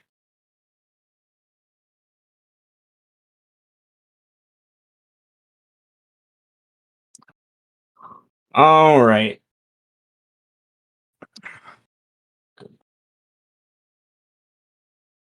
Bird. All right, Birdman. Oh man. Okay, where are we in this whole engagement thing?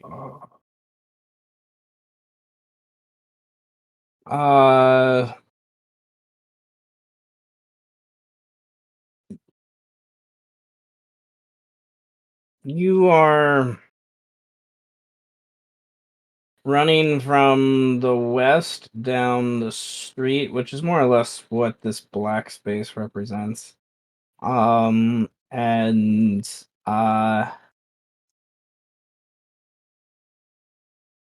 yeah, you've watched from a distance as the dragons have turned about to, you know, Civil War is in full flux. Oh, good. That's good. I love war. So I felt that Faurwiin released the word. Yes. Ow. You almost had a So- seizure. Yeah, that's right. So I guess I'm done doing that. We run up here. And I don't see Amu, but Kaly is with me, right?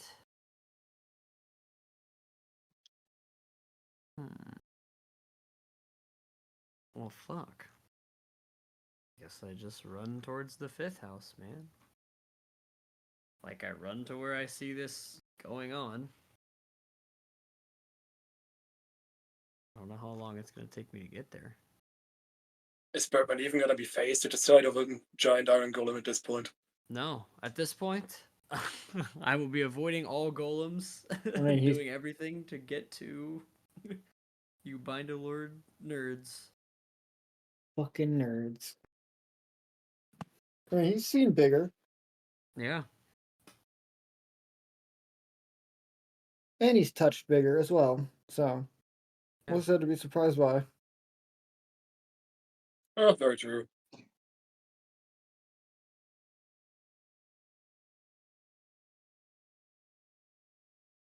Besides, I bet Eros was more rock hard with cash anyway. Yeah. So I guess I just dash like as far as it can take me until I get to where we are on this map. Seth Fast is as muted, hell. so Oh, Seth, you've been Nope. muted the entire time. There you go. It happened. Maybe that's why we can't hear God. He's always muted. dumbass god. Which means he has no voice. Okay.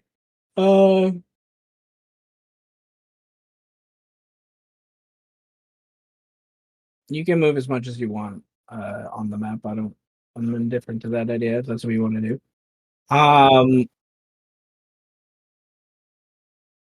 Yeah, until I get to like where you deem it appropriate for me to start like using movement and stuff.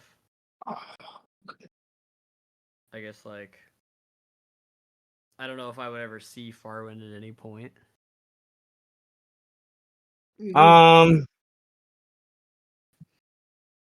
I go here. 90 feet in the air on a giant bird? He is 90 feet in the air on a giant bird. I think that thing is huge. It's been eating its meat. Schmied? Yeah. I mean, Schmeat alongside meat. Das Ding ist pulsating. Look, man, I don't think a vulture cares about things like that. All right. How tall is the golem thing? It's big. Wow.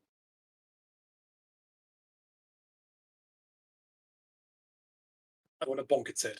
Like would I be able to like run past the golem? Well, it's stunned, so I guess once the answer is yes. So I guess I just if I see it stunned, I just like literally run over and like jump past it. Just run inside. Okay. Go Birdman, go. Go Birdman, You go Birdman, go Birdman, go. No, we're gonna stop you there. That's good. As the guys with all the crossbows here are gonna see you and all right. Amras is circling back around. All right. Kaly, your character is running into this area and Show us what you got. what are you doing? uh, I was gonna run like right here. and get closer to the golem.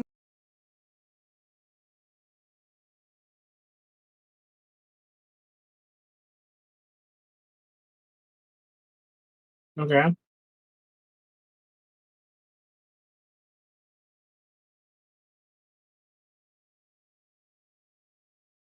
Can I still do action?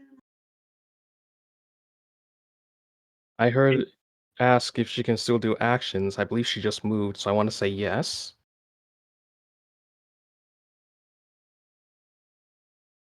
Because I know that was free movement, so I wasn't sure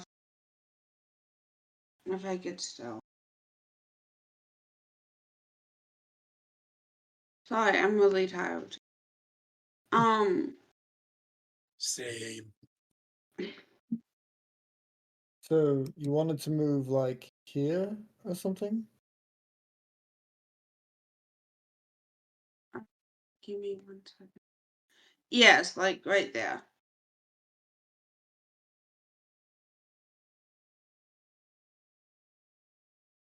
If all you're gonna do this turn is move, then you can move there. That's fine. Okay, that's what I'm gonna do then. I just.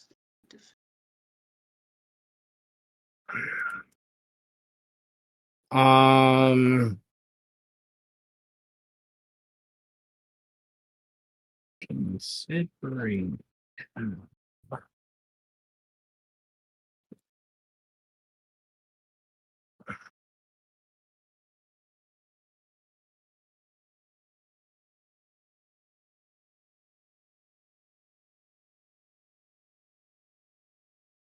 Am I the only one imagining the golem sounding like the Hellfire golems in Hellfire Peninsula? I'm familiar with those golems.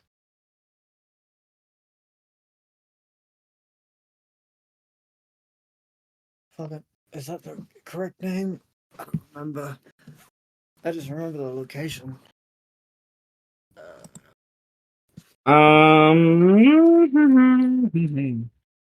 Uh,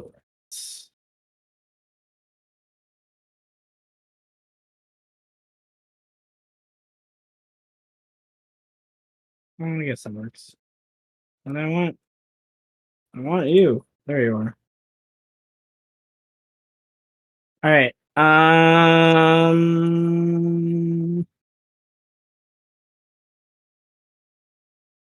Reroll. It's another loud thumpity thump. Yeah. Thumpity thump? And yeah, thumpity thump thump. Thumpity thump thump. Caligorm sees the thing that's done, and yeah. I think he's going to.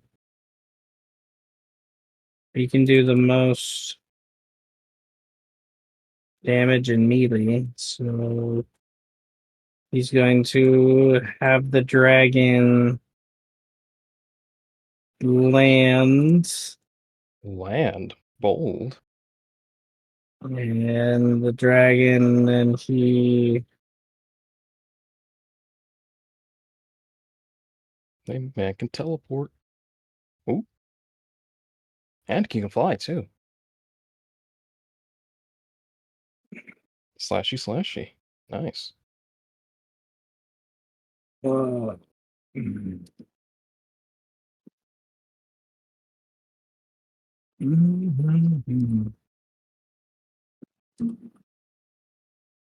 Holy fuck, that's some damage. And then teleport. The dragon will fly back up, I guess. And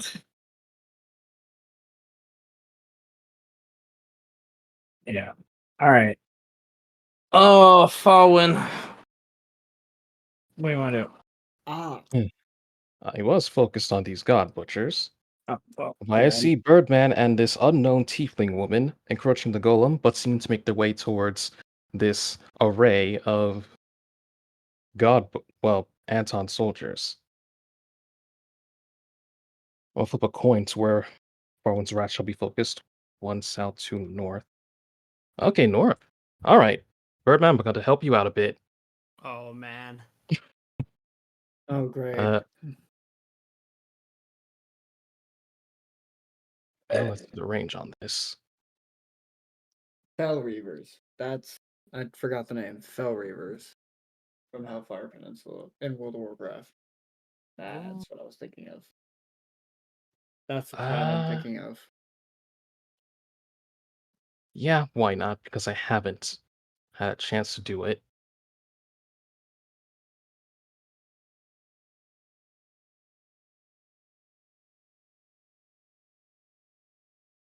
Bump it up to a 7th level. Do I want to? Or you know what? It'll be all except for the center one. We'll see his friends get fried.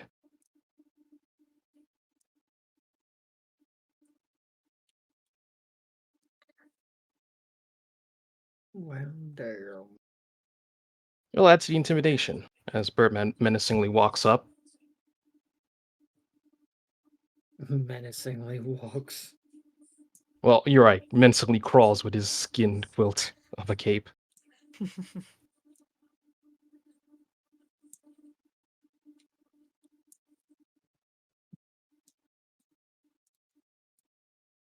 Anytime I think about someone performing a movement via like an item or something that doesn't technically require their body to be used, I just imagine them just not moving at all.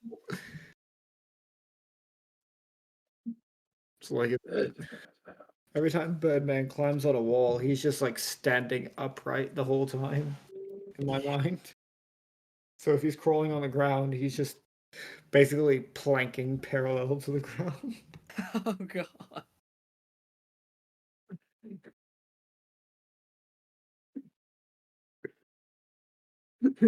Let me roll the damage. He needs to talk to somebody. He All right. flips around. Who are you hitting? All except for the center one here. Because it can hit one and leap to 3 other targets. Oh, okay, that's there. I was looking in the wrong place.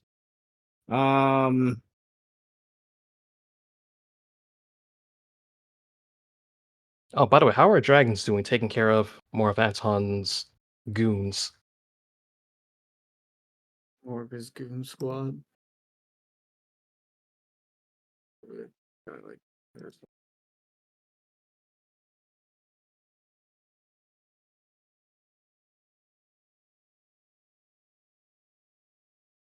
Gooning. Gooning and hating and hating and gooning.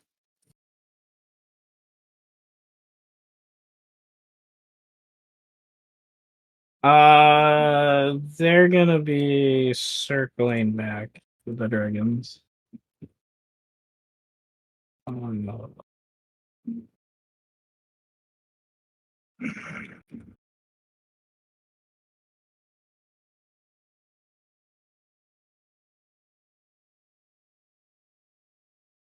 All right, they all get electrocuted. Not bleeding, dang. Not Oh, bleeding. they are. I just baby steps.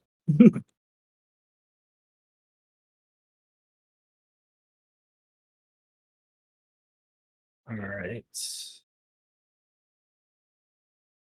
Okay, is that your turn? Probably should still stay here to make sure these guys don't encroach. Bonus action, full defense, and that'll be the turn, yeah. Oh, wait, I'm hasted. Bird could go. Okay. Actually, yeah. If I'm hasted, let's. Who's a victim? I could. Yeah. So yeah, I see. I know the golem is there. So I'm thinking, bird fly. I stab at the golem, and just bird fly back a bit. Because. Eh.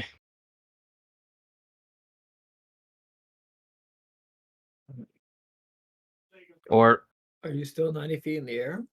well, I was gonna say, maybe I'm thinking whether I should just jump down or I should have the bird fly down for me. Oh, what's 30 feet? You know what? Fine, I'll duke it out with this golem. Falling in Uh, 3 actions. Bird fly down, Farwin dismounts. Farwin sees Birdman repulsed by the smell. Sees the Oh, you tiefling haven't seen me woman. since I got my skin quote right. Yeah. Farwin was about to say, good, but then he's like, oh,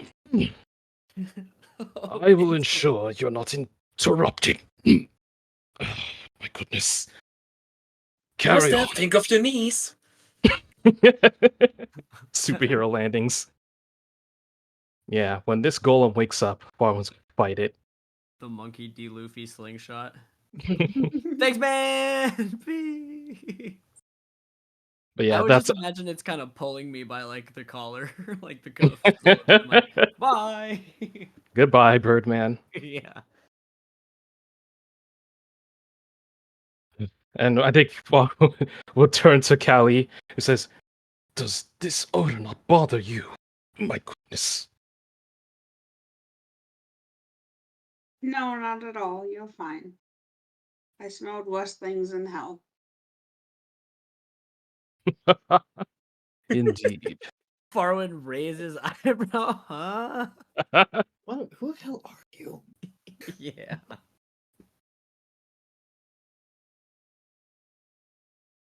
But yeah, that'll be the turn. The bird, out of harm's way. Farwin's down there.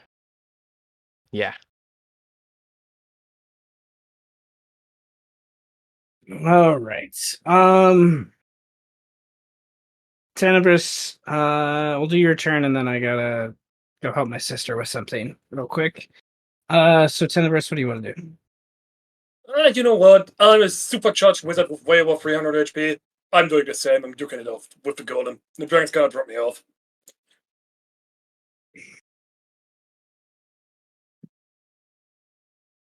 Okay. Gonna give him the old 1-2. Bonk him. Oh, I forgot to attack the golem. That's right. Thank you. I forgot to roll my attack for it. Mm-hmm. Yeah, better do that. Yeah, let me do that.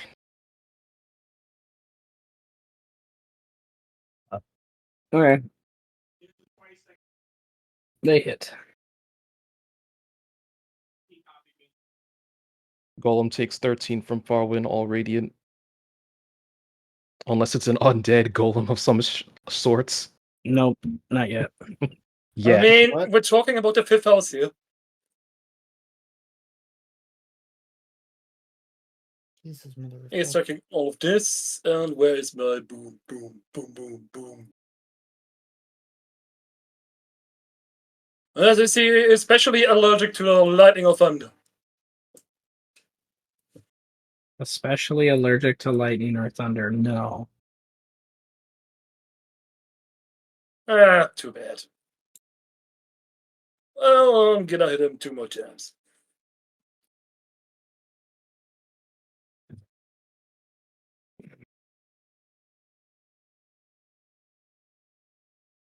And Shadowblade, I guess we'll find out if he's immune to psychic.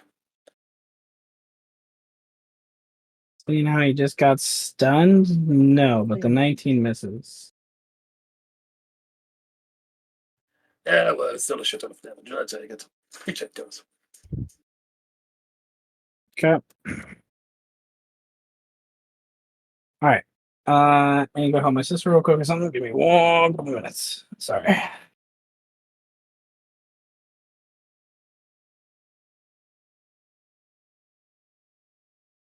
Well. Shit. Who needs sleep anyway? Oh my fucking hell.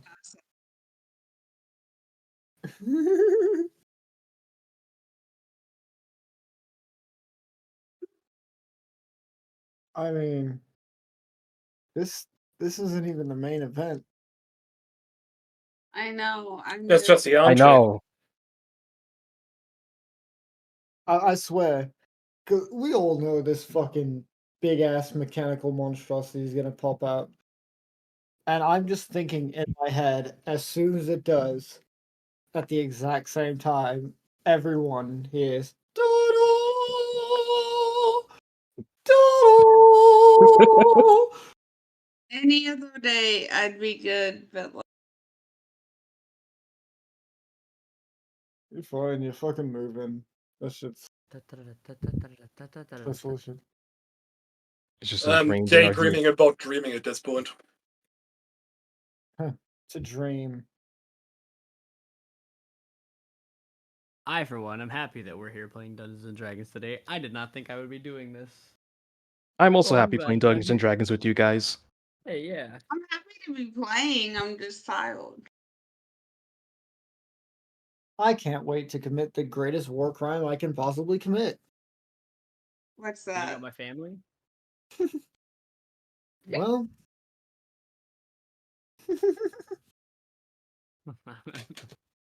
Giving birth? well, if it's to Hitler, sure. Giving birth is the Giving ultimate birth war to crime. Hitler. Kind of like rolling the dice, you know? You don't really know. Am I giving birth to a war crime baby or no? Yeah. All right. Now for the thing I've been trying to get to this whole time. It's Oh, about to no. be unleashed. It's about to wake up. No, It's about to go down. well, not that low. It's about to Wait, go sideways. shut up. It's about Oh! it's about to come Oh! up. Oh gods. Is he in What an kind of Eggman robot? Pokemon is that? Why is it at a Pokeball? No, I put it on the wrong layer. That's what's going on. He burst out like the Kool-Aid Man. Hey, hey, hey. That's Fat Albert. Dude, you're looking the wrong way. The fight is over there. Oh, no. All right. Oh, So That's from this Hercules. Zeus is that way. you hear a projected like garbled voice of Andon, and he cackles maniacally. Now you can face my Mecha-Tarask. Mecha-Tarask. There it is. What Mecha is Godzilla. How many regional variants of the Terras do we have to fight then? As many as I want you to. Welcome to the city assault. And so he has unveiled his weapon of destruction. And you know what? I'm giving a mental message to my simulacrum and to teleport here and go restore this motherfucker. Dr. Eggman. Oh, why? that's a light. Oh my gods. All right, I'm just making sure I can hit you all. I can hit most of you. Well, What the hell does that this is for this. Nevertheless, oh, I gotta do that. All right, all of you in the yellow aura that are not his friends, which is all of you. I need Okay. wisdom save versus fear. All right. 17. Frightened, I should say. All right, so my sons are fine. Birdman and Kaly and Tenebris, you have advantage. Yay. Okay, how do I do this again? Click on where it says. You find where it says saves, and you click on where it says wisdom. That.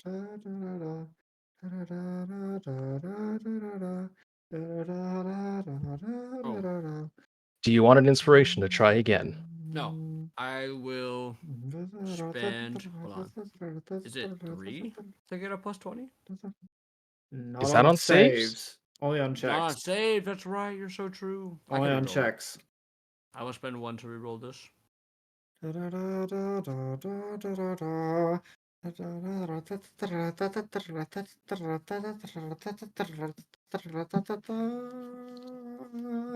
Oh my god. Spend Take one to my break the insult, tie. Kaly. You can spend 1 to break the tie because it's DC 17. Yeah, but I rolled a 16. Yeah, so you spend 1 to break the tie to get the 17. All right. I have an inspo right here. Does anyone want one? Going once, going twice. Do you want it, Brandon? Well, I'm good.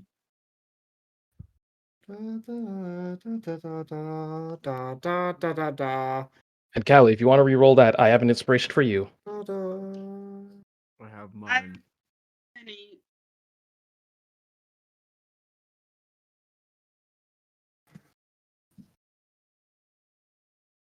Hey.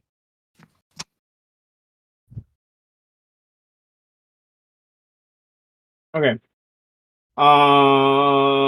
So PCs are fine, which I sort of expected. And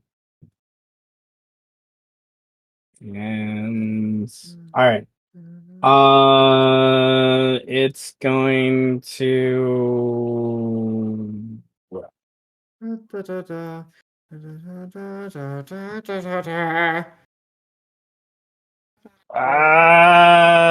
Yes. Faurwiin, you've meddled enough. And the first thing is going to attack you. It's a ranged attack. Oh no. So it literally its red eye heats up and at its head, and it like shoots a beam of a laser beam towards Faurwiin. 31. You know, that would hit if I allowed it. What's with this sassy lost child? This sassy Alright. old child. Okay.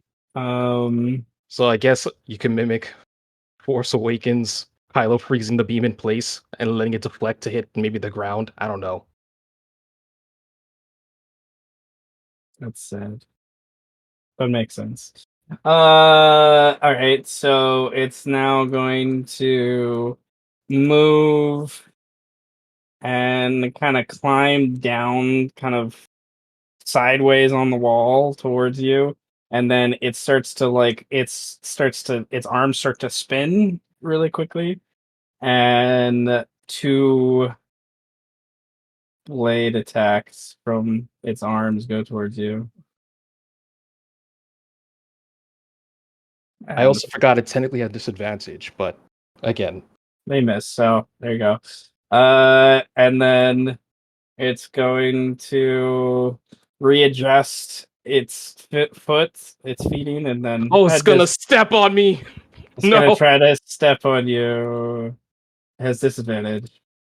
So the 38, I'm pretty sure hits though. Yep. Oh God. That motherfucker has a plus 19 to hit. Are you crazy, Seth? My God. Yes. All right. 34 bludgeoning. And you're grappled, restrained in such a way. Oh. And suffer the stomping pin damage at the start of each of the Tarrasque's turn, like a Tarrasque turn. You have to end the grapple. So This is fine. This is fine. This got you like stomped on. Or maybe it was a little slightly over there. All right, so grapple and restraints.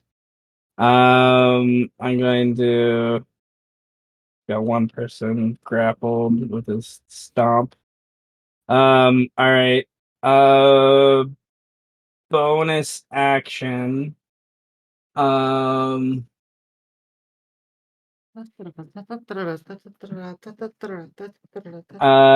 Yeah. I don't need this anymore.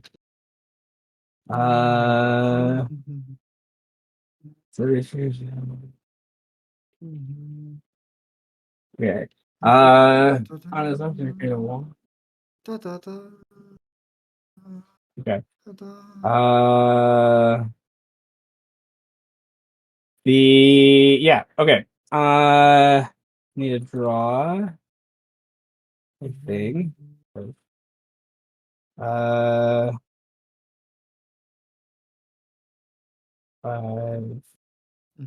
10, 15, 20, 25, 30. Okay. So in that area there, using one of its arms, it when this like force field kind of goes up. And yeah, I need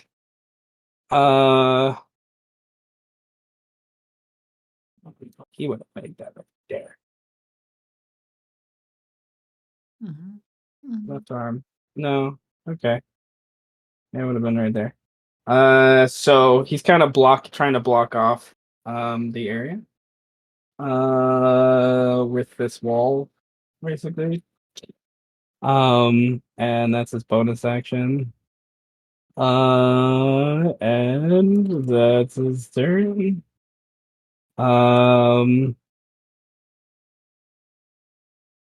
So let me do this. All right, Amrod.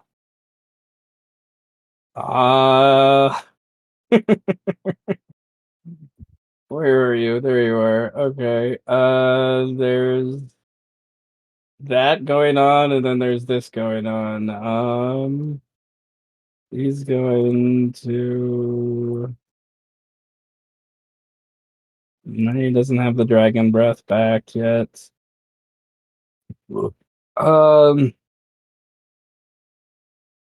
Yeah, he's a mind fire guy.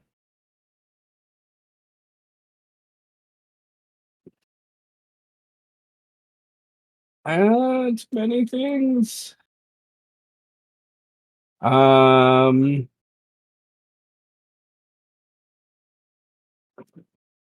He's gonna have the dragon fly to the other side of the wall, and then he's going to try to go for the Mecha Tarask. Maybe it'll stop doing what it's doing, kind of thing.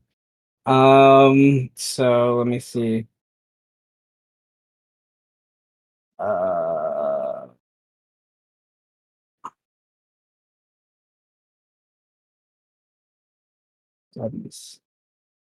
Goodness. Slightly. All right. Resist the first one, but not the second one. But irony, it's not immune to the stun, so it gets stunned for a moment, but it is immune to the psychic damage. Oh. So Amrad. So it does count as a creature. Yeah. Okay.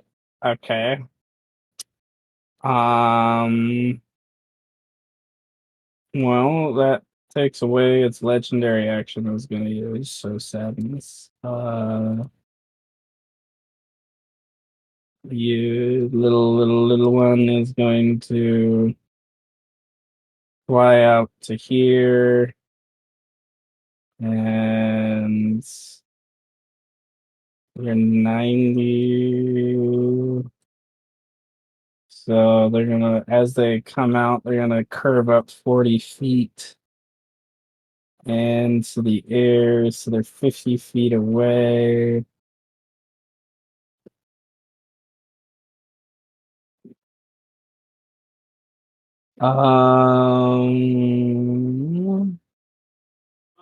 Yeah, they're going to bonus action, get another 25 feet up. So that's 25, it's math. 65. So he's within 30 feet of Kelagorm. I love it. The little Trokill is going to toss that at Kelagorm. And Kelagorm and his dragon, a little boom, boom, and really loud pop from these, and the dragon. Gonna give Roll. info for them to roll an advantage, because what the heck is that stupid damage? I rolled really well, really well. All right.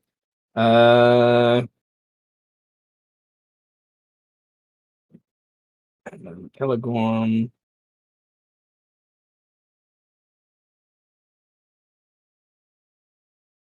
Ah, Telegorm. Try again.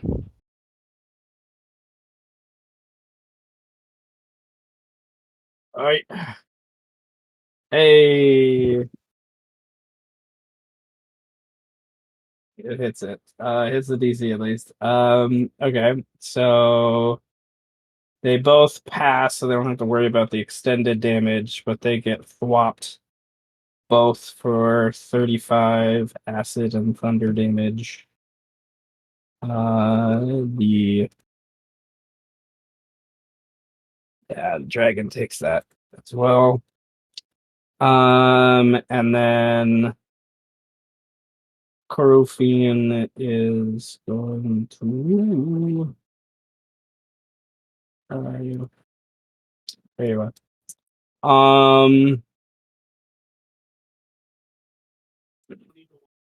Yeah, Corofin is going to have the dragon land here, and he's going to say out in common to the god butchers, "This is not a fight for you. Turn away!" And he draws a sword and then ignites in the weird energy that it is. And he dismounts. He's going to move forward 15 feet. And he's not going to wait for their answer, I think, with everything going on.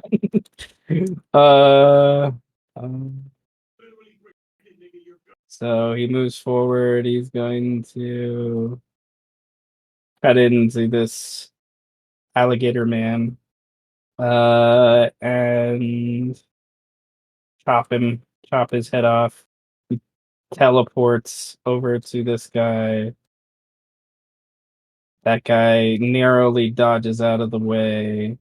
He's going to bonus action behind the dragon for cover. And then the dragon is going to I'm gonna head to land, so that's what the dragon does. It doesn't get. Let's see if it gets its breath back. It does get its breath back. So the dragon is going to. Yeah, we'll do that line.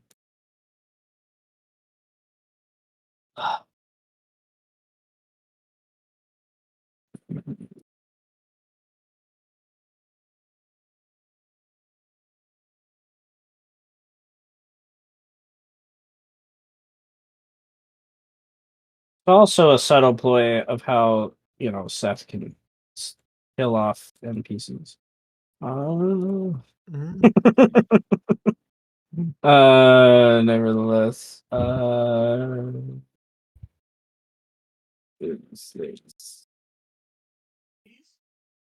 yeah. So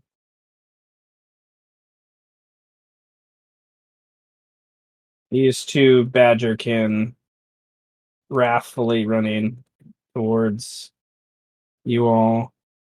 Dragon lands in front of him, opens its radiant breath, and laser beams through both of their chests. And they fall to the ground. Mage rolls. There you go.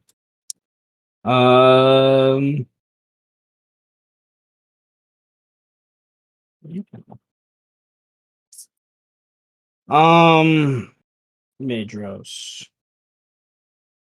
Dragon stomps over, riding the dragon. He leans off to one side and tries to gouge into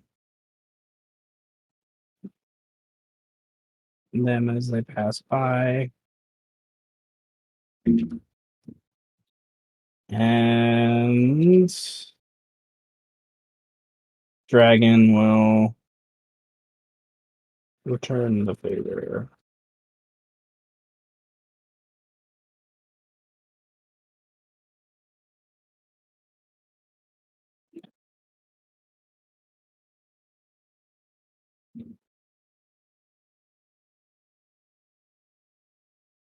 All right.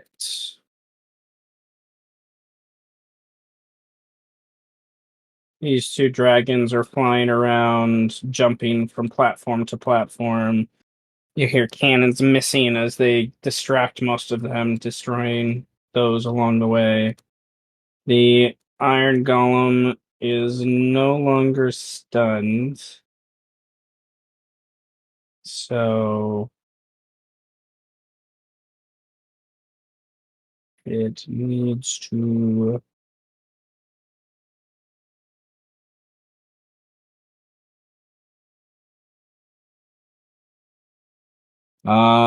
it gets being what would have happened in this? The wall would have pushed it out of itself behind it. Nevertheless, the creature is going to climb up, dash, jump down. There's a loud from it, and it's going to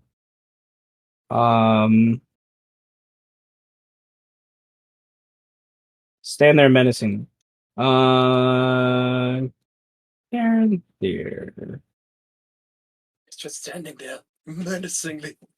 Get out of there, man. Okay.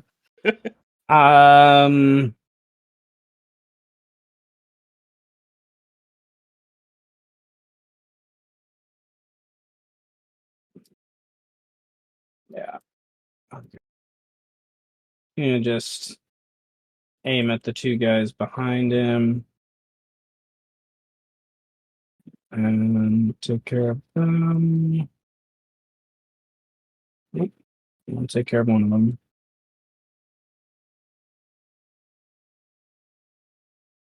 And then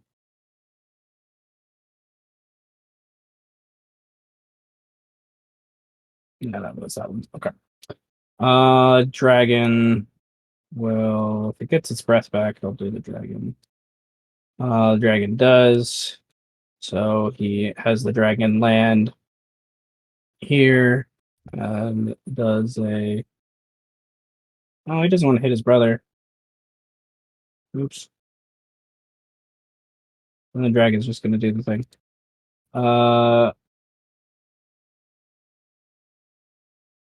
Okay. Cut into cut spider monkey spider in half. Okay. Slash down through Ned's mask, destroy Ned's mask. And then a tail whacks Black Thunderloin really, really hard across the chest. Throwing their names as much as possible. All right. Meglor. I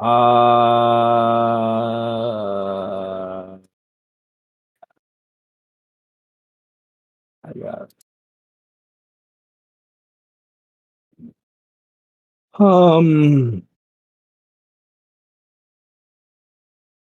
He's going to. I think they're going to turn to some of the other guys, make sure none of them run up and reinforce too much of this. So some of the little flying guys. Right.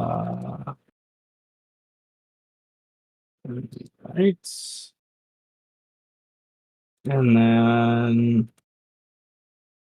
they'll just kind of. They'll just kind of fly off this way, so you can look to make sure no one else is coming out. And then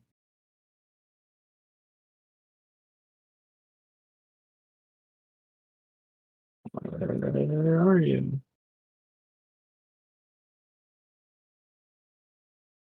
There you go. Okay. So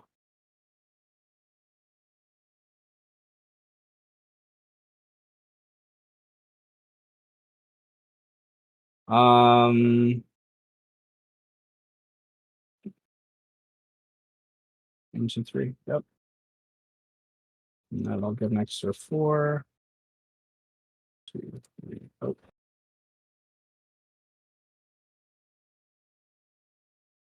All right. So the guys that you lightning bolt, this little catalyst behind shoots out a little rapid fire dart to 3 of them. There's an extra +4 because of a bonus he has going on right now to each of these. So most of them get healed for about 20. That little bitch. And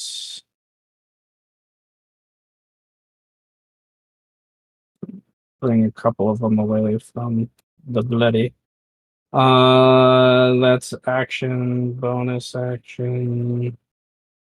He will move back behind the door, take some cover. These guys are going to come on, step out. They take a step. Up there. Aim for the rider. And they're gonna go for Caligorm. They have to get past 3/4 cover because the dragon's pretty fucking big. So they technically need to get a 21 or higher to hit Caligorm. If they get a 16 or higher, they will hit the dragon. So there's that. 2, 3, 5. All right, 2 will hit. Nope, 3 will hit the dragon. And because of the dragon, that's half damage, so 25. Yeah. Wait. Yeah, 5. All right. Yeah. What? Can I make things a bit more, well, maybe potentially make things more interesting? My turn I don't know. was technically 11.1. Okay. So I want to do a percent. Since I am a giant eagle, not on, I'm imagining by now I'm like 240 feet away from all this because it's a flight speed of 80 after all. I want to just do a perception check. I'll have advantage because they have advantage. And I want to know if I see either Birdman or Kaly. And that's +4, so a 19. From 240 feet away, do I see either of them?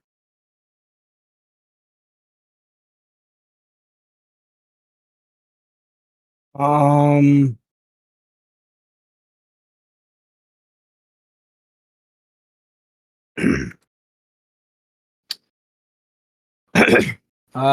think it's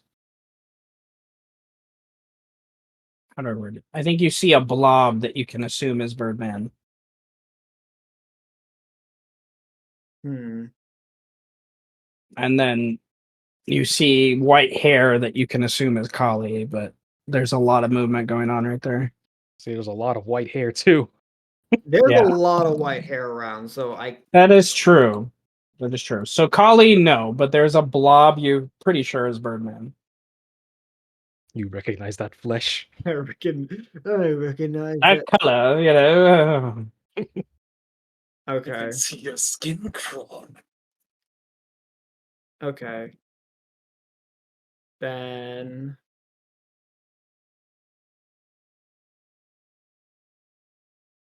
time for a sanity save then. Not to lose or gain sanity though. Well, yep. I'm gonna cause some chaos then. It's like you gain sanity from causing terrorism. What is this? No, neither to lose nor gain.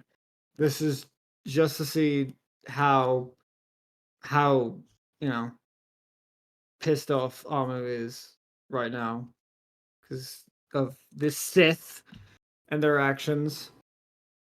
Okay, great. So Storm of Vengeance. The storm that is approaching. So this entire battlefield is now underneath storm clouds. A 360-foot radius will cover everything. Like, I don't even think. Yeah, everything.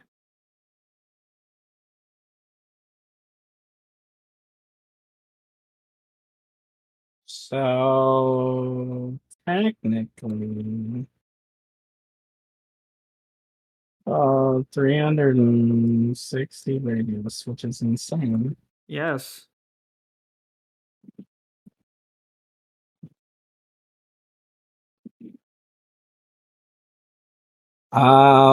Technically, it would include as well. The 8th house, the 6th house, and the 7th house. They're towers and districts of what's left of them. I guess at least or whoever's in there. Nah,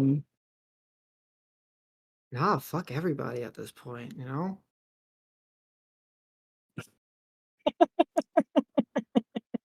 Tarask isn't even awake yet, guys. It's not even awake yet. I told you, the greatest act of terrorism I could possibly do. All right. Well, I think everyone makes con saves. When it appears, must make a Constitution save. Goodness gracious, that's a lot of con saves. Concepts Yeah. from everybody. Everybody. Alrighty. It's almost 2 a.m. Can we make this a cliffhanger? This is definitely a cliffhanger type shit. It's a good cliffhanger. I'm going to roll with advantage. I'm going to spend an inspiration. I'm serious, I want to sleep. It's all good. Yeah, let's wrap up this turn, I guess. We're almost done with this round. So let's wrap up this round. Because there's only like 4 more people. Oh wow, max damage. Well, it's not. Sorry, not the. 216s. Oh, come on. Let's ignore the It's- 12s. That's it's- hilarious, though. It's supposed to be 2d6. Okay. So this is the thunder damage. Yes. And deafened for 5 minutes. I Yep. love it. I would prefer to not be. Thank you. Let's go. Well, considering how this might take me a couple minutes to roll all these. I mean, All right. to be fair, well, it's only like 5 damage in total. You could just probably just roll for these next NPCs and you could handle it afterwards.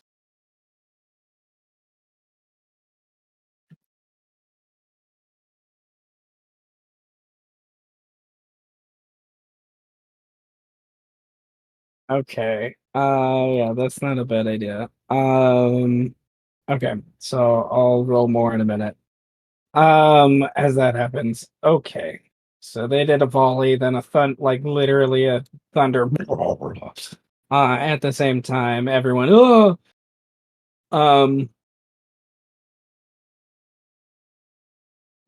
I'll roll for all the NPCs in a minute. Because that doesn't change some of this guy's action. God, he really wants to take out someone. Will he do it? What's his ideal? Yes. This little guy He's so tiny. He's so I don't even tiny. got a book. He's got a little book. He's not as nice as he looks. He's insane.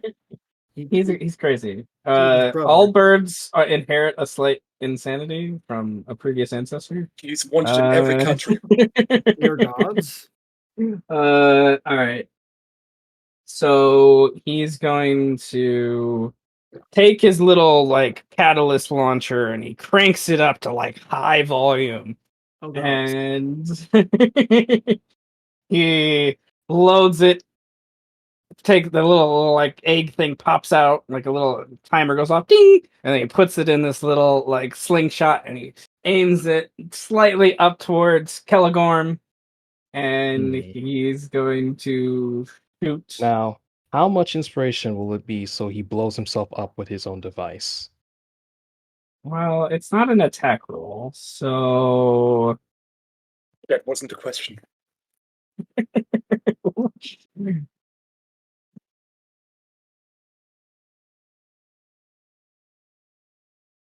Like, things are deafened, like it's loud. He miscalculates when he should release. I mean, but did he, well, okay. Well, in order for that to work, this guy needs rules. does he get deafened? Yes. Yes.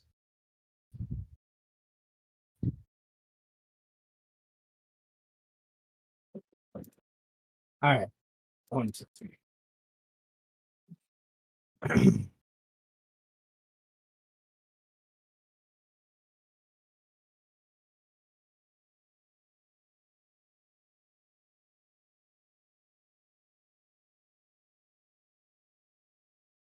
Oh, yeah, you can dash this. Okay. So yeah. All right.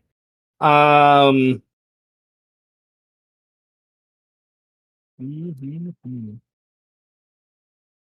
1, 2, 3, 4, 5, 6, 7. Yes, 7. Okay.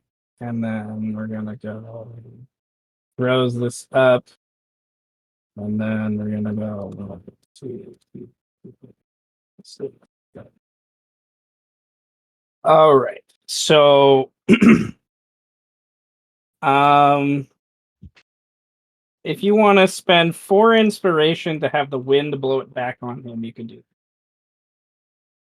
Why not? Yeah. Because I think it'd be hilarious. Okay. He launches it up, and then it arcs real funny with the wind blowing in all sorts of crazy directions. I am a genius. Oh no! Eat shit! Oh, God, I'm eating shit! Okay, so inevitably it will end up hitting all 3 of them, is what it will do. So because it's 15 foot.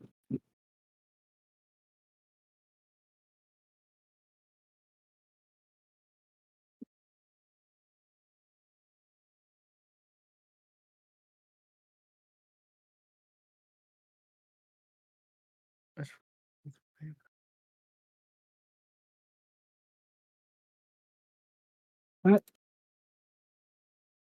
Why didn't you roll?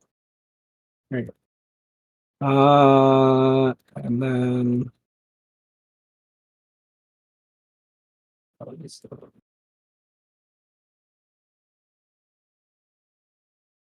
one, two, these 2 of those. Is it just the same?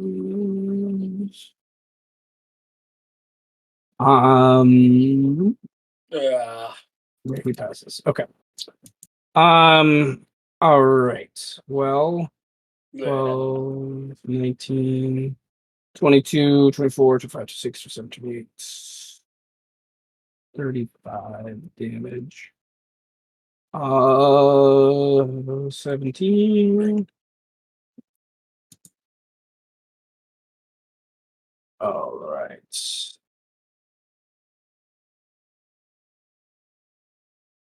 Um Yeah, I need to do it differently next time, but that's okay. So 17. So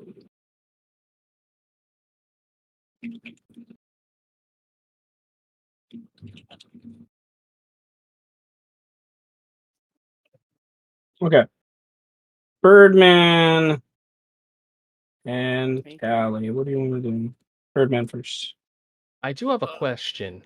Because I also just realized Anton is there. Is Anton not piloting it, or is this thing autonomous? He's piloted. Okay. He's piloted. I just forgot to move him. It'd be cool. Remote control Mechatarask? Alright, but thank you. This thing is really big, huh?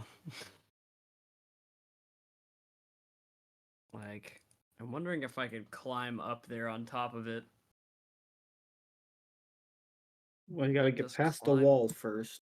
That is true. Oh, it's only this, so You need to either climb away from the wall or we'll go through the wall. You can do a dex save, but it's a really high dex save.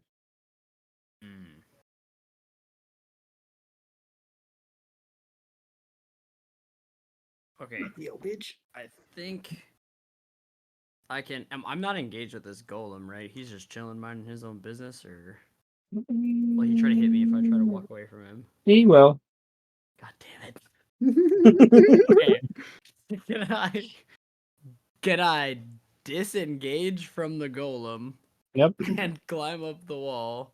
Yep, because you have a climb speed now. Yes, and then I will go to the other side. So wherever, like, it's as big as this building? So like, or is it bigger than the building? Like, What, the huge, Mecha Tarrasque? The Mecha Yeah. Tarrasque is it's big. It's not as big as the real Tarrasque, but it's Well, he's asking, is it big as this, the top of this yeah. surface Is it like here? if I went on top of the building and then jumped off and then landed on the Mecha No, I got you. You would be near its shoulder if you did that. Okay, I will do that. So I will climb. I will disengage as far as I can, which I believe is 35 feet away from this golem up the wall. And then I will do that as a bonus action. And then I will use my regular action to just dash like across another wall if I have to. Because is there like a gate? I guess there's a gate, right? Like this way? Like, or do I have to run in? It's like a dip. Like you'd have to I'm not basically your tentacles would stretch you over more or less. Okay. Slingshot you. I will Monkey D. Luffy slingshot myself as movement across this dip. And that will get me to the other side. If I dash and then I'll just say that that's my turn. I guess I'll just take my movement, like dashing, like slingshotting myself over to this side. Okay. Yeah. Interesting. Okay. Oh, were you getting on the shoulder, or are you just getting on the other side? Probably I was gonna just jump onto like where I think the cockpit is, like where he's at, or is he like inside of its face? Yeah, is that Pokeball where Anton is? Yeah, Or where is is he he like at? Like, I guess do I have to like roll a perception for that, or do I know like he's in a head? Is he like on top of it? Like, I don't know how you would know this. So I also don't know how I would know this. That's why. I mean, if he bases it off what he knows of arrows, if it's similar in look, maybe that's the best I could offer as an idea. I just said it's a totem with a Pokeball head. Roll an investigation.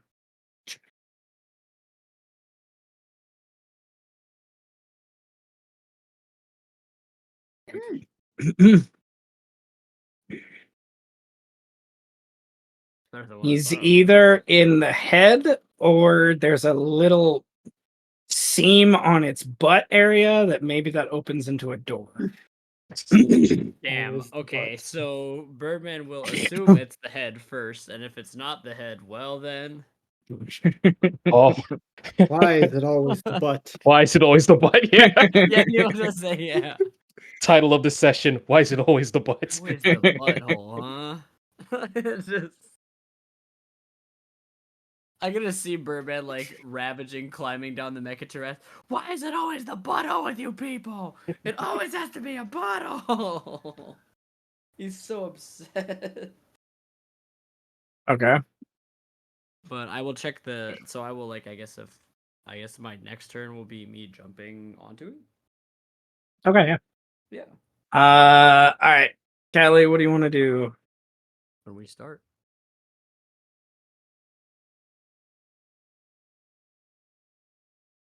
She's muted. I think she fell asleep. She said she was also pretty tired. That's also a possibility, yeah. Mm-hmm. Worst comes to worst, we could just save her turn for the start of Yeah, next time. next week. Yeah. Okay. Amaras is just gonna go join the chaos down here, and that's what we're gonna do.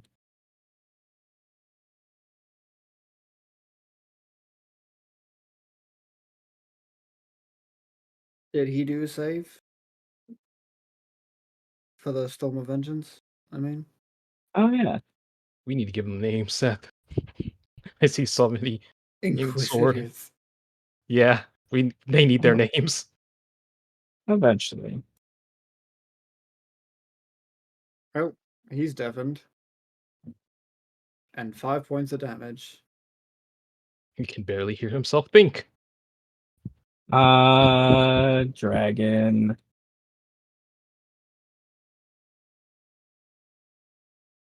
Can Can the Dragons. dragons even be deafened? Yes, technically. They can. They can. Very few things are immune to deafens. It's a rare thing. In my experience with the game. Nevertheless, dragons is good. He's gonna go after this guy. Yeah, those will hit.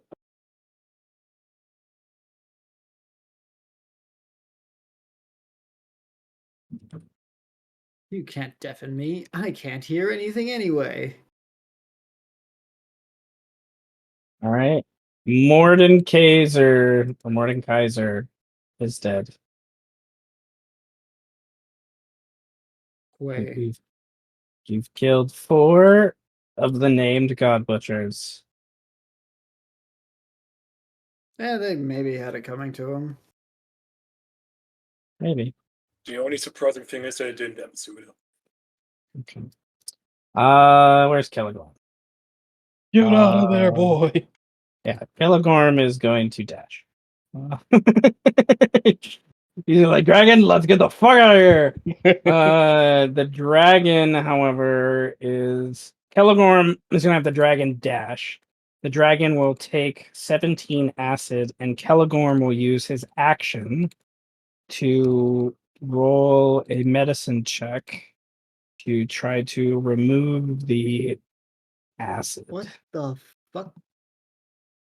He does not succeed.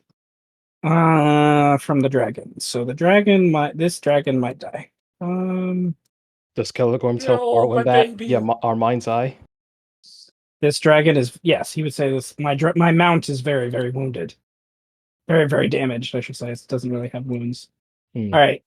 So guess- by this point, at the start of the next round, the god butchers are officially here and can act and do all these things. So I'll rehash them in there. First stuff, as it looks like your sons will be dealing with most of that kind of thing. Mhm. Amrod is the one I have him marked with the stun, as he's the one that has the Mechatursk stun. So the start of his turn is when the stun goes away. And then Now you just have to see who gets deafened for the start of the next session. Yeah. I also wonder whether passive arcana, if Faurwiin would recognize this sort of magic. I feel like Faurwiin of all people would just know. Like with what? the Storm of Vengeance. Like he would easily recognize, like, no, this is nature magic. This is not. Yeah, this is not. This ain't This natural. is not. This ain't a normal storm. No, he would have known enough. I think enough of that. Yes. All right. Well,